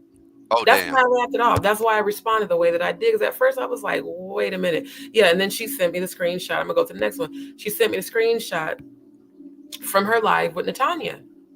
So I was like, oh, okay, cool. You know, if you're doing other content where you're speaking out, I'll support it. I sent her prayers. I sent her scriptures. She sent me this shit. That's crazy. Yeah. So since you want to talk, ma'am. Wow. Yeah. That's crazy. Yep. See, there's people who it's crazy. I don't know. Like you know, when you start talking, like I don't let people even get to a level that, you know, where they could even well, I'm glad you said it the way you said it. You're like, that's, you know, that's interesting. But obviously she was trying to come on to you. That's what it looks like. That's what it sounded like. She was trying to. That's exactly what I felt. That's what that was. But that's people with histrionic personality disorder. I was dealing with somebody like that where everything has to be sexualized. Like, you know what I mean? Like, everything ain't gotta be like, you ain't gotta put your coochie out there. You ain't gotta put your penis out there, and everybody don't want it. You know what I'm saying? But yeah, when you got she those sent people, this shit, why would the 10th accuser? Why? Wait, hold on, let me see. Yeah, it's a picture from the freak off. Oh. That says Diddy 10th accuser speaks out, Jay-Z and Beyonce involved. Well, yeah. you know me. Okay, I see. Do you understand what I'm saying? No. Hold on. She speaks. Adrian just speaks. Okay. Yeah. So what do you think's behind that? Why do you think she sent that? Well, it wasn't too long after this that she started asking me for the links to my channel. Because she was going to come support and show up at the lives. And, you know, she wanted me to help get her truth out there, but yet she never showed up to any of the lives. But she definitely kept asking for my channel link. And, you know, when are you going to go live? I have a feeling she was letting them know that I was speaking about them. Yeah. Because why would you kept inboxing me, asking me when I was going live, but yet you never popped up in the chat ever. Yeah. Wow. And meanwhile, I'm sending you prayers and positive energy and, you know, relating to what you went through. Again, I sent you screenshots letting you know. Yeah, I mentioned her in my story. I made the thumbnail and I, did my review of what she did. I even titled it Queen Survivors. So here I am promoting you and praying for you, and then you send me this shit. That's funny. It's weird. So I'm so glad I thought tonight, I said, you know what? I think I should present these receipts because she's claiming that you're lying on her. Well, ma'am, you also did it to me. Oh, wait, she said I'm lying on her? Yeah. Oh, well, I wasn't trying to get with Odell. Okay. Well, no, well, okay. I see. The thing is I because I never could look accused you of trying to get with Odell. right. What's funny about that? I I can look. exposed you for just reaching out, period. I can look past that, but when you sent this, it is similar to what she said because she sent a screenshot of, what her porn name is and the screenshots of the it was all like in one little text as far as like what she like why are you sending me this? I'm not Right. trying to, and it wasn't like I So said, that she could like you bait said, it you wasn't into click blatant. on it and say Right. later, oh, well, I sent a video to Odell and he looked at it. Right. No, exactly. And that's why I like it's a baiting. It's called baiting. And Yeah. I was like, I'm not even finna entertain it or Entertain it. Right. that's your name or that's the video you did with Jake Steve. Like I'm cool. I don't care. But she did send that. She was showing me oh yeah, this is who I was. I guess what was it? I'm unique or something. That was her Yeah, I'm porn name. unique. Right, Yeah. right. I was like, oh man, I'm cool. But I never responded back. But she did send that. But what she sent to you was similar. It's like, why are you sending that? Like I'm not interested in that. I'm not interested in seeing anything of you. Like I'm just not interested. I'm cool. But yeah, that's people with histrionic personality disorder. They got I'm to F wondering how she everything. knew all of this. Okay, what's this? Let me see. This is from her Instagram page. How did you know about young children's bodies and trafficked after being used? There's a total count, and that's the network. How do you know that? Miss She Diddy. How do you know that? Pizza boxes and plastic. I just... Yeah. It's the lies for me. It's the lies. It's the stalking. It's the slandering. It's the defamation. It's her. In my opinion, she's so beneath trash. But speaking on Giovanni was the final straw for me. Yeah, she out of pocket. Well, she'll get hers. Way out of It's no pocket. big deal. And it was her and Courtney. I mean, and that's why I didn't even keep playing the screen recording because it makes me upset. Well, it's all good. See, I think Courtney could be sued for slander. Yeah. For sure for defamation by saying like Jaguar planned it and look, there. Bro, are you kidding me? Well, that's why and that's the reason why I gotta holler at somebody from Sean Atwood's channel because I'm also connecting the dots. You just made me think of something because I done already put them on blast for allowing Courtney to say that on their platform. I said I need the unedited version of that because I'm taking him to court, Courtney, and then now all of a sudden there's an issue with Maggie and these racists and these trolls and this and that because they're trying to have us forget that Courtney was on some BS and Courtney said something on their platform. And like I said, it ain't nothing to do with Sean. It's not a coincidence though, the follow-up of Rocco. You feel me? Right. And Courtney and Rocco. Courtney and Rocco are working together. I'm looking at a lot of this stuff and I'm like, okay, it's just a whole bunch of troll shit. I'm not responding or dealing with anything trollish. It's like I'm getting down to justice. Right. I know for a fact that what he said, Courtney, was slanderous, defamation. So I need that clip. I got it. No. Oh, you got the clip of him saying it? Well, I've got the clip from her live where they were talking about Giovanni. Okay, yeah, send that. Yeah. Because the Atwood platform, and like I said, this is nothing against Sean. Sean's a cool guy, and he's on point. But you know, because I don't think he allowed that, because that's why they edited it. But I was like, I need that unedited version, because Right. he's beyond out of pocket talking about what he's talking about. But yeah, they're just doing that just to try to put anything out there on Jag as a negative. This was also on her Instagram page. There are fish the size of whales with large teeth like sharks. Any merchant marine or Navy man will tell you that. Where is Star Island located? Get your grammar together. Right across the shipping container port. His business with the Chinese and cartel. How do you know that? Well. And why would you put that out there if it's true? Because you know they're going to come for you for putting it out there. And this is the same one who calls herself She Diddy. That, I just want people to really marinate on her calling herself She Diddy, but claiming to be a victim. And yeah, this is when she did her alleged, management termination with Lionel B. But on the very same live that I did the screen recording of, she shouted out Lionel B and said that they was cool and that they've always been cool. You always been good in my book. Thanks for sending my money. I have all that on the screen recording. Oh, wow. All of it. She shouted out Trasha K and Rocco. Oh, and she sent me, let me find the receipt from when she sent me about Rocco's appearance. And she's like, this man says, let me find it. Because she was like, this man says at whatever timestamp that I was there. Like, she sent it to validate.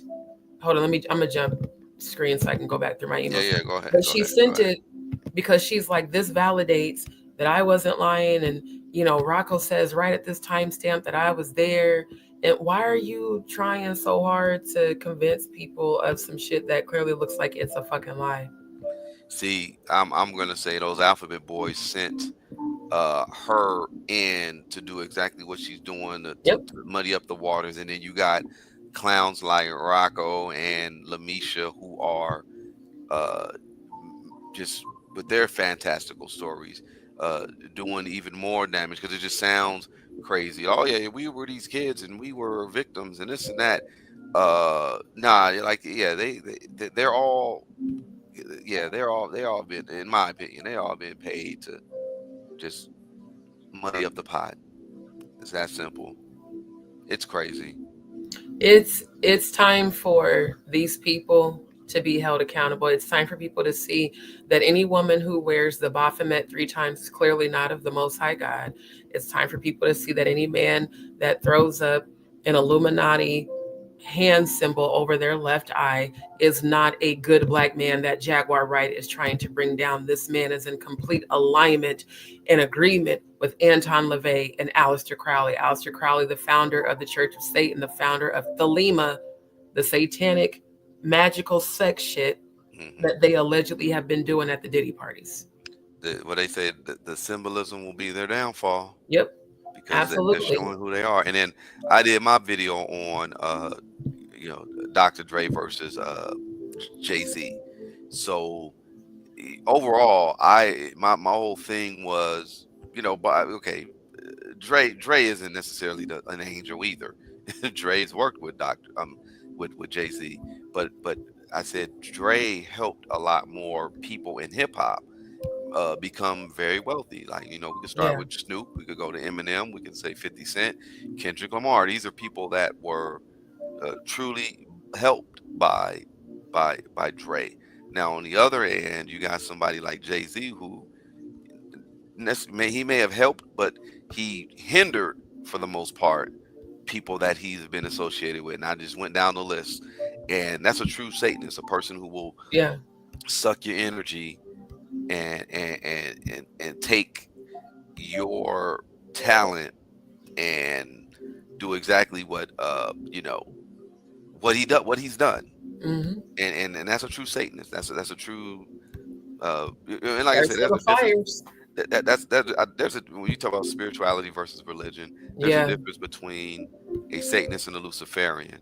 Right. I don't want to get things. And you're definitely right about that. I think I might go into that later tonight to show the difference between Satanism and Luciferianism, because Luciferians just believe that the truth about What they believe is that Lucifer is the true savior and that Jesus is the Antichrist. Well, Jesus, the false version of Yeshua, is, but Yeshua was the true Christ. They want people to believe that Lucifer is the true Christ and to follow the light bearer. Yeah. I think I was talking to Jag about that. And you got people who are considered not occultists, but I call these people Gnostics, and a certain Gnostic sect. The Bible, the God of the first Bible, the God of the Old Testament is we call it demiurge, and demiurge was angry and wrath and stuff like that versus the God of the New Testament, and they have a whole belief of like the God is evil. Lucifer is the according to their text, Lucifer is the light bringer, because that's what his name means, bringer of dawn, the morning star. Then you got the Eastern stars, and just like you said, they try to recruit you. The Eastern stars have been trying to recruit me for My mom, my foster, not my foster mom, my stepmom was one. My dad was a Mason. She was a Eastern Star. They basically the equivalent. They, the one side of the the female side of the Masonry side. But they have a when you get deeper into their beliefs, that's what it is. It's the God of the Bible is really the devil. And it's very interesting. They flip it on us. They flip everything on you. But that's the whole purpose. See, and in Satanism, Satanists, even though they call themselves Satan, they don't believe Satan is a separate deity. They say that Satanism, just like atheists, it's just a way of life where you are your own God and you don't answer to any other deity. There's no such thing as an omnipresence energy. There's no such thing as, the Most High God, that you just the do as thou wilt. You live your life according to how you want to, and there's no one that you have to answer to, just your own consciousness. It's like real crazy, but yet they do satanic rituals, and yet you've got books like the Satanic Rituals where they're baptizing their children at the Church of Satan. So how can you say that you don't follow a belief, but yet the very man that wrote this ritual baptized his daughter in a Church of Satan baptism? It's like, how does that work?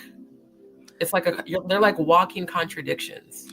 The cold part about it is we can talk about this, and it's funny because I'm gonna get up out of here in a second. But it's similar to kind of what I was saying earlier about how you give people pieces of the information and try to get them to understand, at least from your standpoint, because we don't know everything. We're not all seeing, but God does has his hand in a lot of us as far as being able to give us foresight in certain things. So pay attention to your guy. He had that song "On to the Next." Remember, Jay-Z had that song "On to the Next," and he a true occultist, that guy, and he know what the hell he's talking about. He's like, I'm on to the next. Him and Swizz Beatz had that song. The cold part about that situation, him saying that, even with this paradigm we were talking about, religion versus spirituality, the spiritual warfare, these people have already gone on to the next, because the people like Musk, the people like what's his name? Hold up.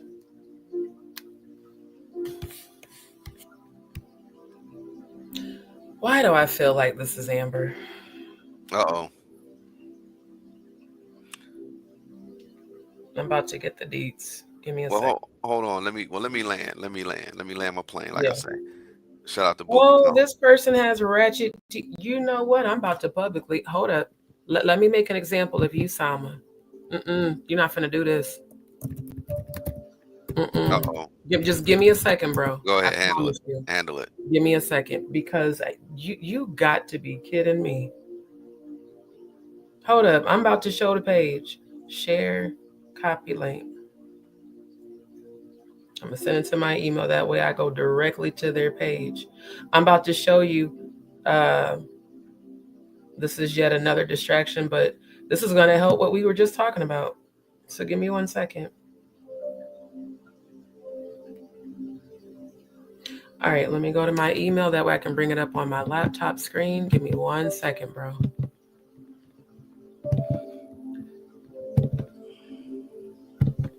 Okay, hold up. Let's go to the link. Let's bring up the channel. There we go. This you? This you? From 4 months ago? This you? Oh, would you look at that from 2 weeks ago? Oh, would you? Wow. Why would this even be on your channel? You know, why do y'all trolls keep trying me? So this person hit you up about what? This is who's on the screen. Speaking about Amber. Oh, damn. Yeah, I went to the channel on my phone and I was like, nope, bring it up online. This is a public example of gang stalking. Because I ain't never seen you, Salma, ever in my live chat. And I have 1 subscriber only. So your stupid ass decided to come to my channel to troll. You know, if you are Amber, you got to be a goofy motherfucker. Well, you got to be a goofy. Oh, it is Amber. Oh, she's calling me a bitch. Okay, let's get that on the screen. Yep. Yeah. I'm gonna go ahead and I'm gonna allow the curse words for the sake of YouTube. No, nobody bullied nobody. No. That's one thing that we'll definitely talk about, because that's the narrative that was trying to be formed. Baby, ain't nobody lost support. Do you know I've gained more subscribers overnight than you ever have? Yeah. Yep. This is Amber.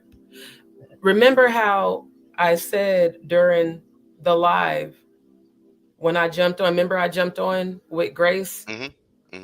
And I said that the whole purpose for her coming to Jaguar's live today, because I felt it in the 5D, was to try to make it seem like we're bullies. Right. Because of our petition family. Right. All of y'all that was in Jag's live that heard me say that, put a Y in the chat. I said that's why she came with them fake ass crocodile tears. Right. No, and that's why I even said what I said. I said, hey, there's no bullying here. You need to man up. You tracked the IP address. Thank you for publicly displaying that you're gang stalking. Expect to get sued.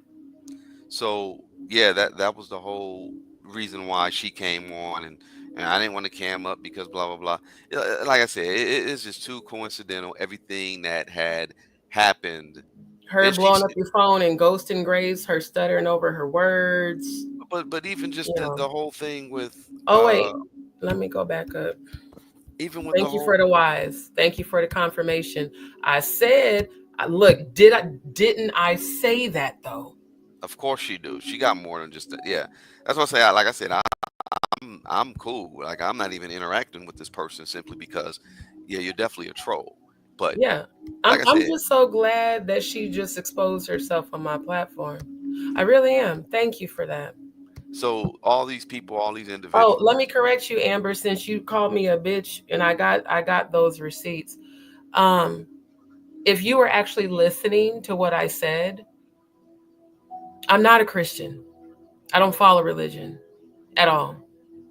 Now you talking about Jaguar practicing magic. Let me tell you something, Salma, aka Amber. We're all divinely protected. You are not. And you're not prepared for the divine protection we have. Now, I said out of my own mouth that I felt you were mentally ill, and you're now proving it. And that nobody was falling for your manipulative tactics of tears and crying, and then you jumped off the panel and proceeded to blow up Grace on Instagram. You are the reason this petition exists. Because you came in here simply to be a distraction. Yeah. But now, let me go back to your fake ass channel so I can prove the gang stalking publicly. See, I'm not finna do shit behind closed doors. I want you to know that now you've given me full receipts to prove in a court of law that you are literally gang stalking Jaguar Wright supporters channels. Yeah. When we all gave you an opportunity for help. And I even said when I came on there, you're displaying signs of mania and that you need to go seek therapy. As a matter of fact, let me go ahead and be an advocate, because see, what you're not going to do is come on my platform because you got called out on Jaguars and confirm what I said, that you were trying to present that we were bullies. Here's an advocacy. Contact betterhelp.com right now because you need it. There's some advocacy for you. Nobody bullied you. You blatantly lied repeatedly, because I was on panel with you on Jaguar's channel. You blatantly lied. And then you presented troll energy. And then when you got called out, you did what most manipulators do. You started crying and everybody's bullying me. The chat's bullying me. No, people ain't stupid, and we called you on your shit. So I would advise you to, I'll even drop the link in the chat. Let me be a full-on advocate, because see, you can miss me with the bullshit. I'm not Grace. What I'm going to do is report your stupid ass. Go to betterhelp.com. Okay? Go to betterhelp.com because you need it. And you can't spell. And you're speaking of yourself in third person. So I'm publicly calling you out. Thank you for the receipts, Amber, that we need to help towards our petition against gang stalking. And oh, you can't spell. I was on your live. You even quoted me. How did I quote you? Quoted you lying? See, this is where I don't give my energy to people that are beneath me and that are unintelligent. But I'm so glad ain't nobody dropping no link. I'm so glad for your public display of bullying and gang stalking. Meanwhile, you called Bliss Forever a liar out of your mouth. You said she was a liar. Thank you, Bliss. You said she was a liar on Jaguar's Live today. But here you are on my channel. And since StreamYard won't allow me to show the curse words, so I took screenshots of you calling me a bitch and all this shit. That's all going to help the case against you. Thank you so much for helping the case against you. I want you to know, I love that. So again, I'm taking screenshots of all of your abusive language, because I never called you a bitch or a hoe, but you've typed it so many times. So now I get to report your channel for bullying and harassment and hate speech. You know what? Let's do it publicly. I'm not even going to do it on my phone. Family, I'm showing you exactly how to report. Violent threats, hate speech against a protected group. This channel doesn't have lives, right? Because she ain't got no life. This user is on my live right now using hate speech and cyber bullying while gang stalking from Jaguar Wright's live, and now to mine. These are public receipts. See, I don't get down with that behind closed doors shit. Public receipts. Public. Okay? Yeah. I'm going to publicly put you on blast, and I'm going to publicly report your ass. And now you're blocked from my channel. I love it. Oh, I love it. Because for you to think that you was going to come on my channel and disrespect me because Jaguar called you on your shit and because I called you on your shit, you're a manipulative. You are a manipulator. And you thought everybody was going to fall for that bullshit? Then you calling me a bitch for displaying your channel where you have content of Ratchet TV? Oh, Grace, you know what? I can't wait for Grace to see this shit. I swear to God. This is insane. So now, let me do this. I'm sending these receipts to my email, and I'm about to publicly display all of your abusive and hateful language since, again, YouTube, they wouldn't allow them to show up on StreamYard. Oh, I love it. You know, right when people think,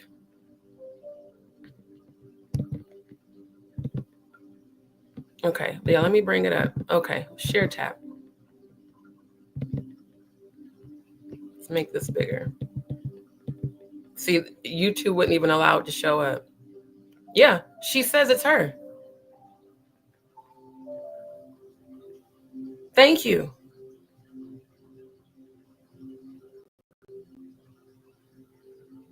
Yeah, when Jag was on, she said when he was on Sean Atwood channel, I followed him.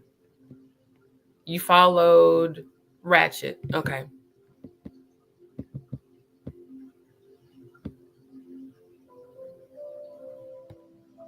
Now you talking about Odell was right. And you continue to call me a bitch. I love it. I've never called you a bitch ever. But I love the public display of cyberbullying.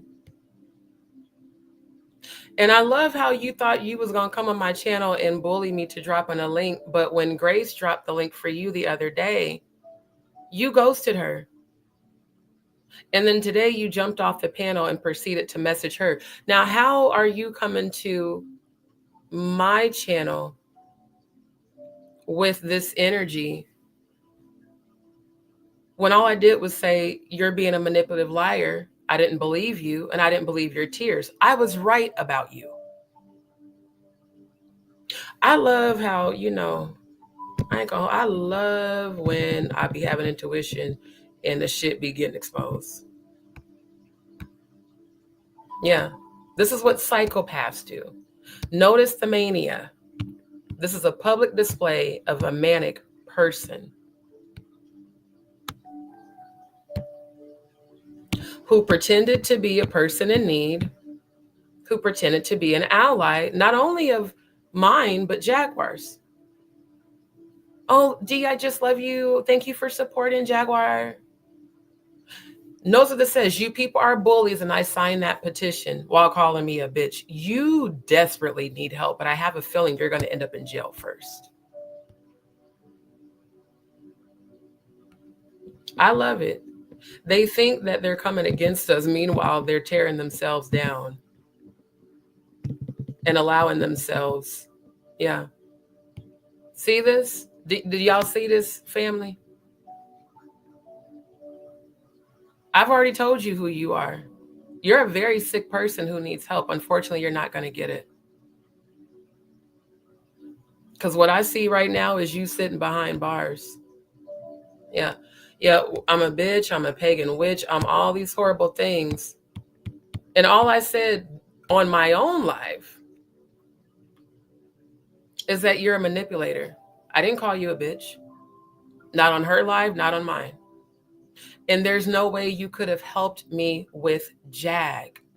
Family, if you see the psychosis and the mania of this person, will you just type manic in the chat?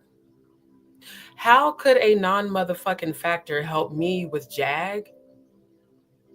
You have nothing to do with my connection to Jaguar Wright. Literally, I only know about you because of how you kept trolling her lives and when you jumped on the panel with us when Ronnie Bo was missing.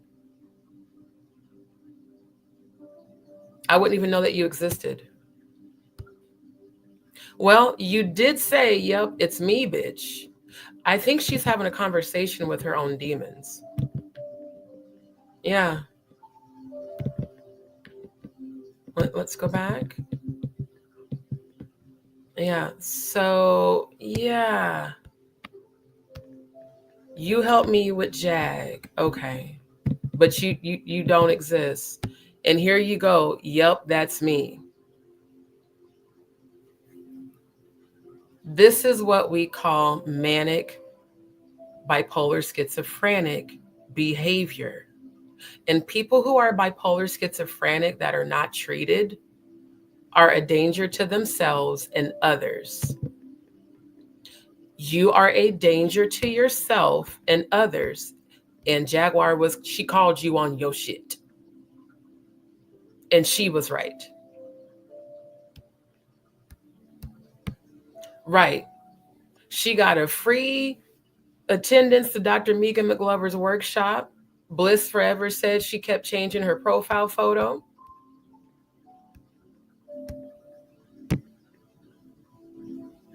Right. And the fact that they gave her ample opportunities to speak privately, but then she went and spoke publicly is why she had to answer publicly. It's both manic and manipulative.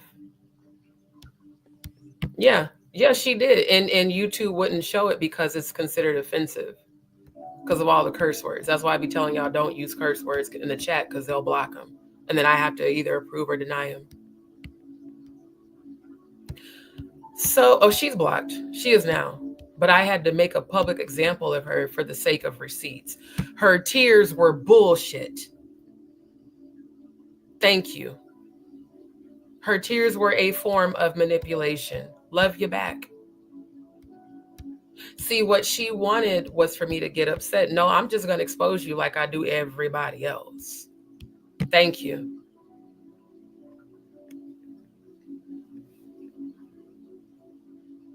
I love it. I love the receipts of it all. Especially as we're speaking about something positive. Notice the distraction because we were speaking about the other people that are distractions and liars. Right. I'm glad Grace ain't here because Grace would have went off on her. Drop the link. Okay. Yeah, every last one of y'all go report this page for cyberbullying, stalking, and hate speech against a protected group because I am a member of the women who have survived sexual abuse. There you go. Y'all make sure y'all go report the YouTube channel.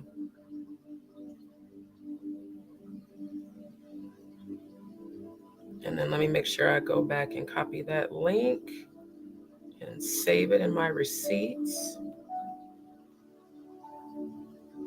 She was talking in third and fifth person.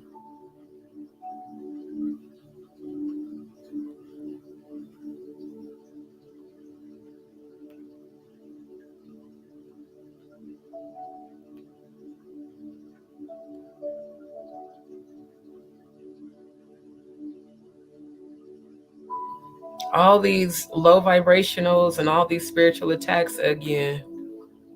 I don't know when y'all gonna learn that shit ain't gonna never work. All you end up doing is exposing yourself. Let me make sure that I reported. Okay. Yeah, they got it. So yeah, it's interesting.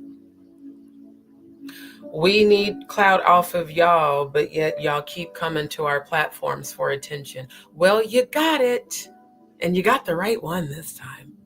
Because I'm not going off on you. Your ass is going to jail. Okay? Yeah, Miss TGH532. Your ass is going to jail. And it doesn't matter if this is titled The Dark Side of Ratchet TV. It's the fact that he's on your platform at all. Along with other people that don't support my good sis. See, I know for a fact this is why God sent me to align with Jaguar. Because the thing I'm going to always do is look your ass up. See, here we go. You pretended to be an ally by sharing her content. Oh yeah, Jay-Z threatened. Yeah, and then you shared the lie content. Jay-Z threatened my life, and here's why. So now you dick riding for Ratchet TV. You're posting about babies being frozen to death. Who posts about this shit? This is weird.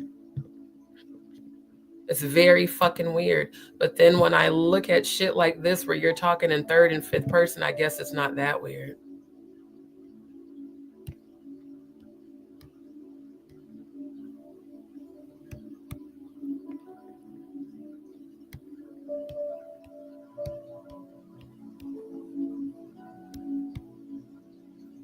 Right. She was talking cash money shit about you, Bliss. How you was a liar, and you know, Bliss doesn't know what she's talking about. For her to say that to Jaguar, well, then Bliss must be a liar then. But yet, here you are in my chat on this bullshit. If I wouldn't have looked over at the chat on the side of the screen, I wouldn't even seen she was in there because I was presenting screen.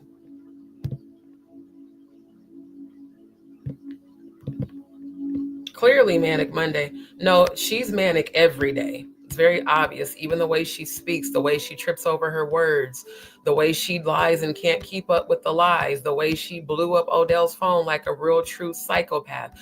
I'm so glad when I get a chance to put somebody on blast publicly. Thank you, my love.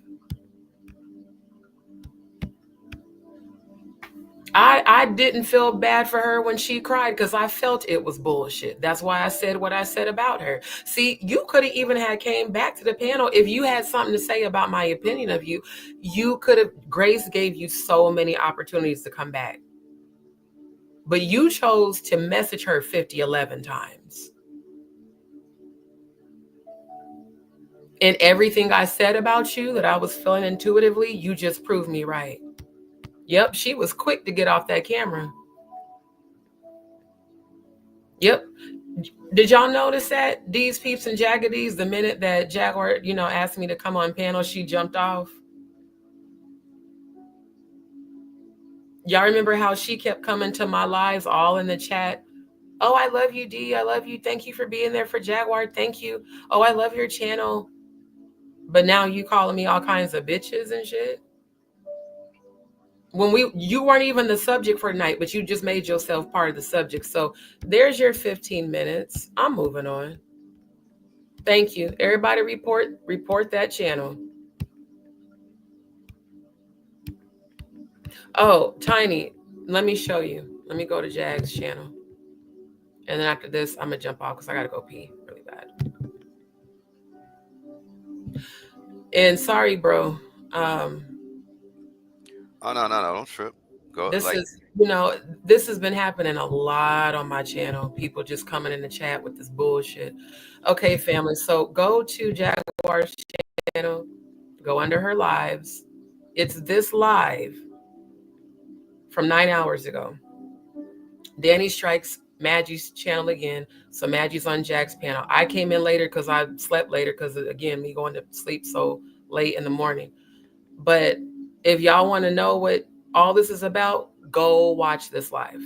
In fact, I'll download that because I'm gonna make sure y'all you should be able to clip it and use it on your channel. Like you clip whatever you want and use it on your channel. So let me download that so I can get that to y'all. And family, here's the link for this live.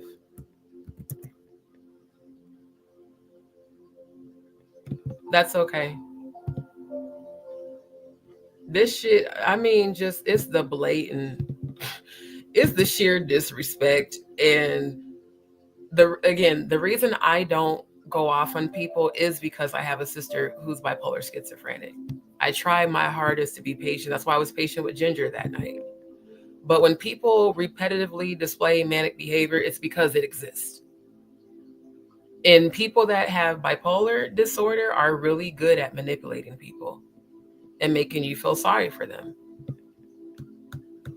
And this is nuts. So for those who asked for this link, let me send you this link again. You wanted attention, now you got it. In the worst way. There you go. So yeah, y'all go check out the live on my sis channel. Check this live out. I don't know at what point I came in, because like I said, I missed quite a bit of it because I, woke up so late. But you're gonna see, and not only that, this one. This is the live where she ghosted Grace. And when I put that in the chat, she kept saying she never ghosted Grace. I was on this panel. I joined it later. So you've been given so many times in this past week a chance to correct what you publicly said on other people's platforms that don't fuck with Jag. And it wasn't until Jaguar threatened to end the live that you even cammed up. But the minute she said I was coming, you jumped off camera because you knew. I've been seeing who the fuck you are. That's why I stopped responding to you in the chat.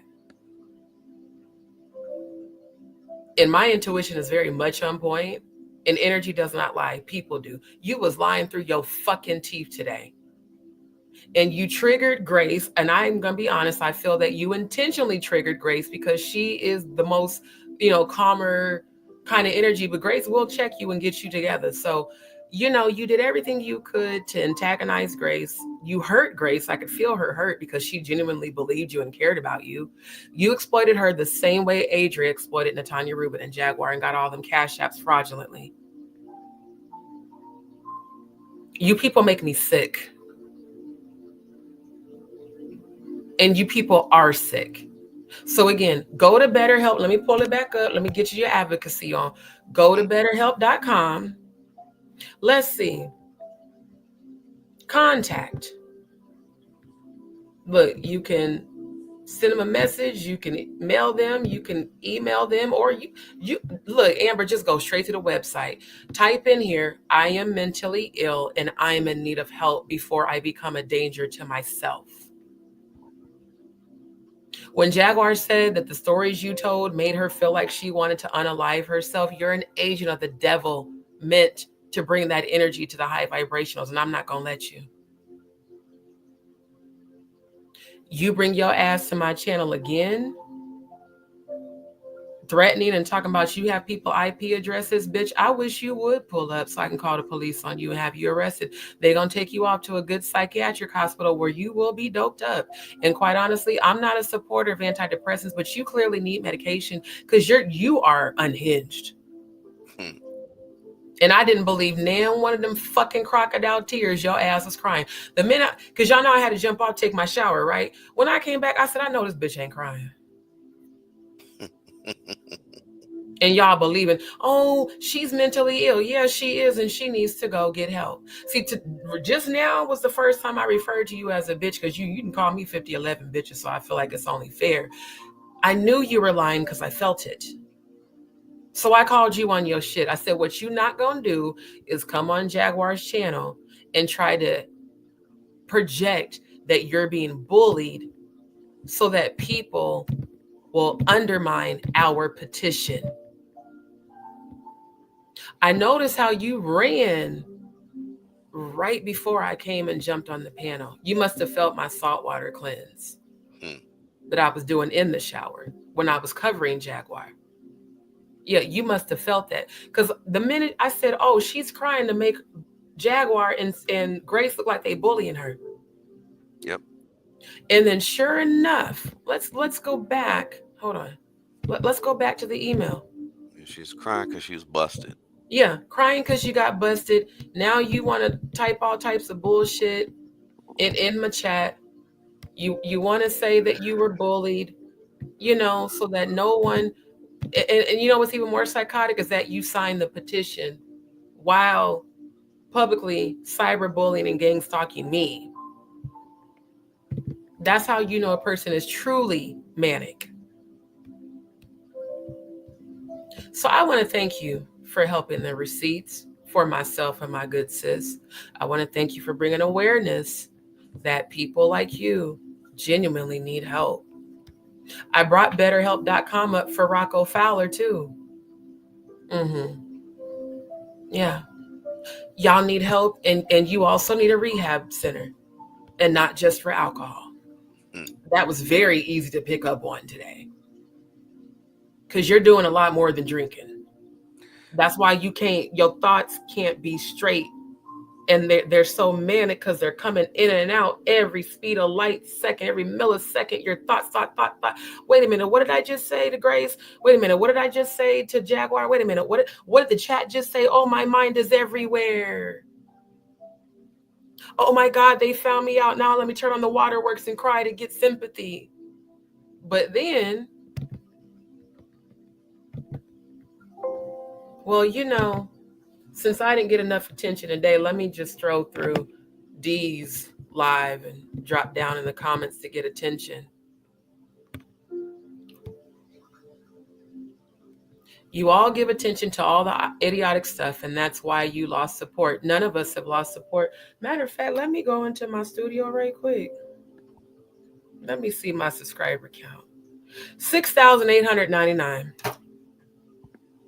Doesn't look like I'm losing support. Looks like I'm gaining it.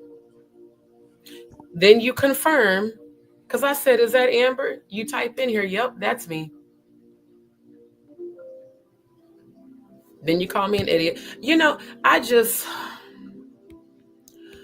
just love when the ancestors just show up and show out. Thank you, ancestors, for allowing this stupid dumbass to come and try to be a distraction as we speak in the truth. Thank you so much for allowing me to be an advocate for you during my life. Even though you called me all 5011 bitches and hoes and, witches and pagans, and I'm crazy. Ma'am, please call. Look, do they have a phone number? Okay, they don't have a phone number, but I need you to expeditiously send them an email. I've highlighted it. Let's see what the categories are. I'm a registered client and I need support. I think you should select this category. Wait, no, this one. I'm a current BetterHelp therapist and needs support. No. Yeah, I'm a registered client. Go on and register. Go on and register on their website. And just go ahead and send them a message and say, can you please send me your phone number so I can call you, because I'm spiraling out of control. And I think I may become a danger to myself or others. I watched my sister go through this. We had to report that she became a danger to herself and others because she actually did. She kicked my sister in the stomach while she was pregnant with my niece and blacked out and didn't remember it. That's why this is so serious. Yeah. Why Grace cared about you, because we know what happens to people that don't get help. They can hurt themselves. The fact that your commentary made my good sis, who is still healing from CPTSD, feel like she wanted to unalive herself, ma'am. If anyone bullied someone today, it was you. Because she should never have to feel like that for trying to help your stupid ass. And Grace shouldn't have had to get so upset for trying to help your stupid ass. So guess what? This is how I'm going to help you. Go to betterhelp.com, send them a message, click submit, and I hope they contact you before you actually do hurt yourself or someone else. Your words of calling me bitches, I don't care. You need help. Genuinely, you need help. Yeah, that's all. That's insane. You need a sponsorship for that. Yeah, that was a good drop. You know what? BetterHelp, you don't even need no sponsorship. They're free. No, I'm saying you should get a sponsorship because you're sending over clients. Yeah, look, BetterHelp, y'all break me off, because I'm telling you, this is about the 5th client I done sent to y'all. You know what, Apologetically Black, that's what she wants. So that she can say that we're all bullying her. Why do you think she just came to my channel? She's gang stalking. Same thing that Mr. and Mrs. Daniel Robertson does. Well, since Jaguar publicly, displayed that I was a liar and a manipulator. Since I don't have that allegiance with Grace anymore, let me come on over to D's channel. Because I was looking for the link to your Harley Quinn page to block your ass, and I couldn't find it. Yeah, my thing is how she running from the fact that all of a sudden all these attacks came with, what do you call it? Sorry, hold on. With Megan, ever since she went to the conference, and then when she also just everything is not adding up with her. And the whole thing. You're right. Grace was still trying to help her after all that shit today. Mm-hmm. So how you gonna call us bullies when we were all advocates for you? But if you a troll and you behave in troll behavior, we have every right to call that shit out and to expose it. Mm-hmm. You're not finna come to all of our channels and play victim while being a bully. That's why this is why I did this shit. I said, oh no, because see, again, StreamYard wouldn't bring it up. I'm publicly showing you bullying me while using abusive language.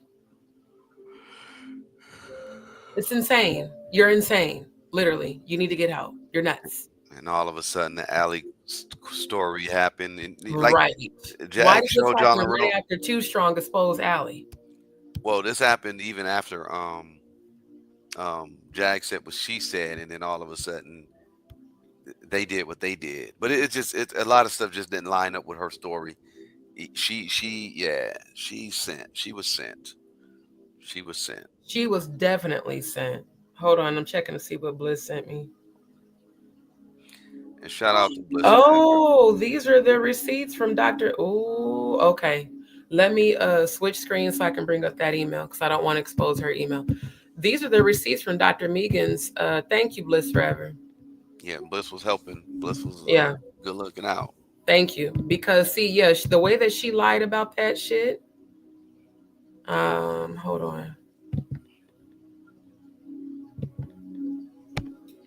Well, why isn't it showing the screenshots? Hold on. Okay, here's the one. Do I need to refresh? Oh, let me refresh my email. It's showing that there are screenshots, but it's not bringing up the images. Hold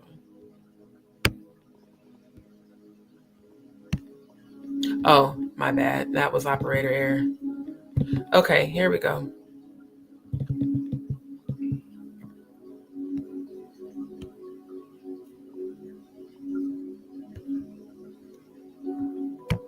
Okay, I don't want to put up whoever phone number that is. Yeah.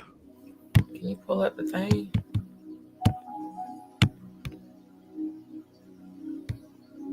So this is from her, what is it? Healing childhood trauma. Mm-hmm. Mm-hmm. And the fact that she kept calling Bliss Forever a liar. And notice even how she was so distractory with her behavior in Jag's live. Every time Jag would ask her a question, she would look at the chat and start going off about the chat. Right. Just like when we were all on, let me go back to Jag's channel. Just like when we were all on this panel.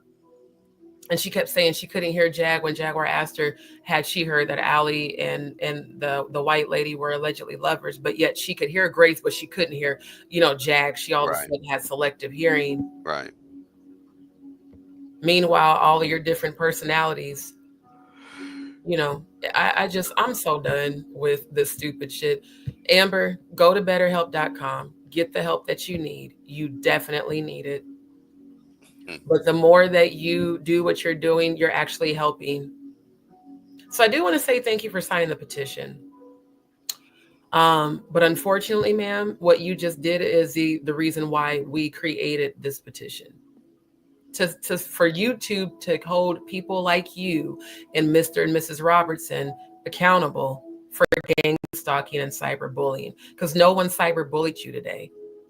You were just aggressively exposed. And I won't even say aggressively. You were directly exposed because none of us was aggressive. Trust me, Jaguar could have been way more aggressive with you, and so could have Grace, and for damn sure me. But I saw a person who was mentally ill. I even put it in Jag's chat. I said, this behavior is indicative of mental illness. You need to get help. No one bullied you. Again, betterhelp.com, let that be your friend, my love. They have advocacy, look, you can click on advice. If you're looking for support, let me help you out. Amber, I don't know what state you're in, but if you're looking for support in your area, see how a nearby therapist can help. Read more. Finding individual therapy, and you probably got to type in your location. I mean, look, they can help you with general therapy, depression, current events, relationships. You definitely need the relationship part because you don't know how to have one with anybody. So since you claim we're bullying you, I'm being an advocate for you. Despite you, calling me out my name and cyber stalking and bullying, visit betterhelp.com. Make sure you click under advice. Let me show you one more again, and then read more. That will help you immensely. I love how you said that, Tiny. I'm bipolar, but hell, take responsibility for your word. I'm a mod and I don't involve my feelings in it, right? And the fact that she kept asking Jaguar to be a moderator. Yeah, anybody that's just adamant about that. There's like, something wrong with that. See, I was asking because I was seeing the trolls like, bro, and they not, I know my laser, like they not catching it. But after talking to Ayasha and her telling me how people were creating 11 different accounts and how difficult it was, I was like, man, I don't even know if I could do it. You know what I'm saying? Like, that's why I just fell back. Like that might be too much for me. If you got to look for people that create that many different accounts just to troll, but then God allowed it to happen at the right timing. Because before I was like, yeah, I don't know if this is for me. It just was a lot, but I'm grateful now because I be seeing little shit that other people don't see. And it's like, wait a minute, that's a troll with a membership. Well, when Dory was granting memberships 11 times to 50 different people, a lot of trolls can get in. That don't mean they're supporters. Yeah. Yep. The real supporter is going to pay for the membership, just like we all did. She has multiple legions. That's why, look, I mean, if this ain't proof enough, first you say, yeah, then you go on to say she really thinks it's me. You know what I'm hearing? This legion of demons on her right hemisphere and the legion of demons on her left hemisphere was having this conversation. Yep, that's me, bitch. Nope, she really thinks it's me. Yep, you're crazy. Nope, it's all the voices in your head that don't fuck with you, but got you talking and displaying yourself. But we're bullies, okay? No one called you a bitch. I didn't call you a bitch. Jaguar didn't call you a bitch. Grace didn't call you a bitch. No one bullied you, but you had the audacity to come to my shit. So let me tell you something, Salma, aka Amber. Be prepared to meet the ancestors tonight. I'm quite sure. Well, in fact, I know you not getting no sleep because you up at 5 a.m, cursing people out on their own platform because the person called you out. No one disrespected you. And Grace was way more patient than I would have been with your ass. Because I would have just kicked you out of the live. The minute you started crying and trying to manipulate, get your ass out of here with that manipulative ass spirit. Yeah. She didn't do that shit to you. She stayed advocating for you because she was hurting for you. But the fact that you made Jaguar feel like she wanted to unalive herself, ma'am, the devil is a lie. That's why I'm here, the spiritual warrior, to cancel these assignments, which I prayed before I started this live. You have no authority here. You have no power here.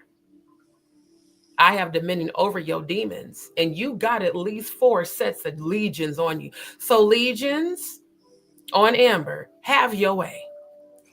Have your way all day. All right. With that being said, let me get going. I'm done. It is 6 a.m.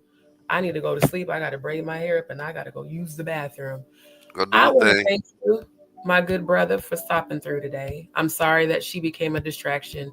and didn't allow you to wrap up. But I tell No, you, it's all good. I'll come back. Don't trip. yeah, We'll do a part 2. Part 2 tonight, family, There you because I didn't even get a chance to share the dude's live, but I am going to do it tonight because they gave a lot of insightful information about Whitney. And Whitney had gave me a download for Jaguar that said, "Thank you and don't stop speaking." So, indeed. Yeah. All right. Do your thing. I'll get with you. Peace. All right. Bye, bro. Family, thank you so much for hanging out. And thank you for staying. And thank you for your support. I'm trying to get through all these comments before I end it.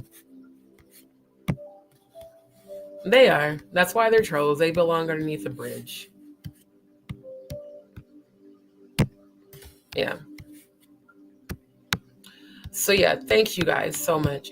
You know, I love that I can speak my truth on my platform. I love that despite people's energy, I maintain my frequency. I thank the Most High for that strength. And I thank the Most High for our Soul Vibe tribe. Because together we're strong and they know it. This is why they do what they do, y'all. It's because they see the strength and they feel it. Yeah, we had a ton of patience. Yeah, a ton. And that's all she does. Controversial, distractions.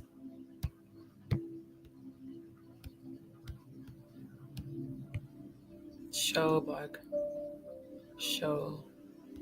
I didn't see the person's wait, was it a phone number? Hold on.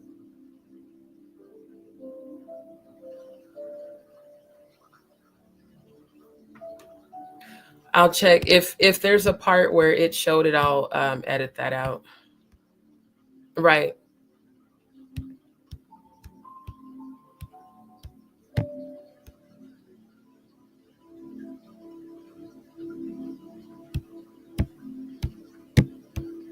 Yeah, there's a lot of comments. I looked at all of them. Damn, there's a lot of comments.